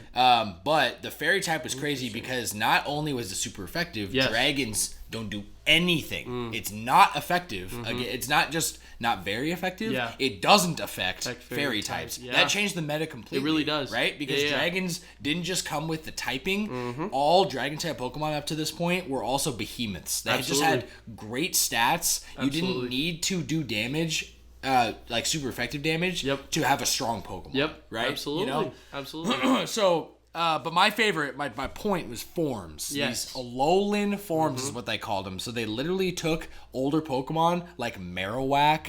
Like, I have personally no love for Marowak. Other than the show. Okay? Yes. There's an emotional part of the show. But Absolutely. Alolan Marowak. Actually, there is, Alolan Marowak, if you look this up, Marowak is crazy. Absolutely. He goes from ground type, right? To Ghost Fire? Are you kidding me? Ghost Fire is crazy. Dude, and he's spinning around this fucking fire stick. Alolan Muck. One of the most dog Pokemon, I swear to God. Yep. I don't like Muck at all. He's like Garbodor, right? Yeah. Just this trash poison type that Team Rocket always had on him. Right, of course. But fucking, you make it poison dark, and like now, dude, not only does he look cool, he's good. They just vamped up, I think, all those original Pokemon that needed it. Yeah. Truthfully, and it just made for such an interesting game. Definitely. I'm really glad you mentioned these, by the way, because I want to talk about how this started a massive change and kind of broke the traditional idea of what a generation can hold. Yeah. And so originally, you could get some new evolutions, new Pokemon, of course, that's a massive part of it. But now we're dealing with something completely new because these Pokemon still are the same Pokemon. They are. They hold in the national dex, they hold the same exact number. Okay. But they have a new form, completely new design too. Yeah. New form. It's the design, it's the typing. The typing, like one of the most popular is like not Executor. What's his name? Alolan Executor. Is that what you're talking about? It's not Executor. Executor. Executor. Mm-hmm. Wait, what is his pre-evolution? Execute. Yeah. Then Executor. Wait, his name's Executor. Yeah, but Executor. Executor. At least that's what the anime says. Yeah, no. I believe the anime. Executor. Do you remember what it was? It was a dragon type. Right. Yeah. It just completely. It was crazy. It was grass dragon. It's designed like grass that? dragon. Yeah. I believe. If I believe so, yeah. Yeah. I'm pretty sure. I'm pretty sure you're right. Yeah. And then it just crazy. Its design was so crazy too. It's like the tallest looking Pokemon ever. Yeah. Looks like an actual palm tree. Yeah, bro. Just some crazy stuff, but. It's a massive meme. Absolutely. It's so tall. But it changes the game. Mm-hmm. It changes the idea of what will happen after Pokemon. So, with that said, we didn't get any remakes this generation, but we did get a definitive version. 2 versions, actually. Right. Pokemon Ultra Sun and Pokemon Ultra Moon. This was so different from Black and 2 and White 2. This was not a sequel. No. It was thought to be a sequel. Yes. I was fully convinced I was getting a sequel to one of my new favorite generations, right? And you play it, and it's like, wait a damn. This is the same game. Yeah, it's an alternate universe, right? Yes. Because it's like, and then they kind of followed a Black 2 a little bit more because they went more into Necrozma, which they didn't really go into at all in the original game. No, yeah. Beyond the fact that he was a Pokemon you could catch in the original. Yeah, no. This was like he's some alien being, and he's like imperative to the story. So insane too. They go into multiversal things, alien ideas. Yeah. Very, very lore-wise, very interesting. Yeah. They just made the game better. They really took the story. It's almost as if like it was for the first time fully that they took a lot of fan feedback and a lot of kind of like how even probably Nintendo felt about the game post-launch. Yes. And they just repackaged it. They literally just took the games and was like, all right, here's the better version. Yeah, absolutely. And I don't know if you remember very well. I assume you do. But the state of Pokemon at this time was very up in the air. Because at this point we were even maybe under the impression that is it possible we could get a Nintendo Switch Pokemon? Is that where we're going? Is the 3DS going to die out completely? Yeah, remember and people were Pokemon Stars? Pokemon Stars. People were like, are they going to make this next version of Sun and Moon on the Nintendo Switch? Yeah, and I know people were insane. Huge. It was going nuts at the time. And so instead of that, they did one last game on the 3DS, which was the last Pokemon official mainline they did on the 3DS. And honestly, that wraps up Gen 7. Right. I have a question. Where does Pokemon Let's Go fall into this? So Let's Go is going to be a part of the next gen. It's the next gen? Yeah, because if I'm not mistaken, it didn't come out until... Maybe I'm wrong on that. You're not mistaken. I have a backup list right here, just so the audience knows. I've got I literally just have like a timeline, if you will, of Pokemon mainline games with a couple of spin-offs. Beautiful. And you are 100% right. So it goes Ultra Sun, Ultra Moon in 2017, and then 2018 is Let's Go Pikachu and Eevee. Because Pokemon Go itself came out in 2016. Which also was, the same year of Sun and Moon. Absolutely. So I'm also going to talk a little bit real quick about Pokemon Go then. Cool. If that's cool with you. Yeah, please. Because I'm loving all this lore, by the way, too. Yeah. Like, I know a lot of what Josh is talking about, but a lot of this stuff is new for me, too. Yeah. And there's definitely gaps in my knowledge of playing Pokemon from the gaps I didn't participate. Well, right now, I want to kind of just catch you up on what has been going on, what the trends have been, and then we're going to talk a little bit more extensively on what's going on now. Cool. So Pokemon Go, it started back in 2016. I played the shit out of Pokemon Go when it first launched. Yeah. They only had the first 150. But anyone who's listening, and you, probably Sammy, this was a phenomenon when it first happened. Yeah. I mean, it was like everywhere. It was so big. I remember it was so big that the 2016 election was happening, and Hillary Clinton dropped that bar of a fucking quote.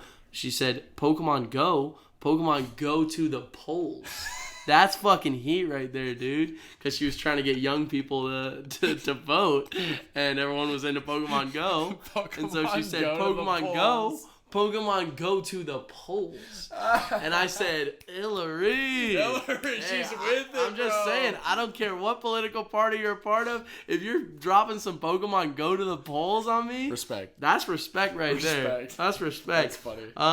So that was a big time for me playing it, and then I honestly fell off, but the game hasn't. I know a lot of people are still very much so. I mean, you and Kendall you want me to talk are about crazy it right now? about it. Or do you want to talk about it later? We can talk about it now, but I kind of want to talk about the beginning of it. If you have a lot to say about when you first started back in 2016. I do. Yeah. I very much remember it. I remember downloading it. I remember I was starting to get into hikes at the time. I lived in Oregon, so I was going on these hiking trails, and I was with my ex, and we both kind of got it. We were both kind of goofing around with it. Was she into it? No. Not really. She'd never been a gamer, so it was kind of she downloaded it, played it 2 times, then never touched it again. Didn't really fuck with and I really gave Pokemon Go a legitimate chance. I remember that first trailer where it shows everyone fighting Mewtwo in like this big raid and being like, dude, this is the future of Pokemon. No, it is.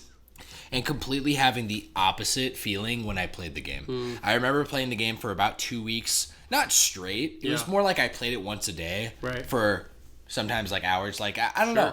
I think what definitely influenced me was a lack of friends that were playing it. Sure. Because this is definitely, especially playing it now, it is a very social game to be able to really get the most out of the experience. I agree. Yeah.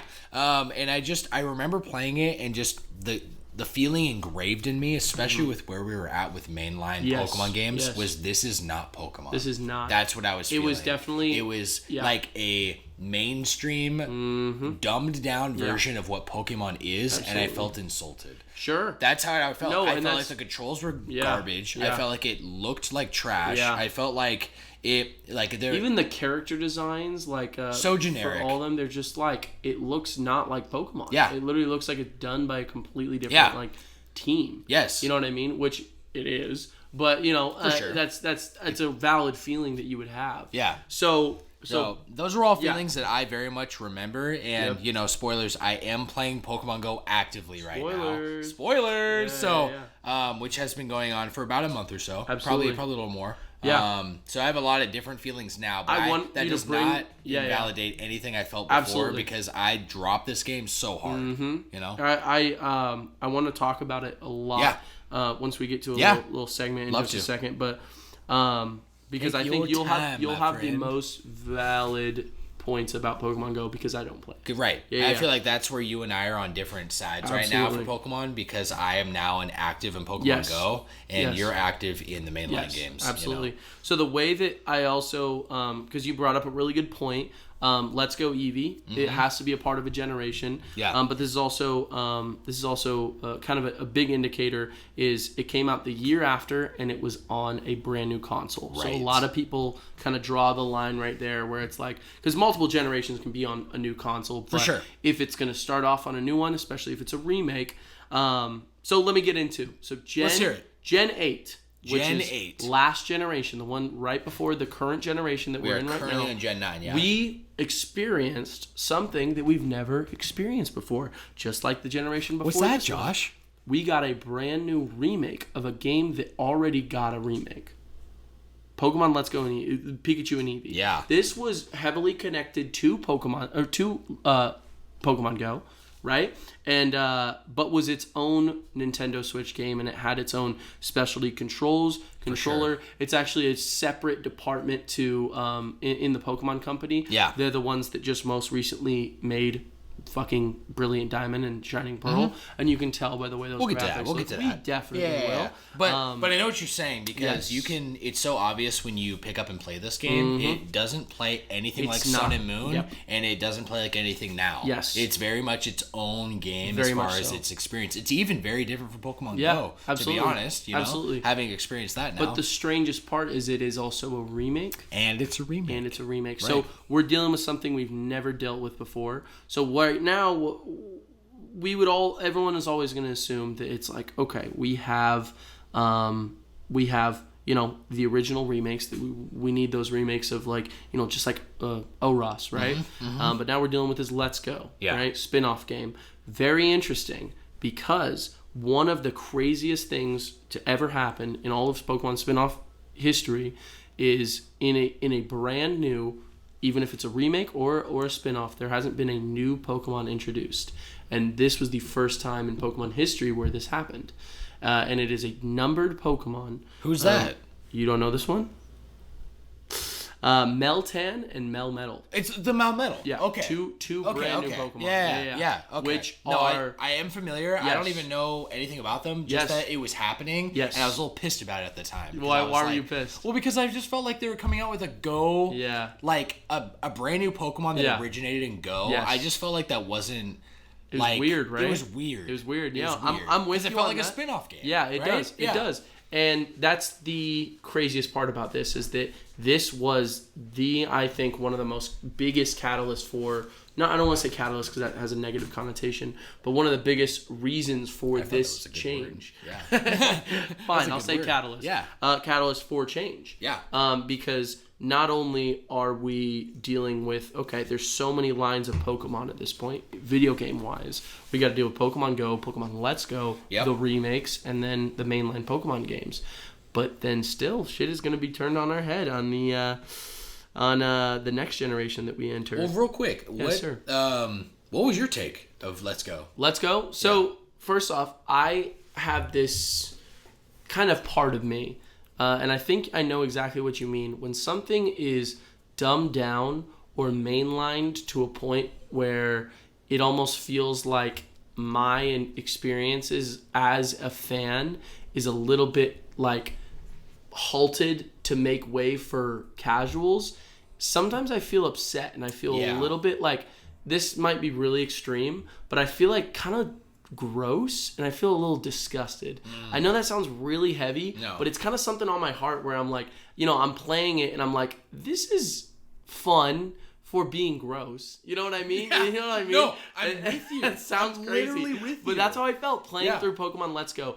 I gotta say though, playing through it, I enjoyed it much more than I thought. And these initial feelings that were on me, much more. Yeah. I decided to kind of make whatever I wanted to do. I dropped my partner. I dropped the Pikachu that I had in the game, and I just completely focused on other Pokemon, and I evolved them the way that I wanted to. I focused on battles. I didn't really care about catching as much. I only caught if I wanted something, and then I feel like I made the game enjoyable because I chose what I wanted to do. Yeah. And so I enjoyed the story. I enjoyed a lot of it. And I got to experience Gen 1 in its own way. For sure. And then the art style kind of grew on me. I was loving having a Pokemon on the Switch. It became a game where I started off with that sick feeling, and I slowly enjoyed it a lot.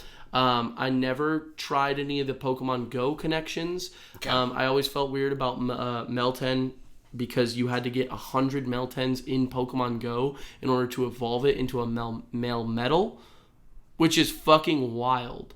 That is wild. 100. It was literally like, yeah, and you couldn't get them in the original game. And then there was literally a daycare system where you had to run around with all these medals. But they had like events where it was you could catch like multiple. Because I haven't found a single one. Yeah. I think they had like those, you know how they had like that Charmeleon thing? Or sorry, that Charmander. Charmander thing. Day. And you caught like a bunch of them. It was called a community day. They had a lot of those for Meltan. And it went in with when they released Pokemon Let's Go. Yeah. So I don't know if you can find them anymore. They did something similar. I definitely haven't seen them in the wild in the month or so I've been playing. Totally. So I'm sure it's probably tied to like. It was definitely when it was happening. It was an event, but I never got involved with that. But I appreciated them and I enjoyed them for being. He would be technically a mythical Pokemon. He is a mythical, right? Yeah. Yes, he is. So technically, it's like kind of an event Pokemon in its own sense. Yeah. Makes sense. Like DNC, Victini is a huge like one. Mew, like many others. Any of the mythicals, the big mythical boys. Mythical boys. Okay. Thank you. I was curious. Absolutely. Yeah. So this is technically Gen 8. So that was the beginning of Gen 8. And then we got a mainline announcement, which was almost probably one of the best feelings for me because I was like, what is this casual bullshit? Yeah. Right? And I even loved it. I ended up loving it.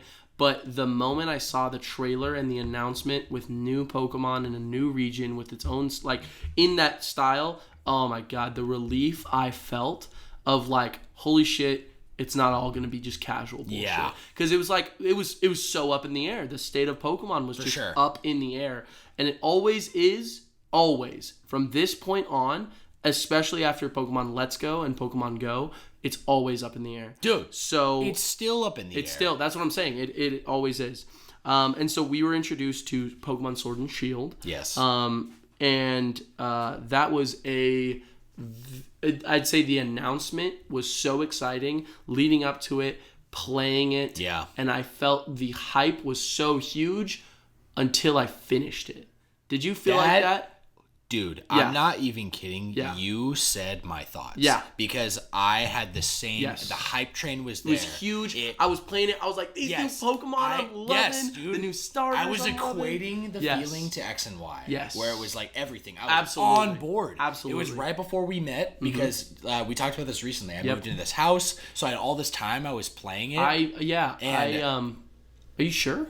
It was right before we met. Was it? Okay. Mm-hmm. Yeah, because I was playing it that winter before we met. You're right. I played it at my parents' house. Yeah, and I beat the game, and I started going heavy on the Gigantamaxes because there was. They just did a really silly thing where they had Gigantamax Pokemon. Yep. So this is in a way like this is a mini gripe, and so I'll just go on this tangent topic real quick. But Megas and Gigantamaxes. Yes. So like there was kind of the evolution of these additive battle systems, right? So Mega started it with having this one Pokemon in your party can Mega Evolve with a held item, but after you Mega Evolve, even though it's locked to one Pokemon, that Pokemon is now Mega Evolved for the entire battle. So you can switch it out. You can go back, still Mega Evolved. Okay, then they had Z moves. You get one Z move per battle, right? And it's like, oh man, it's not as cool as Megas in my opinion, but it does affect every Pokemon as opposed to and you can use select Pokemon. Yeah. So that's cool. I respect that, right? And they were very flashy. And they were very cool looking. So then they come out with this Gigantamaxing. Basically, let's put cool raid-like things. I'm sure Pokemon Go had some influence here, but let's have a raid-like Pokemon experience in Pokemon, right? Yes. A huge one.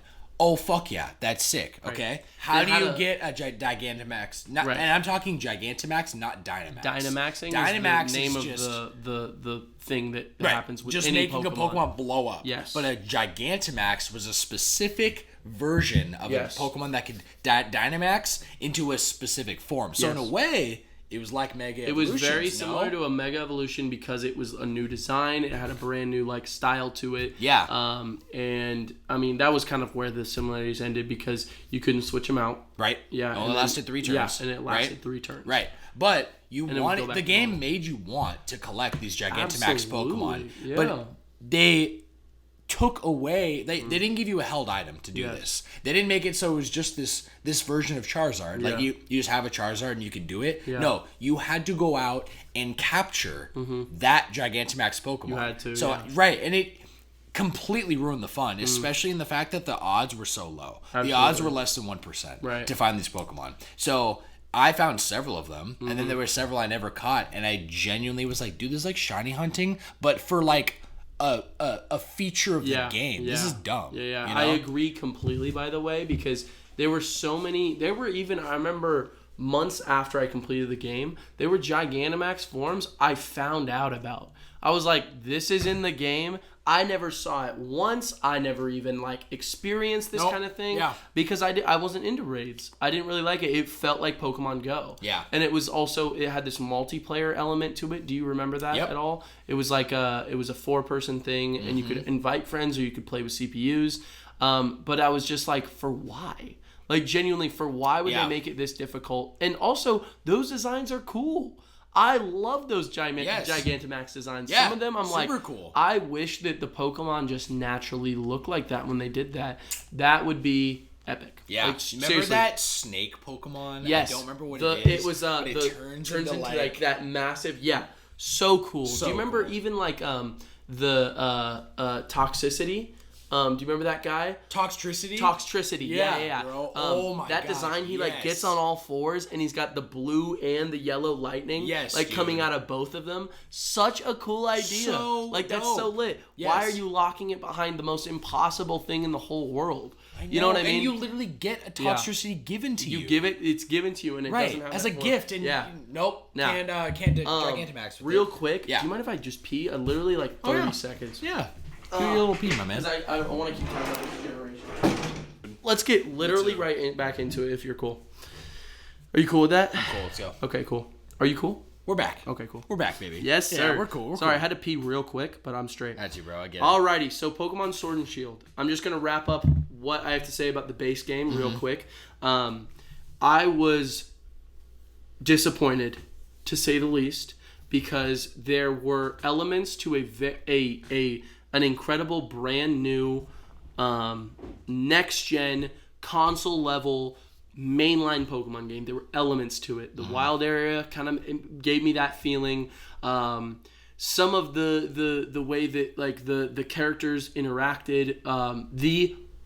Real quick, the fucking gym battles are the best in the series. There is not a better gym battle. Seriously, just with hype scale, the way that it feels, it's so hype. I literally would get excited. I remember like seeing my character walk out, and I'll just be like, yeah, because you hear the crowds screaming, and then that the person music, comes up. Dude, bro. do you remember Roshan? Yeah. Do you remember that the last gym leader you fight before the champion? Do you remember, or before the Elite Four or whatever? Probably not. He was the dragon guy with the hoodie, and he had that phone he was always on the entire game. Not the champion. No. Guy. He was the second. With the cape? He had like brown skin, kind of white hair, and then he had like he was the dragon guy, the dragon gym leader. I don't remember. That's okay. I don't remember. Because I don't remember his name, but I'm going to look him up. Because he was one of my favorite parts of the game. Because it was one of the most hype moments. Because he always has his Rotom phone, by the way. He has his Rotom phone. He's always like texting on it. And he's super chill the entire time. And then literally the second that gym music starts, he like looks at you. He like sticks his tongue out. He's like, let's get into this shit. And then his phone is like flying around him recording it. And he's like that the entire time, got his tongue out. The music is just like up, and you're like, dude, this character was chill the entire game. What a way to just make me feel like I'm in this right now. You know what I mean? 100%. Which is such an anime thing. Oh my god. But it's so in a Pokemon game. Exactly. And that's what there were some and that's what I mean by the way the characters interact. Like I really like Bede. I know a lot of people had their issues with him. You remember that guy? He became the fairy type gym leader. But he was just a menace the entire game. I really liked that because it felt like it was like an anime trope, and it felt very kind of cinematic, more so than other Pokemon games in the past. I kind of like it when the rival is just a big brat. That's what I'm saying. Instead of being like this, like Hop, I'm a friend, pushover. Hop and whatever the other guy's name was from Sun and Moon. Those guys don't remember. Too lovely. They're too sweet. It's like too you know likable. what I mean? They're way too likable. Gary, the OG. Oh my god, I want to kill or the that guy dude. from fucking like Giovanni's son, right? With absolutely. red hair. Yeah. Loved them. Silver, I think is. I agree. But yeah. So like, I did love Hop though because he had the connection towards the champion. He was your childhood friend, and it just felt like a perfect balance. Give me the lovable one that's my childhood friend, and then the shitty one, and then that's cool. Yeah. I'm perfect with that. Yeah. The issue was it truthfully just did not push anything beyond what it felt like a 3DS game. Now, I'm not talking graphically. I don't care about graphics, and that should be known now. For sure. Because I love Pokemon, and they're not always the most beautiful looking games. For sure. You know what I mean? Yeah, especially with Scarlet and Violet, bro. And I just mean that on a graphical fidelity level, because I think if the game ran perfectly, it actually is gorgeous. I think that the models and the design and the world, and the style, everything, and the way it's done, I think everything looks stellar. Yeah. You know, and they're going in the right direction. Absolutely. There. We'll definitely talk about that in just a second. Sword and Shield. I'm not talking graphics. I'm talking the way the game plays and the way and the depth of the like story itself. It's just weak. Like it really is weak. Yeah, I really was bothered playing the game in hindsight, like when I got to the end game, right? Yep. A thing that bothered me was that the wild area was very, it was very weird. I will say how they incorporate the wild area, because the wild area, and for those who don't know, just so you guys can be on board with us here, the wild area was this brand new idea.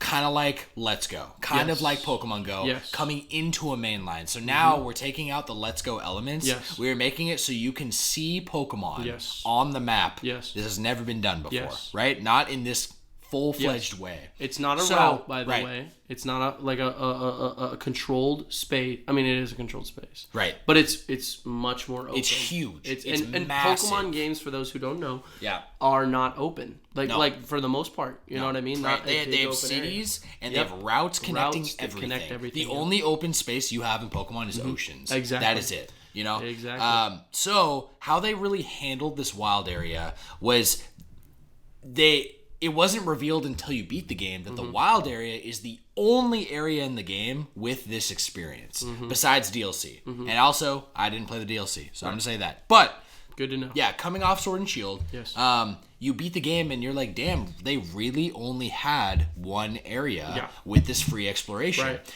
They designed it kind of like a little Metroidvania-y, which is interesting, where you come back to it, and it has more area opened up because you're further in the story, right? You're further along. Yeah, and then it felt just a little disjointed because you have this amazing wild area. Agree. Right? Yeah.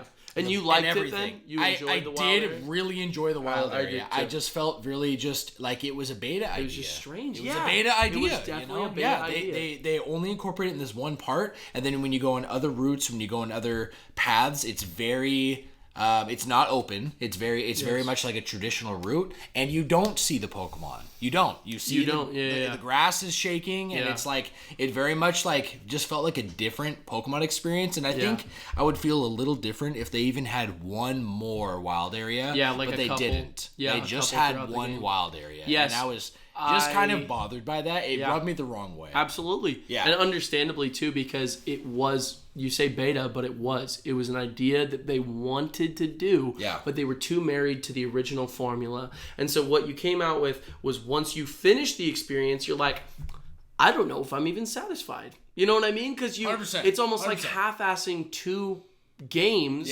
putting them together, and then also the story was weak. It really was. And I know no one's playing Pokemon games for exclusively the story, but I ended it being like, did I really care that much? Did I enjoy all of it? I don't know. Very mixed, actually a little negative, to be honest with you. Yeah. A little bit negative, feeling a little disappointed. For sure. But I didn't know how I'd feel, and then even like look at Scarlet and Violet, that's technically the next game in the series, right? Absolutely. Mainline, yeah. Absolutely. And I haven't played it yet. Absolutely. And I think Sword and Shield still left a bad taste in my mouth. That being said, I do want to play the DLC. I will say, here's just real quick. Yeah. We are on to new Pokemon. Yeah. Like, truthfully, we are in this new situation. We were introduced. There was no sequel game that came to Sword and Shield. So that's pretty different from Sun and Moon because they had those big beefed up released games. And Black and White too, right? Absolutely. Like, so off very, the last very couple different. generations. Very, very different. they released something called the expansion pass for Sword and Shield.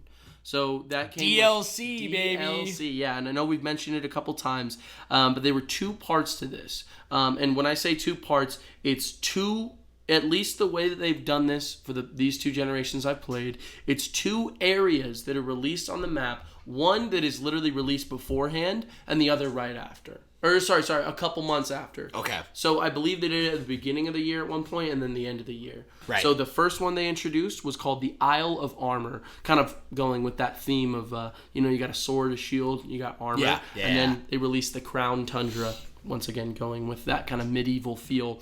I like the names. Yeah, I love them too. Really I cool. will say, I played both of these back to back too. These are exceptional. Seriously, like when it comes to Pokemon, I am glad that they did it the way they did it, because the whole island of the Isle of Armor is a wild area. Yeah. And so there's Pokemon walking everywhere. There's new raid battles, all these things. There's new characters, like new interactable buildings. It just felt, and your camera is free too.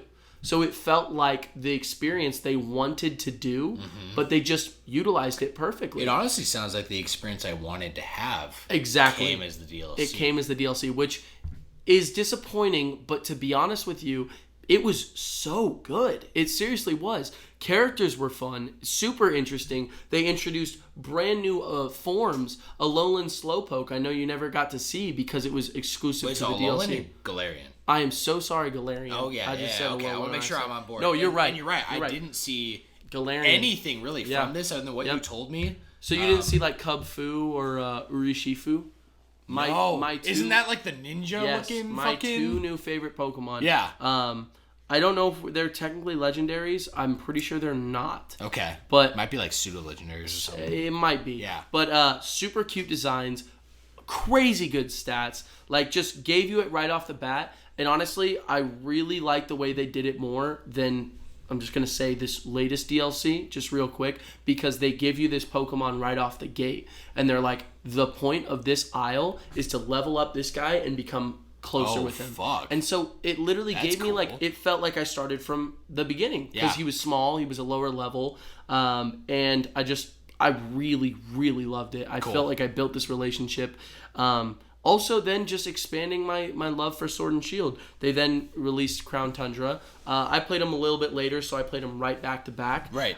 Crown Tundra, also really incredible. Yeah. I would say a lot of the big elements that they added, I wasn't really too crazy about. They added this brand new raid system, which was like a series of raids that you do back to back to get legendaries in the game. Never did it once because it was very complicated and it took a lot of time. Do you need to have like multiplayer going for that to work? No, you can play by yourself. It's also a good way to find shinies and also get candies and all these. Really, very interesting, but it wasn't my kind of thing. I wasn't a big raid guy, especially back in the day. Things have changed, though. I'll tell you that much. Little spoiler alert. Okay. So Crown Tundra, very, very incredible. I really liked the setting. I'd say what they did best here was making this feeling of new legendaries being important. You know what I mean? Yeah. Because I didn't feel like they had any in Sword and Shield. No. Like, where was the trio? Like, and there was no, you're right. You're anything. So right. But what Josh is talking about is like, in even in Red and Blue, there's there's always been like a trio. Always a trio. So there's Articuno, Zapdos, and Moltres, right? The OG trio. Yes. And then didn't they bring them back in this DLC in Galarian form? But they also introduced freaking Regidrago and Regielektric.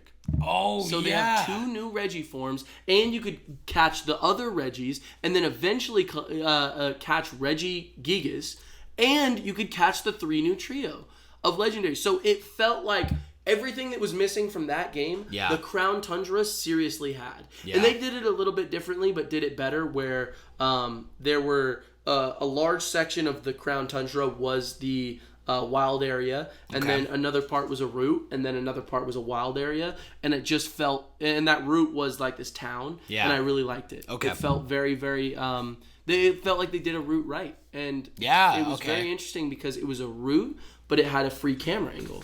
So you could move the camera around however you wanted. Interesting. Very cool, right? So that's got to be the first time they've done that, right? Absolutely. Yeah. And so there hasn't been a town where that was the first time they did it. So just saying, that was what Pokemon Sword and Shield should have been, truthfully, at the end of the day.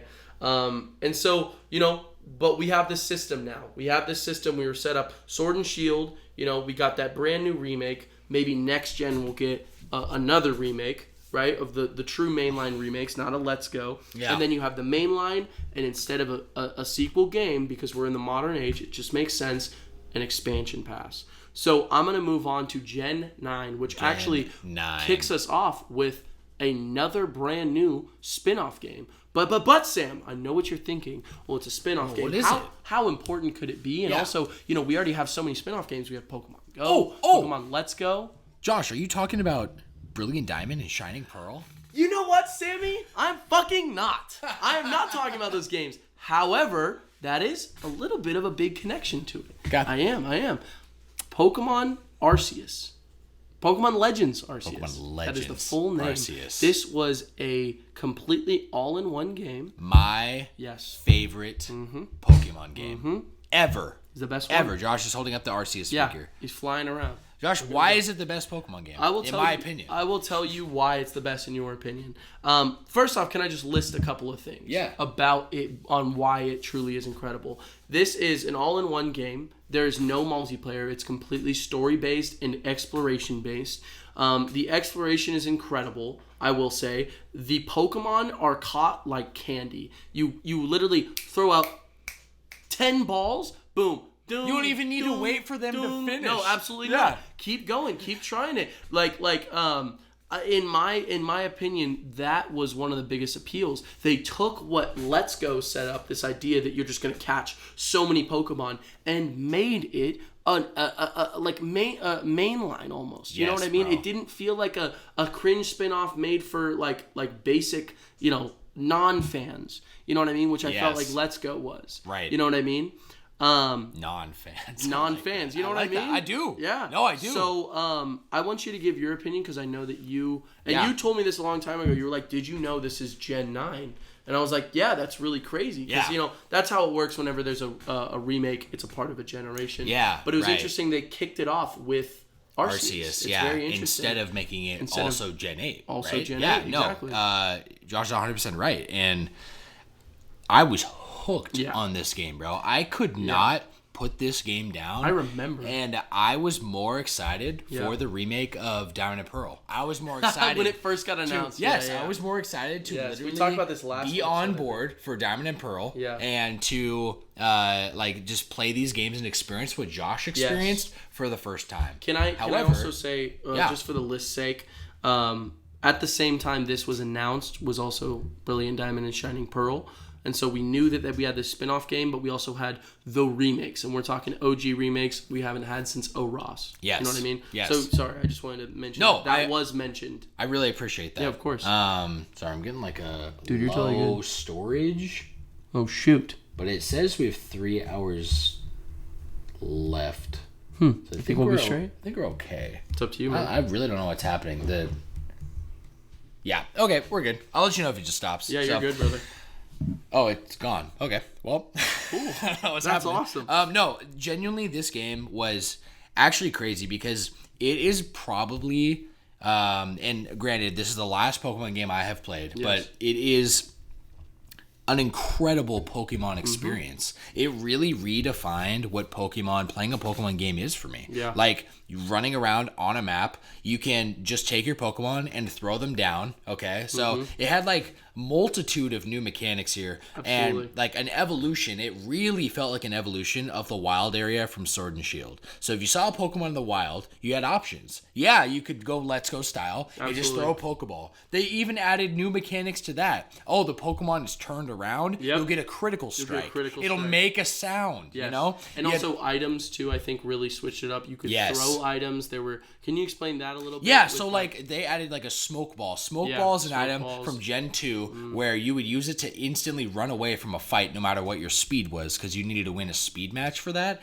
But now you literally take a smoke ball, you throw it on the ground, it makes you invisible if you're crouching. So you would just throw smoke balls on the ground near really skittish Pokemon or maybe legendaries. Right. And you would approach them very slowly and then throw the Pokeball, trying to get a perfect catch. Because there was different ball types too. There was the heavy ball, which back in the old games, that just caught heavy Pokemon. Right. But in this game, it's meant to catch Pokemon off guard. But there's an arc to every Pokemon. Yes. So there's 3 different types of balls. Yeah. There's a standard ball, which what I mean by that is just the arc. So there's like a Pokeball, a Great Ball, an Ultra Ball. Okay, those are the standard balls. Then you have Swift Balls, and then you had Heavy Balls. And so it's basically what it sounds like. The Swift Balls just go really fucking far and fast. Then there's the average Pokeball, and then there's the heavy balls, which literally barely have a lob to them, and you got to be right there. Right. But they have a high fucking catch rate, especially if you get a critical strike. So all these new elements made it really, really fucking awesome. Absolutely. And you could go through the entire game and not fight a single wild Pokemon ever. Right? No, absolutely. You have boss fights and you got like a couple of things like that, but that's it. But there's no trainer battles in this game at all. I also want to say this is one of the first time in any Pokemon game, spin-off included, where your character was so versatile. You had like this crouch, and then you also had this dash. Not even a dash, like a... You did. It was like a roll. It was like a roll. Yeah, that's what I meant to say. A dodge roll, where you literally would dive forward, which was essential for Pokemon that attacked you. Yes. Pokemon attack in this game. Yeah, what they call alpha Pokemon? Yeah, alpha. Right. Alpha so Pokemon. There'd be these Pokemon... But also, any Pokemon can attack. For sure. Yeah. No, dude, you're literally awesome. It to be honest...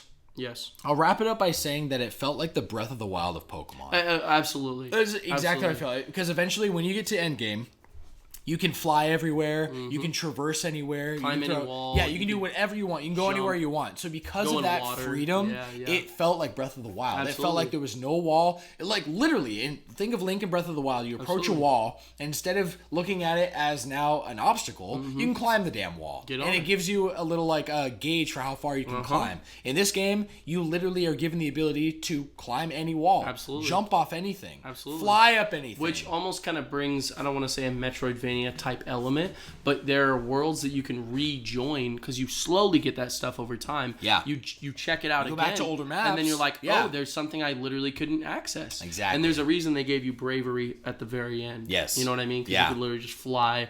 I love that mechanic so much. It was so fast. It's amazing. It's so good. And very, very optimized for the Switch. So I thought the game ran really well, beautifully. Yeah, for what it was too. How big it was. I genuinely don't think I have like any complaints for that. I don't have a single I also complaint. lied. You do have trainer battles because I forgot those sisters you find. Yeah. Did you say no trainer battles? Yeah, I lied. There's a few in that game. There's definitely, and then also maybe I'm wrong. I don't know. But my point though is that you can go through most of like these wild areas or like the game without fighting. Absolutely. You get experience. Your Pokemon literally get stronger just by capturing. Yes. So if you're good enough, you can just go through the whole fucking game. You could capture everything. Yeah, and so I want to wrap up what we have to say about Arceus real quick. Yeah, because I could nerd out about this game. No, absolutely. And I will say a couple other things. I am huge into Pokemon lore, and this game, being a spin-off game, was probably one of the biggest lore possible things we have gotten, like, ever. Yes. Really, it's all backstory, right. And it's all story on Sinnoh, the region, which at the time was the name of Arceus, or what the people called him. And we find out about these clans, about the people who existed here. We learn about... they called him Sinnoh. Literally, that was what they called him, the Great Mighty Sinnoh. And it was like all these things. You see the kind of the origin of Pokeballs. You see like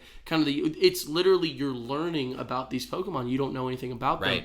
And people are afraid of Pokemon. And they're scary. It's a primitive time. They are. Because they're terrifying in the game. You go to an alpha, those things have red eyes, and it wants to murder you. Yeah. And you can die in the game. Yeah. So boss fight's incredible, by the way. There's one boss fight with for sure. Glacier. What's that big guy's name? Something. I replay that fight just for fun because it's so fun. Avalugg? Yeah, you got it. Yeah, nice, bro. Got it, baby. No, and I was going to say, Yes. I think the first time you were literally, like, Pokemon's done good making like these legendaries and mythicals into like super bosses. Totally. But the whole point of it is capturing it, right? Absolutely. They literally made, instead of gym leaders, they made super boss Pokemon that you cannot capture. You are just fighting this guy, and you're not fighting him with your Pokemon and taking it down. You do really, but it's a lot of to even get to that, you have to fight it as you're a human fighting a Pokemon. You gotta throw dust at its fucking face. It's crazy. And while you're throwing, you can't roll, and so you have to roll and then like throw and aim. Remember Electrode? Yes, dude. Electrode was insane, and then I felt like, was it Arcanine, the one that was like on that star island? So crazy. Arcanine? Yes, bro. So I just want to say a couple other things too. One of the reasons why it changed what we knew from Pokemon games too is there were new forms, which isn't new. We had our Galarians, we had our Alolans, but this is a spin-off game. So we're not just getting new forms. This was technically the second time this has happened, but in a spin-off game, we got multiple. I wrote it down here. 7 brand new Pokemon, including one legendary. So we got 7 new Pokemon with dex numbers in the national dex and everything, including a brand new legendary and that's not even talking about how many forms we got. 19 new Pokemon forms, by the way. Yeah. That's a ridiculous number. For a spin-off game, are you kidding me? This might as well be a main line. Yes, but it's not. And so what are we dealing with? What is like okay. Who's the legendary? Who's legendary? Yeah. It's one of the original Cloud Trio has a brand new one. Yep. Her name is like Kissable. I don't remember. Kissable. Yeah. I should have written it down. Lunchables Kissable? No, the fairy type fucking Cloud. Yes. Yeah, you know the that's one. literally what you said. And it also has its own form too. It has just like the original trio has. Which is really interesting because it's funny they turned them into a Quadrio, and then in Scarlet and Violet, it's a Quadrio instead of a trio that you can find. So I don't know if they're moving towards that direction. Yeah, I don't know. Interesting. And then they added new Reggies to make it not a trio. You're anymore. right. I'm like, what's up with that? Who knows? Anyway, They're so unpredictable, it's unreal. Yes, exactly. But that's what I'm saying. The state of Pokemon is consistently changing. So I'm going to continue with Gen 9 because that is huge. That is a massive change already. Some remakes came out. They're dog shit.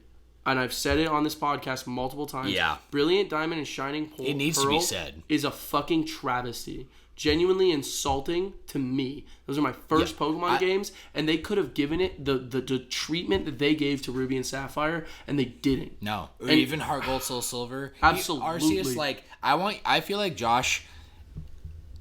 I feel like you are not exaggerating in any way because I feel like your list of reasons why is very valid. Thank you. Please tell me why. Well, first off, please tell the audience why these remakes I'm going to tell everyone. Shit. I have said this multiple times, but it needs to be stated seriously. Number one, this is one of the most obvious. First off, they handed this game off, these remakes off, to their secondary studio, the people who made Pokemon Let's Go, Pikachu, and Eevee. Yep. And let me just say, those games made me sick when I first played them, and I kind of had to force myself to get into them. Right. And I enjoyed them after a while, but automatically, you're giving this sick treatment to the remakes. They do not look good. I will say this now. I don't care about the way that they look, but what they did was made a 1-to-1 remake. It feels like Pokemon Company was working on Arceus, and they texted these guys and said, hey, want to make a remake of the games? Yeah, we'll make a remake. And then you get it back, and it's like, you fucking dumbasses remade the game.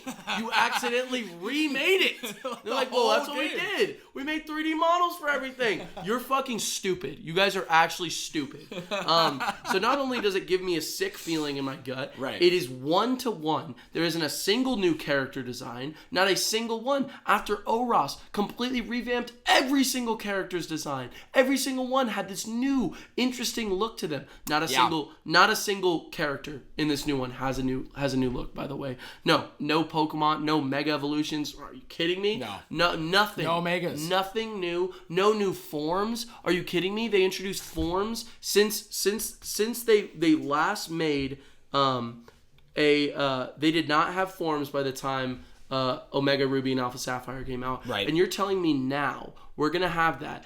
with all the things we saw from Arceus, and you're not going to implement any of those things, you're just going to make the same game again. It's so unbelievable, disrespectful. It's stupid.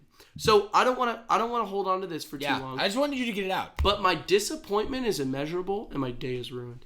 Not really. My day. Not today. No. No, that day came years ago. You're right. Yeah, and it was. My day was ruined when I saw that. But then I played Arceus, and I felt all better because guess what? They gave me new designs. The two main characters. You play as one. Yep. Fantastic. It's seriously fantastic. The design is so cool. You can literally customize your character completely. And then also, I love, instead of having new designs for old characters in Arceus, they did what's it called? Ancestors. Yeah. To these characters that we know in the games. Cool. So it was just this really beautiful. Even though I didn't get my designs in the other way, I got these brand new characters that I really liked. And Adaman is one of my favorite new characters in all of Pokemon. The leader of the Diamond Clan. Yes, bro. He's got such a cool design. Yeah. He's got Riz, bro. Oh my god, he's got Riz off a mug. No kids. Riz off a mug. But no kizzy. I'm gonna move on because after these two games to start off Gen 9, we got official announcements for a brand new Pokemon game. Brand new mainline. So now that we understand that there are spin-off games, remakes, maybe Let's Go is still, it's still pretty fresh. Yeah. It's pretty fresh in our minds, right? What's to come next, right? What did was Pokemon Scarlet and Violet, which is quite the experience because they took elements from Arceus and very much implemented them into this generation. And every place is a wild area. You have a ride that you ride on since the beginning. That's so funny. Well, it's called Koraidon.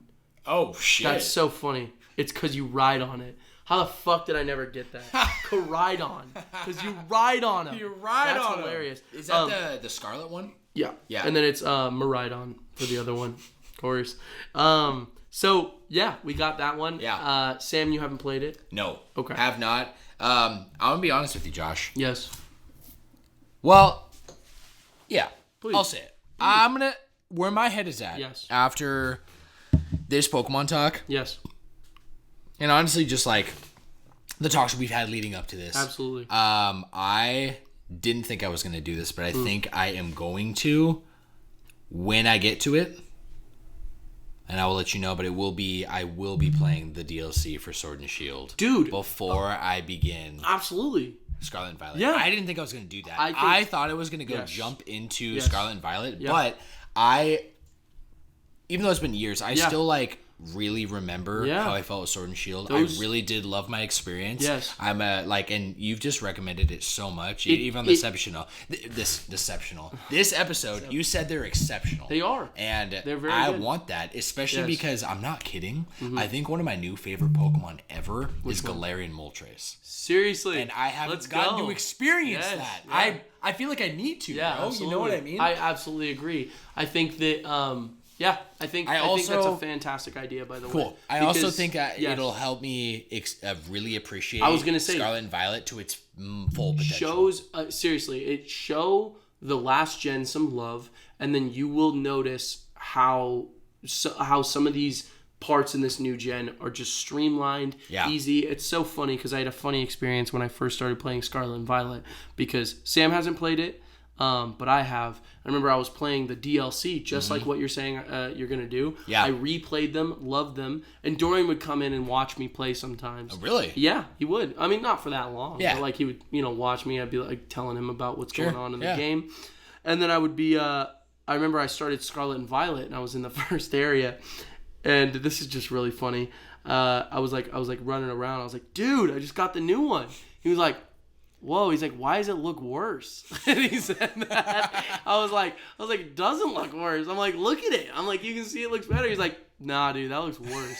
But it looks better because I have that perspective from the what's it called? The DLC. Yeah. From Gen 8. Yeah. And so, absolutely. Not saying that you need to, but you will see those little tiny corners that are cut. It's like they mixed the mainline game with Arceus. Yeah. And so you will see... which I'm excited for that. Yeah, because it's got its own style, but it is lovely. Yeah, cool. So to move on from there, we kind of have a formula here, right? Okay. A little bit. Because we had an expansion pass last time. Right. We're still on the Nintendo Switch eShop. Yep. So expansion passes are even easier to get than ever. You know what I mean? Oh, yeah. And so they announced the expansion pass, which actually is not technically called an expansion pass in this one. Yeah. It is called... It really is. It is called the Hidden Treasure of Area Zero. And I just want to say ridiculous real quick, name. Wild name, by the way. Instead of saying expansion pass, Isle of Armor, and the Crown Tundra, it's called the Hidden Treasure of Area Zero, Part 1, the Teal Mask, and Part 2, the Indigo Disc. So I want to say this real quick. Scarlet and Violet also genuinely has done way better than any other Pokemon game when it comes to setting up the DLC. Really? They had many mysteries that are in the game that I watched hours worth of theory videos and things that talk about what's going on in Area Zero, what's going on with this disc Pokemon we didn't even know the name of. We didn't know like anything about all these things, little tiny notes that are left. There's like generational wars. There's an entire school you go to where you do class, and in history class you learn about the history of like you told me about that history class. It's insane. Yeah. That's in the DLC or no? That's in the base game. This is base game. Okay. So there's all these things set up for the DLC. So that's cool. I've never been more really excited. Cool. For a Pokemon DLC. I don't know there's only one before. But I'm hyped. I was very hyped. Fuck. I want to kind of this be the moment where I can kind of talk about the brand new DLC. Yeah. Because I did before, but I am now sitting on nothing more to do in my Pokemon game. I have nothing. You've done it all? I've done it all. I beat obviously every single gym. I've cleared the story out, beat the Elite Four. I'm the champion. I cleared out. I did both national dexes. Sorry, I'm so sorry. Both dexes. The regular and the national. Yes. Yeah, it's the what the hell is the name? The region Paldea. Paldea, thank you. The Paldean dex, and then the Kitakami dex. Okay. And there's nothing more I can do. Yeah. I've caught there's a new legendary trio they introduced in the DLC. Okay. Caught it. Okay. All I have to do is wait for the Indigo disc. Okay. Which is I'm so sorry. Do you know when it comes out? It's December, I believe. Oh, shit. So it's taking a little bit of time. Oh, but it's coming this year? Yeah. Oh, shit. If I'm not mistaken. Okay, well, fuck. I might jump on board sooner than I thought. I was going to kind of wait. I kind of would like it, so when I beat Scarlet and Violet, so after I go through Sword and Shield DLC, and then I go through Scarlet and Violet, and then beat DLC 1, I want to be able to immediately jump. Just hop I in know that I will fall out before DLC 2 drops. Right? I'm with that, man. So I'm with that. Sweet. So yeah, I just want to say I beat the Teal Mask. I caught all the new legendaries. Yeah. I seriously love it. I really do. I think that it's kind of hard for me because to rate it on objectively how good it is, because I have not been watching reviews. I've just been going off what I feel. I love Pokemon. And I said this on our episode Pokemon, a while ago. Bro. I love it. I love, like, literally, you mentioned Slugma earlier. I saw Slugma and I got excited. There's no national dex, so whatever Pokemon I see, I kind of have to give and take. True. You know what I mean? And so, like, I'm seeing these Pokemon, I'm like, this is fucking awesome. Like, I'm loving this. One of my professors gave me an egg that had a Chimchar in it. I don't know how he knew that I picked a Chimchar back when I was fucking 7 years old. But he knew. But somehow he knew. And it just, like, it filled me with so much love, but also I love, I really do love, like, Japanese inspired cultures. Yeah, and Kitakami, this new one, is based in Japan. Cool. And it's got this festival part where everyone's wearing kimonos, everyone's eating them candy apples, and it just is a vibe. Yeah. It really is. I love the land. I love the brand new open map. I love all the Pokemon they added.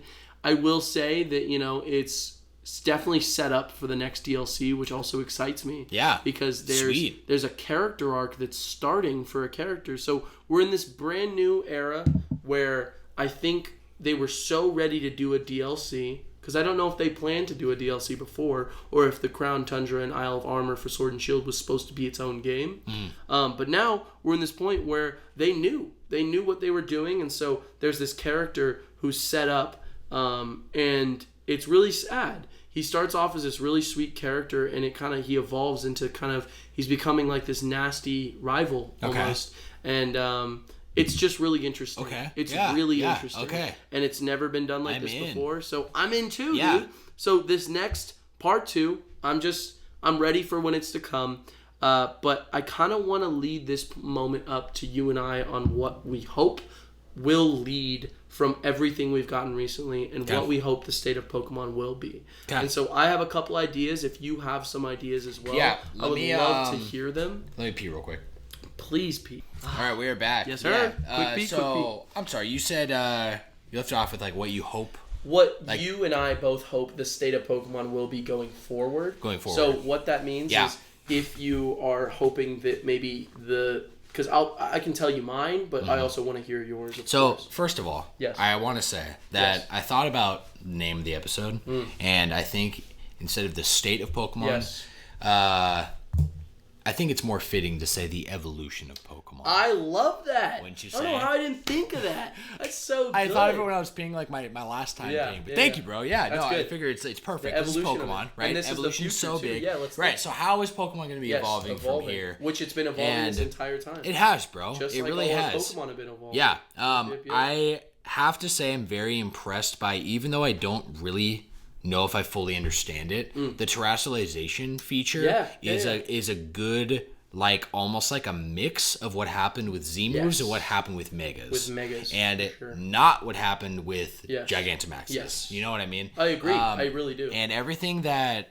it's almost like I feel like Pokemon in general, before I get into what I actually hope for, they've just done this really nice job where they expand, and then it goes in ways that...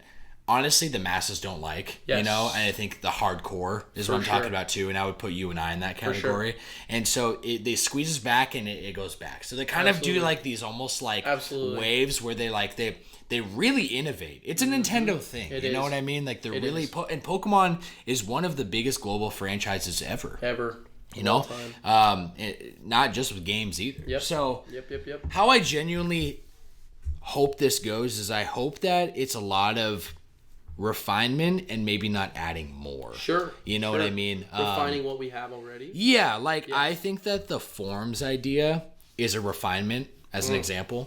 And I feel like that is an amazing refinement. I completely agree. Taking Pokemon that already exist and making them different or better. Almost. You know what I mean? I feel like usually it's better. I agree. But different sometimes too. Sometimes it really is just different. You know what I mean? Yeah. And so it's crazy. I think I have my own kind of things with Pokemon that is kind of weird. So I'll try to describe it what I'm talking about. I feel like whenever they're going on the highly innovative side, I, and along with hardcore gamers, are pushed away. So when it's we're playing black and white, you need to have this always online connection to try to access this dream world and all these things. And just a lot. It's yeah, but I don't really want that. All I want is to experience a good story and experience a Pokemon game. How they want me to experience it. You know what I mean? Absolutely. I don't know if that makes sense. I think it does. Really? I think it does. But I really have always liked, and I've always been drawn to, the core gamer Pokemon experience, you know? And how deep it is. Because Pokemon, the depth of the battle system in Pokemon is largely unrivaled. There are many Pokemon clones out there right now. Even some that are on Switch. There's one called Nexicon, I think you can play, or Nexamon or something like that. And it's Pokemon-esque, but it's not Pokemon. And the battle system is truly one of the best battle systems that anybody across you can be super noob and get it. You can be super advanced and not get it. Right? Absolutely. There's so much to it in strategy. It's a truly unique kind of experience. Totally. So, truly, if you want to know what I want, I am open to where the series takes me. I don't know that I could really give ideas. You know, Sun and Moon is a great example to me. X and Y is a great example. Momo. You hear him? Oh my God, on the other dude. side of the wall. You okay? Our precious house cat. Our beautiful kitty. I know, I let him in. I was outside peeing and he like came up to my leg and literally was just whining. Really? Like, oh, like Oh almost my God. fucking, yeah. I'm like, I oh can my hear gosh, him. Mo, yeah. Yeah. He's going crazy right now. He's fiending for some He is attention. fiending But, for love. you know, I was shocked with how good. I was very taken off guard with how good Legends Arceus was, right? So Totally. I'm open to see where the series takes Yeah. me. I will say that if I had one wish, that wish would be let's modernize and put on the Switch an experience from Gen 1, 2, or 3. And I'm not talking a Let's Go experience. So I didn't get the feel of Gen 1. Yes. Like, I think it's cool, and because it's now the third time Gen 1 has been been a thing, we shouldn't do Gen 1. I think Gen 1's out. But if we modernized and made a rehash, I don't know if I want to say remake, but in a way, like the Legends series. Yeah, if they took the Legends idea and put it into Gen 2 or Gen 3, Absolutely. right? Like prehistoric Hoenn, prehistoric Johto. Absolutely. Maybe what was happening in Johto while Kanto was happening. Yeah. If that makes Yeah. sense, Sure. because it takes place as like a sequel. Yeah. Maybe what happens during what happens not? when Red is climbing to the Yeah. top, right? Yeah. What if you're this? So I'm with that, man. seeing what happens in the series in a unique way, I'm honestly just on board for Pokemon in the hype train. Yeah, dude. You know, and really, I just want them to refine it. Like I'm with the that. only things that have ever maybe kept me at bay for Scarlet and Violet is the graphical fidelity and the optimization and the lack of. And so if it looked as polished as Arceus did, I probably would have played it sooner. I agree. You know? And I'm with that, by the way, because truthfully, I mean, like, you know, it was really funny when I came back and I was playing it just a little bit because I was super into it maybe like 3 months ago. I was just like playing the shit out of it, right? And then I kind of came back to finish the national decks and I got more into it. When I first came back, it was pretty jarring because I'd been playing Tears of the Kingdom, which looks incredible, by the way. Unbelievable. Like, genuinely, like, I think it's one of the best looking games out there, much less a Nintendo game. It's definitely the best looking Switch game. For sure. But like just with the cell shading and the way that the sun looks and the shadows, all that, it just is beautiful. Yeah. Absolutely. And so I was a little jarred. I remember being like, damn. Like, this looks a little bad. It looks pretty bad. Bro. But the Pokemon experience itself, I think, is strong. You know what I mean? So I agree with that. The experience doesn't truthfully need to be changed, but like tweaked. Why not just like, polished? You know what I mean? So I'm with that. I have big dreams. There are things that I want and things that I know are impossible. So you know what I would love? Yeah. I would love a Gen 5 remake that has black and white. That has I was like trying to think about how that would look like. The first thing I looked at was that big city, but like what do you mean? Because the way I'm thinking is you're not thinking Brilliant Diamond, Shining Pearl. No. I'm not. At all. Not even close. Not even close. I'm talking, why don't we do an open-ended game? A game with a little bit more freedom that gives you freedom, however, has the world that we know, right? And I think that's truthfully impossible. Almost like an OROS treatment. Okay. Give it something like that. Yeah. Fuck it, you can even have terrestrialization in it. That would be cool. Cool. But truthfully, I don't see that being possible. So my true dream is a Pokemon Legends Kyurem. I think would be incredible because not only did that give us so much lore with origin forms and understanding the way the original creation trio works. Yeah. And Arceus, we already have a trio in black and white that we don't know the origins of, that have forms that we have never seen. I want to know more about Kyurem. Is Kyurem the original dragon? Oh, you said to come back to this, so that's what you're talking about? Absolutely. Yeah, okay. I think that an incredible way you could do it is Pokemon Legends Kyurem. Give me like instead of the Japanese vibes, give me almost like Pilgrim early America vibes. You know what I mean? Yeah. Just make it different. Make it this, because I love the Japanese vibes so much. It's what makes Arceus so incredible. Yeah. But I feel like that's, if I think of that, that's Hisuian territory. It's Hisuian. Yeah. So why don't we deal with something like, I mean, you don't have to look like a pilgrim, but that vibe. Maybe there's like a Wild West, because there's that desert part of Unova. And I'm Which like, I love, I'm like, by the way. put a desert town in there, gunslinger. all Western. Like, yeah, dude, that shit would be so lit. Brand new designs of old ones that maybe look like cowboys a little bit more. Like, just like, you could do so much with that idea, and we still want to know. I still want to know what the original dragon looks like. Like what you already have so much set up. You could have the just made you just made Gen 5 the Gen 5 trio a quadrio, and then you could do something with that in this new generation. You know what I mean? Yeah. They went back to those Gen 5 characters for a reason, and they're doing a bunch with like Gen 5. In this new DLC, there's a character from Unova. This new school that you're kind of dealing with is from Unova. The Blueberry Academy is from Unova. That's cool. There's a lot of things happening where you're like, I think we're moving towards something like that. The part that makes me sad is if that's the case, all that love is put into Legends Skyrim, we will get a shitty remake. And that makes me sad. However, I'll take what I can get. I won't buy it. You know what I mean? I won't buy that one. With your wallet. I'll get Legends Skyrim. Okay. You know what I mean? Let me ask you a question. Please.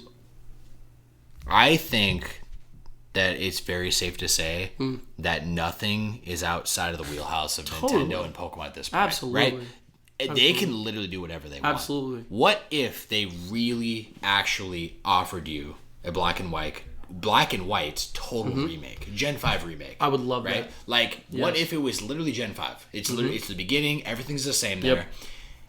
But it has it's like a optimized version of how Scarlet and Violet is. Yes. Right? Yes. And it is open world. Yes. And they tweak the story and everything to fit it. To fit it, I think that would be incredible. Yeah? Genuinely, yeah. I think that would be incredible. And I wouldn't even need a Legends Skyrim. I'm just saying with the state of Pokemon, the way that it's evolving, that's what I see they're going to go with. You know what I mean? Yeah. However, my dream would be that perfect OROS, like, black and white experience. Call it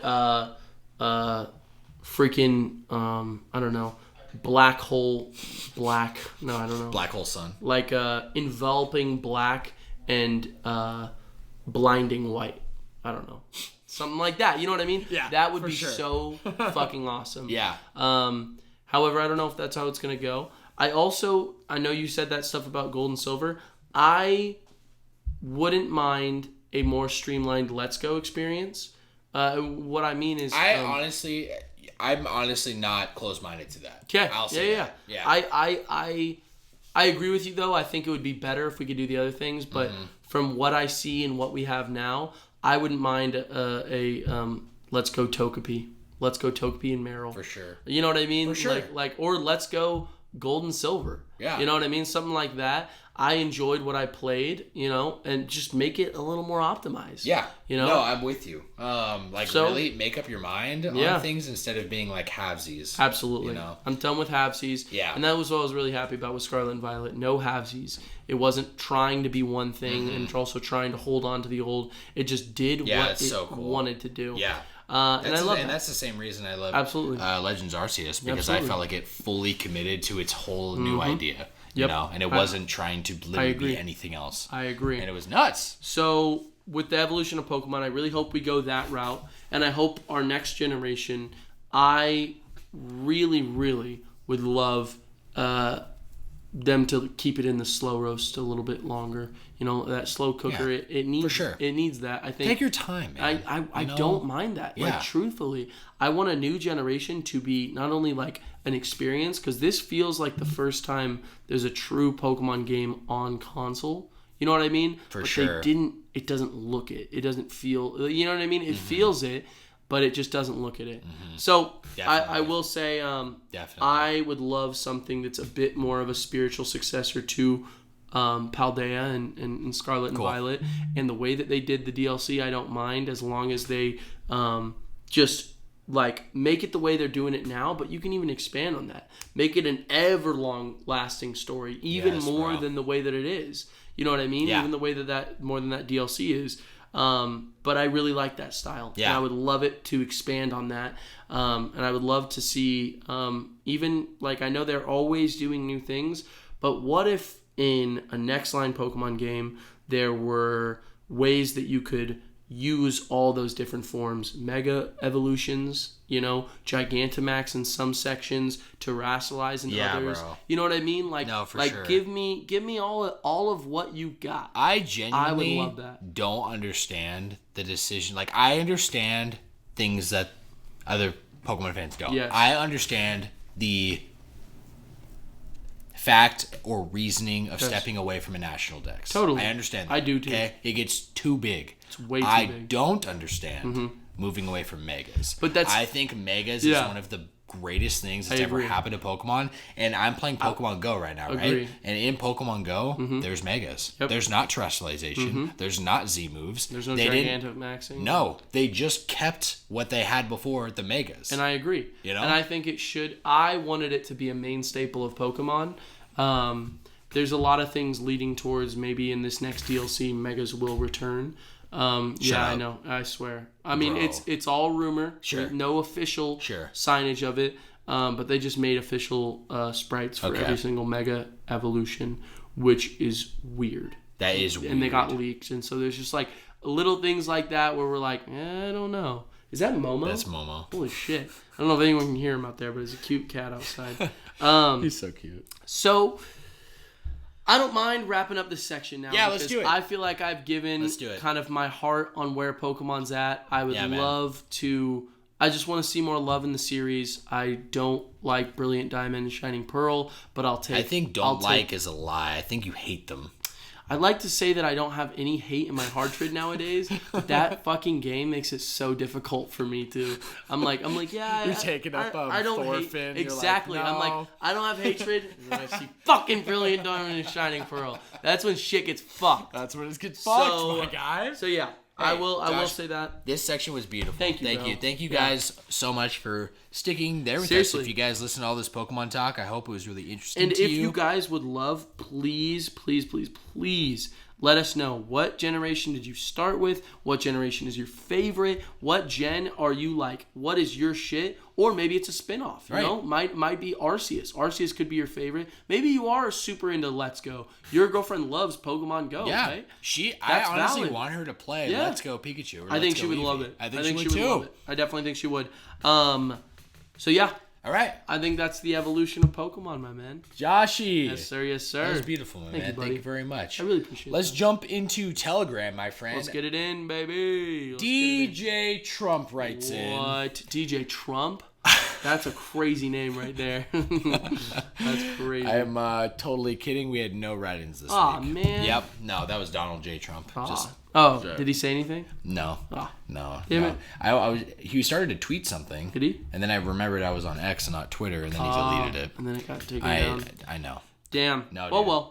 No, Josh, this week I have some very fun trivia for you. Okay. That is all Pokemon themed. Is it? Yes, sir. And it is jumping all over the place between the past, the present, and... the future? And the future. Oh, yeah. really? Yeah, good luck. And also some stuff with the anime. Okay. Or movies. Because you said, if I'm not mistaken, you've seen most of the movies, right? Most of the movies beyond... Most of the movies beyond...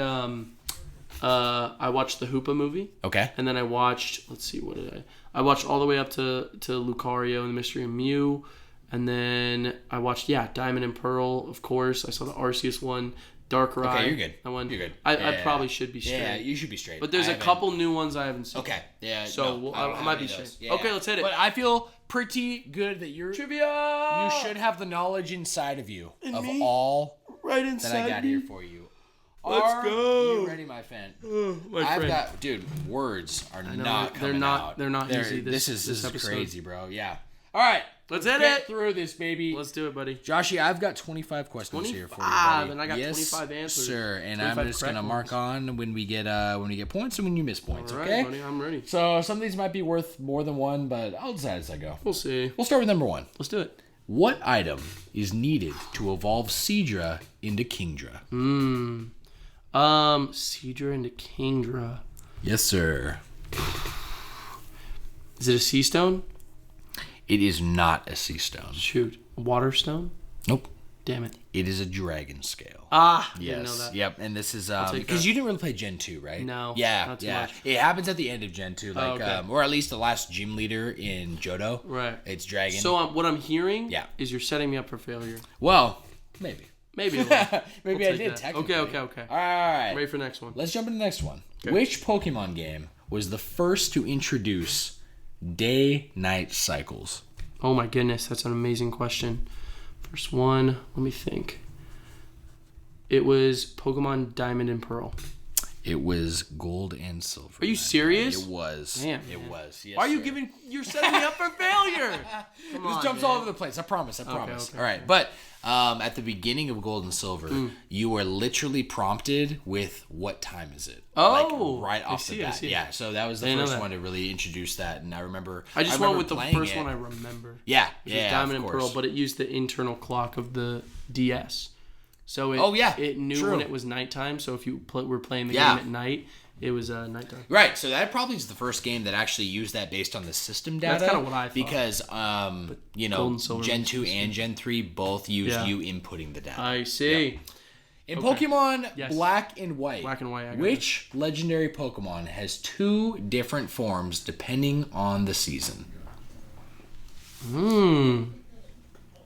Is a legendary, not a mythical? It is a legendary, Depending on not the season. a mythical. It's one legendary? It's not. It's multiple? Thunderous. And? Wait. What? Yep. I thought you said one. Which legendary Pokemon? Pokemon. I said has. That threw you off. I'll reset it. In Okay. Pokemon Black and White, which legendary Pokemon have 2 different forms depending on the season? It's That's my bad. That's my bad. No, that's okay. It's Landorus, Yes. Thunderous, and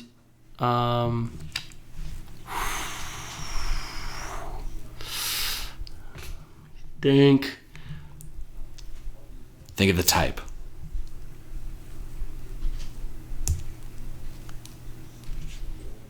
wait. You got this, baby. I'll give you 10 seconds.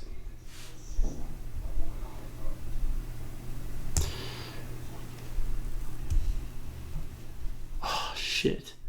Okay, just give me what is the form called? The form? Yeah, I so don't know they if I they, remember they that. have a form that they change, right? And Yes. it's called something. It's called the seasonal form. Therian form. Ah, I didn't know Yes. that. You What's didn't- the last one? What's the last name? Last one is Tornadus. Tornadus, damn Yes, it, it's the blue one, sir. isn't it? Yes, it's- sir. No, that's the green one. Oh, Yeah. then Tornadus is the green one, or the blue one, and then Landorus is the orange one. Thunderous is the blue one, and Landorus That's what I is the said. brown one. Is that what you said? Yeah. Oh, okay. Okay. No, I misheard. All That's right. okay. I know what they are though. Yeah. Yeah. Thunderous is a wait, maybe I don't. Landorus becomes a cat. You said what was the other one? they all kind of become. No, it's not a cat because one becomes a bird, one becomes a cat, and one becomes a weird shaped cat. I guess. Oh, you're right. Maybe I'm wrong. Oh well. All right, let's keep it going. Tornadoes definitely turns into a bird, but I think they both kind of look like cats. Tornadoes. One's maybe a dog. I don't know. Yeah, maybe one's a dog, one's like a cat that like has its arms up like this. bro. Actual Oh yeah, dog. well the Yeah, one yeah. that does this is Thunderous. Thunderous, yeah. And then Thunderous, Landorus is on Landorus. all 4s. Yes. Right. So you're Yes. right. You're right. Damn it. Well, in Pokemon Sword and Shield, Yes. what is the name of the Galar region's equivalent of the Elite Four? Galar Elite Four? Yeah, I'll give you a hint. It's not the Elite Four. Thank you. Yeah, you're welcome. Is it The words Elite and Four are not in this answer. okay. So in Pokemon Sword and Shield, what is the name of the Galar region's equivalent of the Elite Four? Is it the champions? It's not. It's more simple than you think. Fuck. The not Elite Four? Just kidding. What? The big Galarian people. No, I don't know what it is. The Galar League. Galar League. I did not know that. Yes, sir. I forgot. No, it's all good. All right. We're moving on. Number 5. What is the final Pokemon you ultimately encounter at the end of the Delta episode in Pokemon Oris, Omega Ruby, and Alpha Sapphire? I'm going to say Rayquaza. You're so close. Am I really? The final Pokemon, though. Because you do encounter it. You have to get Rayquaza to do the storyline. So you got to climb the Sky Pillar to get Rayquaza, right? And then you go with Zinnia, and who is she trying to find? She ain't trying to find Rayquaza.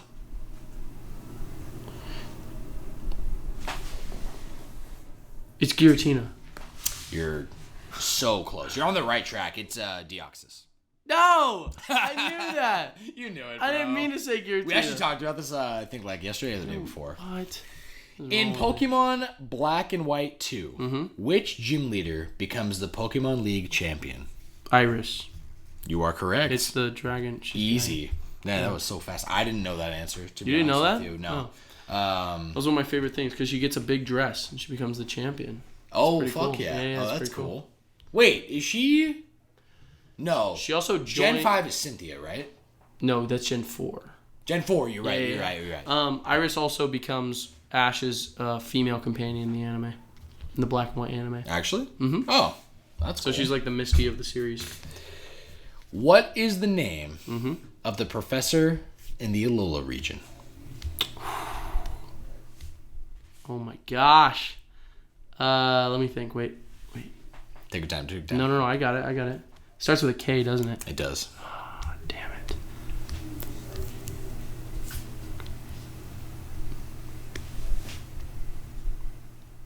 Is it Professor Kuna? Ooh, no. It's not. What is it? It's Kukui. Kukui. Damn it. Yeah. It's kind of a tough one. I knew that. No, but I knew the name. Yeah, you were right there. Yeah, you can almost taste it. I almost did. Number Kukui 8. tasted. Let's hear it. What is the name of the pedometer device used to collect Pokemon and items that connected to Pokemon Heart Gold, Soul Silver? The Pokewalker. Yes, sir. Classic. Pokewalker. Classic. I right. love it. I'm putting a lot of faith in this one for you. Okay. Number 9. What is the goal of Team Galactic? Ooh. It's to Team Galactic. Yes. Right? Okay. Galactic. It's to have overarching world order using the power of the legendary of the game. I will accept that answer. What is the word? Technically, yes. It is to create a new world using the power of Dialga and using Palkia. The power of it. Okay. It is ultimately for complete But it's control. world order, right? That's what I thought. They mention world order in the game. It is for that purpose. So but they're literally trying to make they're trying to make a new world. No, you got then I'll take. The only thing you didn't say was worlds. Yeah, so you yeah, said everything exactly. else. Yeah. Okay. No, it's perfect. I'm with it. Yeah, they're crazy, bro. Yeah, because isn't it time and space, and they're trying to manipulate that to do. Unless it's platinum, and then they're going to use antimatter. Yeah, which is crazy because it's wild. Giratina. And, I know. I don't think we really talked about it. What? But how Giratina acts at the end of Arceus and how it's like he's this like the whole sky goes dark. Yeah. And he fucking shows up and it's so badass. Yeah. That whole fight. I've seen clips of it. But it's I thought sick. you beat it. Platinum? Arceus. Oh. Wait. Giratina shows up post game. Yeah, I beat it, but I didn't get to Giratina. Oh, I thought you did the post game. Oh. I just told you earlier. Oh, my bad. That's cool. In Pokemon Red and Blue, Let's hear it. What is the item you need to access the SSN? A ticket. You don't, but I will accept another answer. I'll accept you trying again because you do need a ticket in Gold and Silver, not in Red and Blue though. Okay. In Red and Blue, you need an item to access the SSN. Well, I can't be shooting in the dark, so I don't know. I'm gonna say a Pokewalker. Oh my gosh, What? bro! I think it's wrong. Why? I'm gonna reword the question right now. What? Yeah, because Did this you hear is what I said? literally wrong. What did you say? A Pokewalker. I'm so focused on it. I don't know. No. What was the? I will rephrase. Okay. Okay. Number 10. Okay. In Pokemon Red and Blue. Yes. What is the item you acquire at the end of the SSN? Oh. In a trash can. In a trash can? A Pokewalker? Yep. Wait, is it a I don't remember. It is. Is it an XP charm? It's not. I'll give you a hint though. Give me a hint. It's an HM. It's an HM? Yeah. Oh, is it Surf? It's not Surf. No, wait. Is it Dive? It's not Dive. Wait, no. Dive is Gen 2. Yeah, it is Gen 2. I have no idea. It's Cut. It's Cut. Cut. Yeah, I didn't know that. And you need to use Cut to access the gym. To get. Yeah, you're right. So I almost fucked that up. No, it's okay. I wrote it very wrong. My final answer is the Pokewalker. All right. My final answer. Well, you're wrong. Oh, all right, number 11. In Pokemon Fire Red and Leaf Green version, which Pokemon is encountered at the top of the new area, the Sevi Islands, Mount Ember? In which one? Pokemon Fire Red and Leaf Green. It's a new Pokemon? Yeah, no, it's not. They added a new, like, tiny region in Fire Red and Leaf Green. It's called the Sevi Islands. Okay. Okay? Is it a new Pokemon? And what Pokemon is at the top of Mount Ember on those islands? Huh. I have no idea. Well, Magmar. Well, I'll give you, like, think about it. It's a new region. Okay. And there's one Pokemon at the top, so it's probably a legendary. Oh, a legendary. Okay. And it's Gen 1. Gen 1. So it's Moltres. It is Moltres. Let's go. Thanks for giving me a shot. I'm like, I what's appreciate like that. What is the fire thing? type that's Gen huge? 1. Yes, sir. I thought I would help you out a little bit because I made this trivia not knowing your full knowledge of That's Gen 1 okay. and 2. Hey, So, that's okay. Yeah. My knowledge is kind of weak on that aspect, but I can do my best. Please. And I'll be honest, I don't know how I'd score on this. That's Pokemon okay. has so much lore. It's crazy to keep track of. It's a all of lot. But let me try But my best. I'm a Pokemon Please. master. Okay, Pokemon Master. Number 12. Let's hear it. What is the name of the organization that seeks to protect Pokemon in the Alola region in Pokemon Sun and Moon? It's the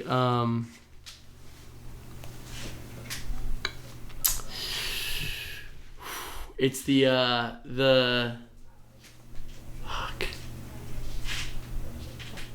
Give it 5 more seconds. No. They're a research facility. They right? are. They all wear white. Okay. And they have a name Yes. that is the. I guess I can't do it in 5 seconds. No, I don't remember. Got anything? Your description is 100% right, so you obviously know what it is. Well, I know what it is, but I don't know if I could say the name. Maybe it's if you say it, I'm probably gonna feel pissed. I don't know if you will. It's tough. What is it? It's the Aether Foundation. I knew that. I almost said it? Foundation. I was like, I don't want to say. Oh my God, Aether. I did know that. You got pissed. I'm actually pissed. Aether. All right, buddy. I'm getting my ass kicked by this trivia. Yeah, it's trivia stuff. How much do I have left? You're almost halfway. Okay. No, you're about halfway right now. Oh, halfway? Okay. Yep. Okay. Number 13. Which Pokemon game introduced the Battle Frontier, a facility that offers challenging battle formats and opportunities to earn battle points, or BP? It was Pokemon BP. Wait, BP? You would spend these battle points, or BP, to get, like, new TMs, like, new to this game, that you normally can't access. You know what I mean? Was it X and Y? It was not X and Y. Did I get another guess? Sure. BP. I'll give you a hint. It was introduced in a... What'd you call those games that was like Crystal? Like it was like... Crystal? Yeah. So it's one of those games. So it was like a definitive one? Yeah. Damn. And then your only other hint is it's not Crystal. Nice. Let's see. Was it Platinum? It was Emerald. Damn it. Yes, sir. Damn. Pokemon Emerald. Pokemon Emerald, huh? I gotta catch up. You gotta catch up, baby. It's catch up time. I'm not gonna miss a single next question. You won't miss this one. Which Pokemon game debuted the concept of Shadow Pokemon? Was it Pokemon Go? It was not Pokemon Go. Damn. We talked about it this episode. Did we really? Shadow Pokemon? We talked about Shadow Pokemon? I had to be careful what I said in the episode. Really? Shadow Pokemon. Was it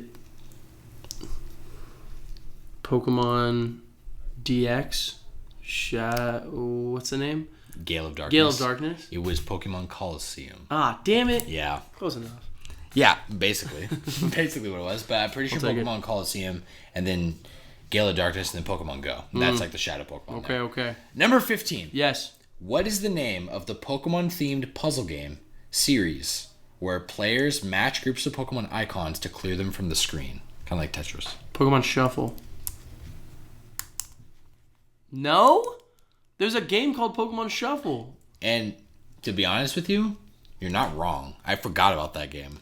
So because I played the shit out of Pokemon I'll give that to Shuffle. you, but I will you don't have ask to. you. What else? No, I will because you're not wrong. It's literally this. It's literally the question. It's like what's like the so then. The series. But there is another one that's older, and that's what I put on here.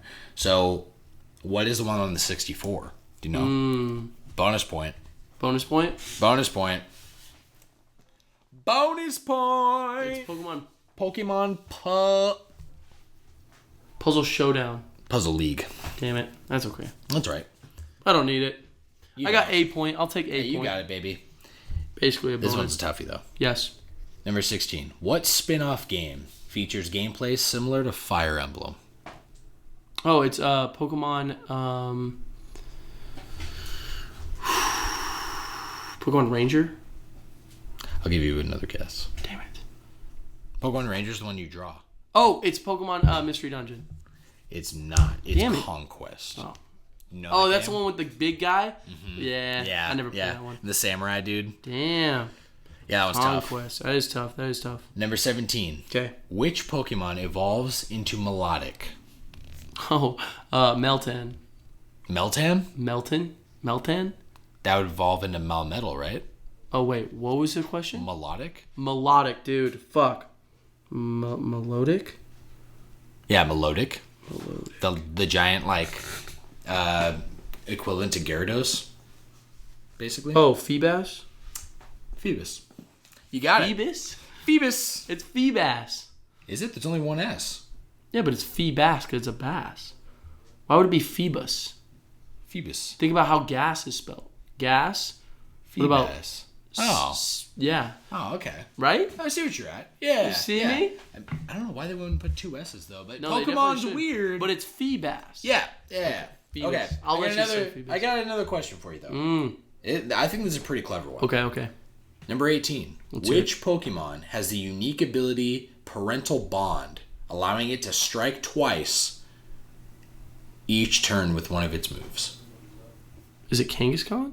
It's Mega Kangaskhan, baby. Let's go. Parental Bond. I thought that would be that like your tiny hint right there. Yeah. But, that's nice. He was actually so broken that he was immediately in a banned category. Oh, seriously? Yeah, he won the first Pokemon. So it'll hit twice? Yeah. So what his ability literally makes any move that he uses hit once at full power and again at half power. But each one can crit individually. That's really funny.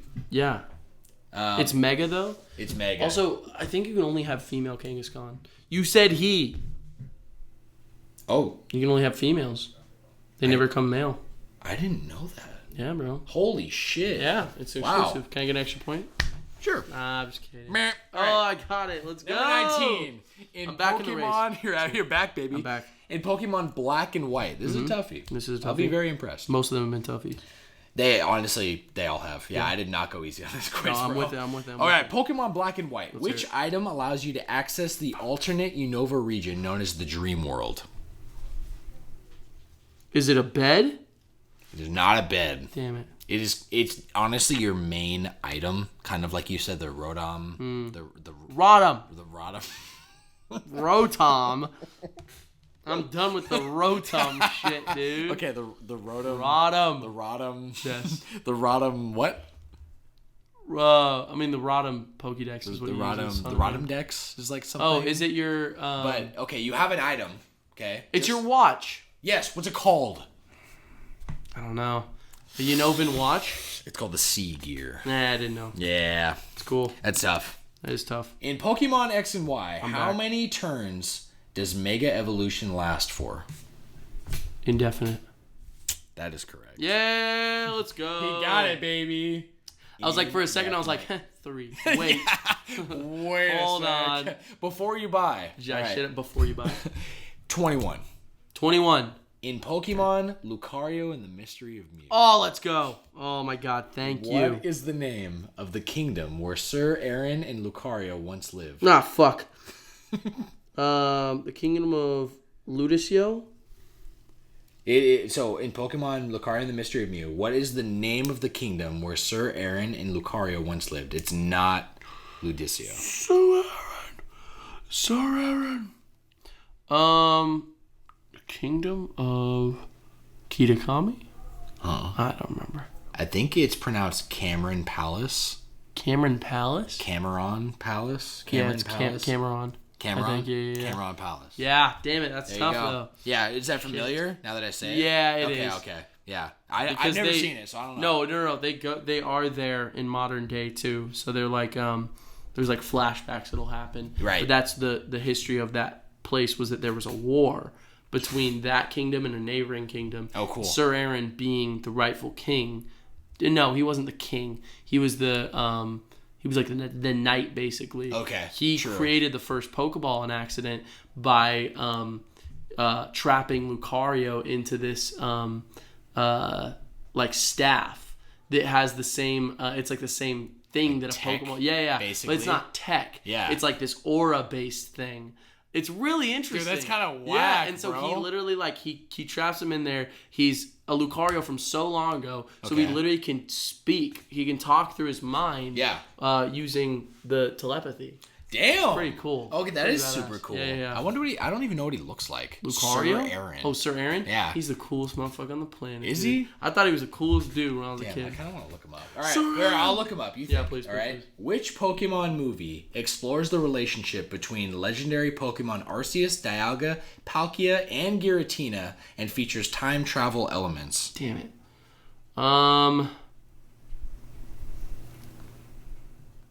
Fuck. I don't know the name. Keep it a $1.25. What's your guess? Pokemon.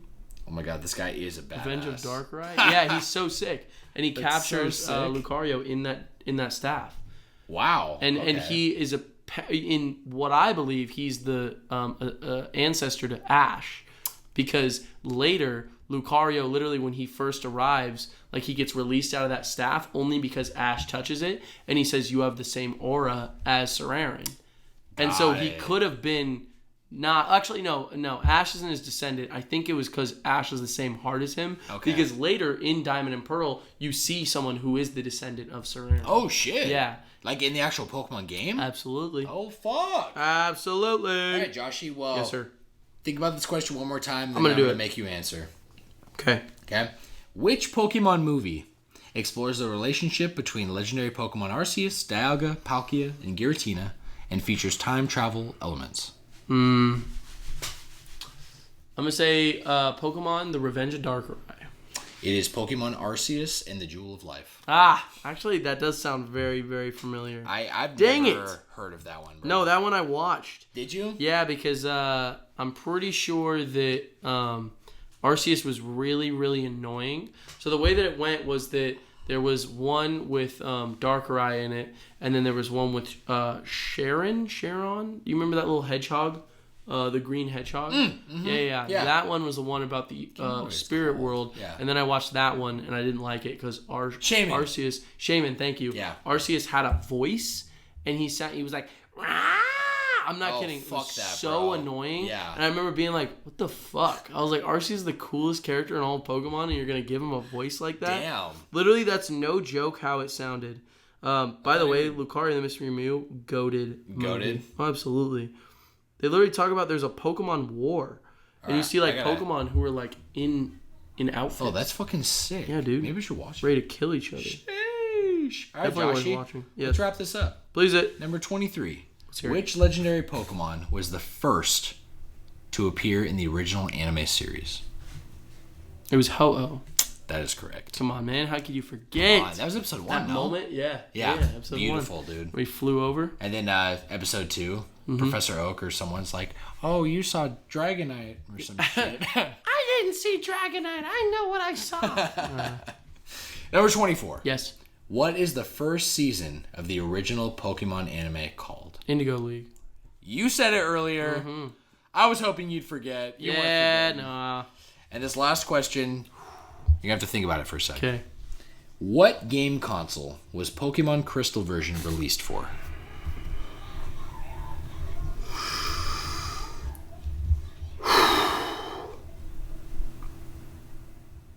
The Game Boy Color.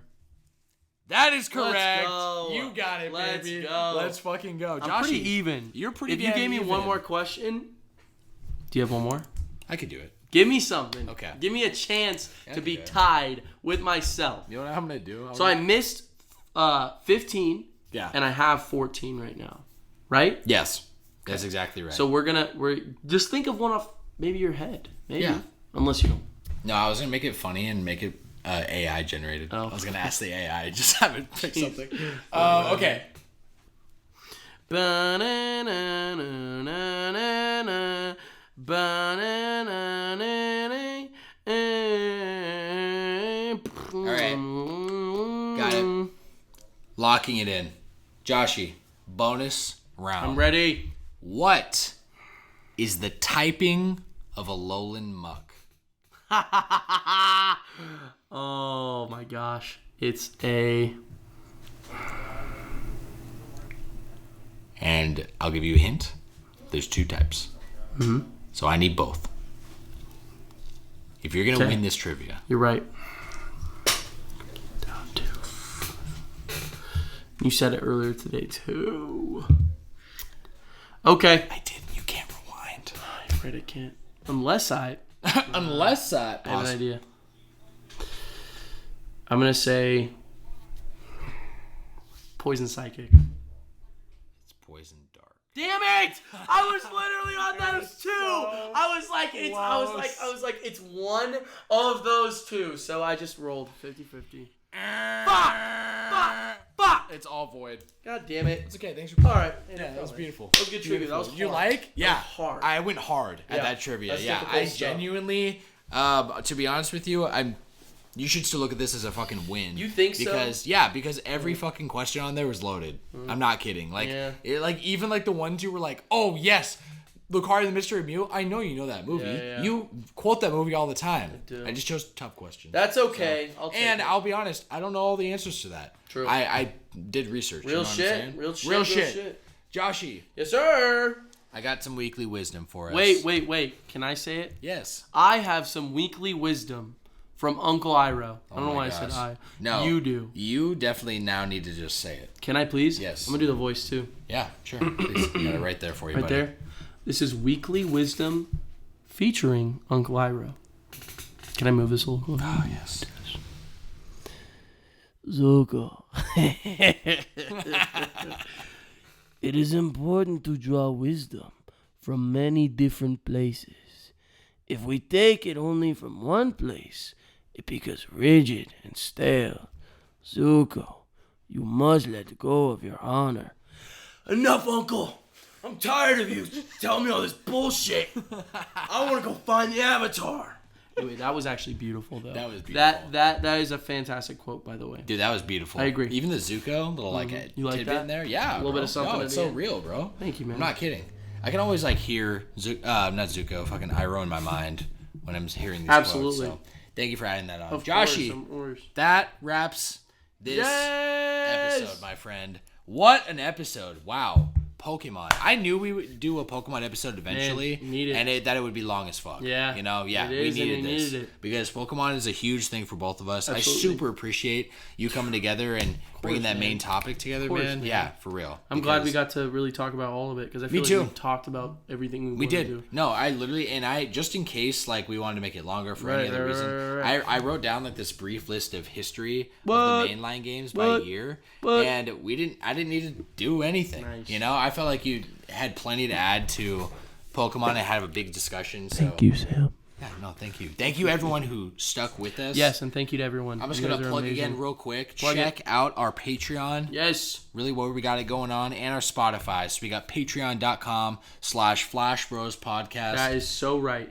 And honestly, we just got the community to thank. So thank you guys for sticking in with Seriously. so long with us. For Seriously. real. Our clock right now, runtime says 5 hours and 57 What? minutes. So I'm going to see how much of it I can cut out, but it's going to be a longer. Absolutely. It's going to be a longer episode, my Absolutely. man. So Absolutely. let's wrap this up, Joshie. Let's hit it. We will see you guys next week. Thank you guys so much, and gotta catch them all. Gotta catch them all, baby. We love you guys. Love you more. Peace the fuck out. Peace, baby.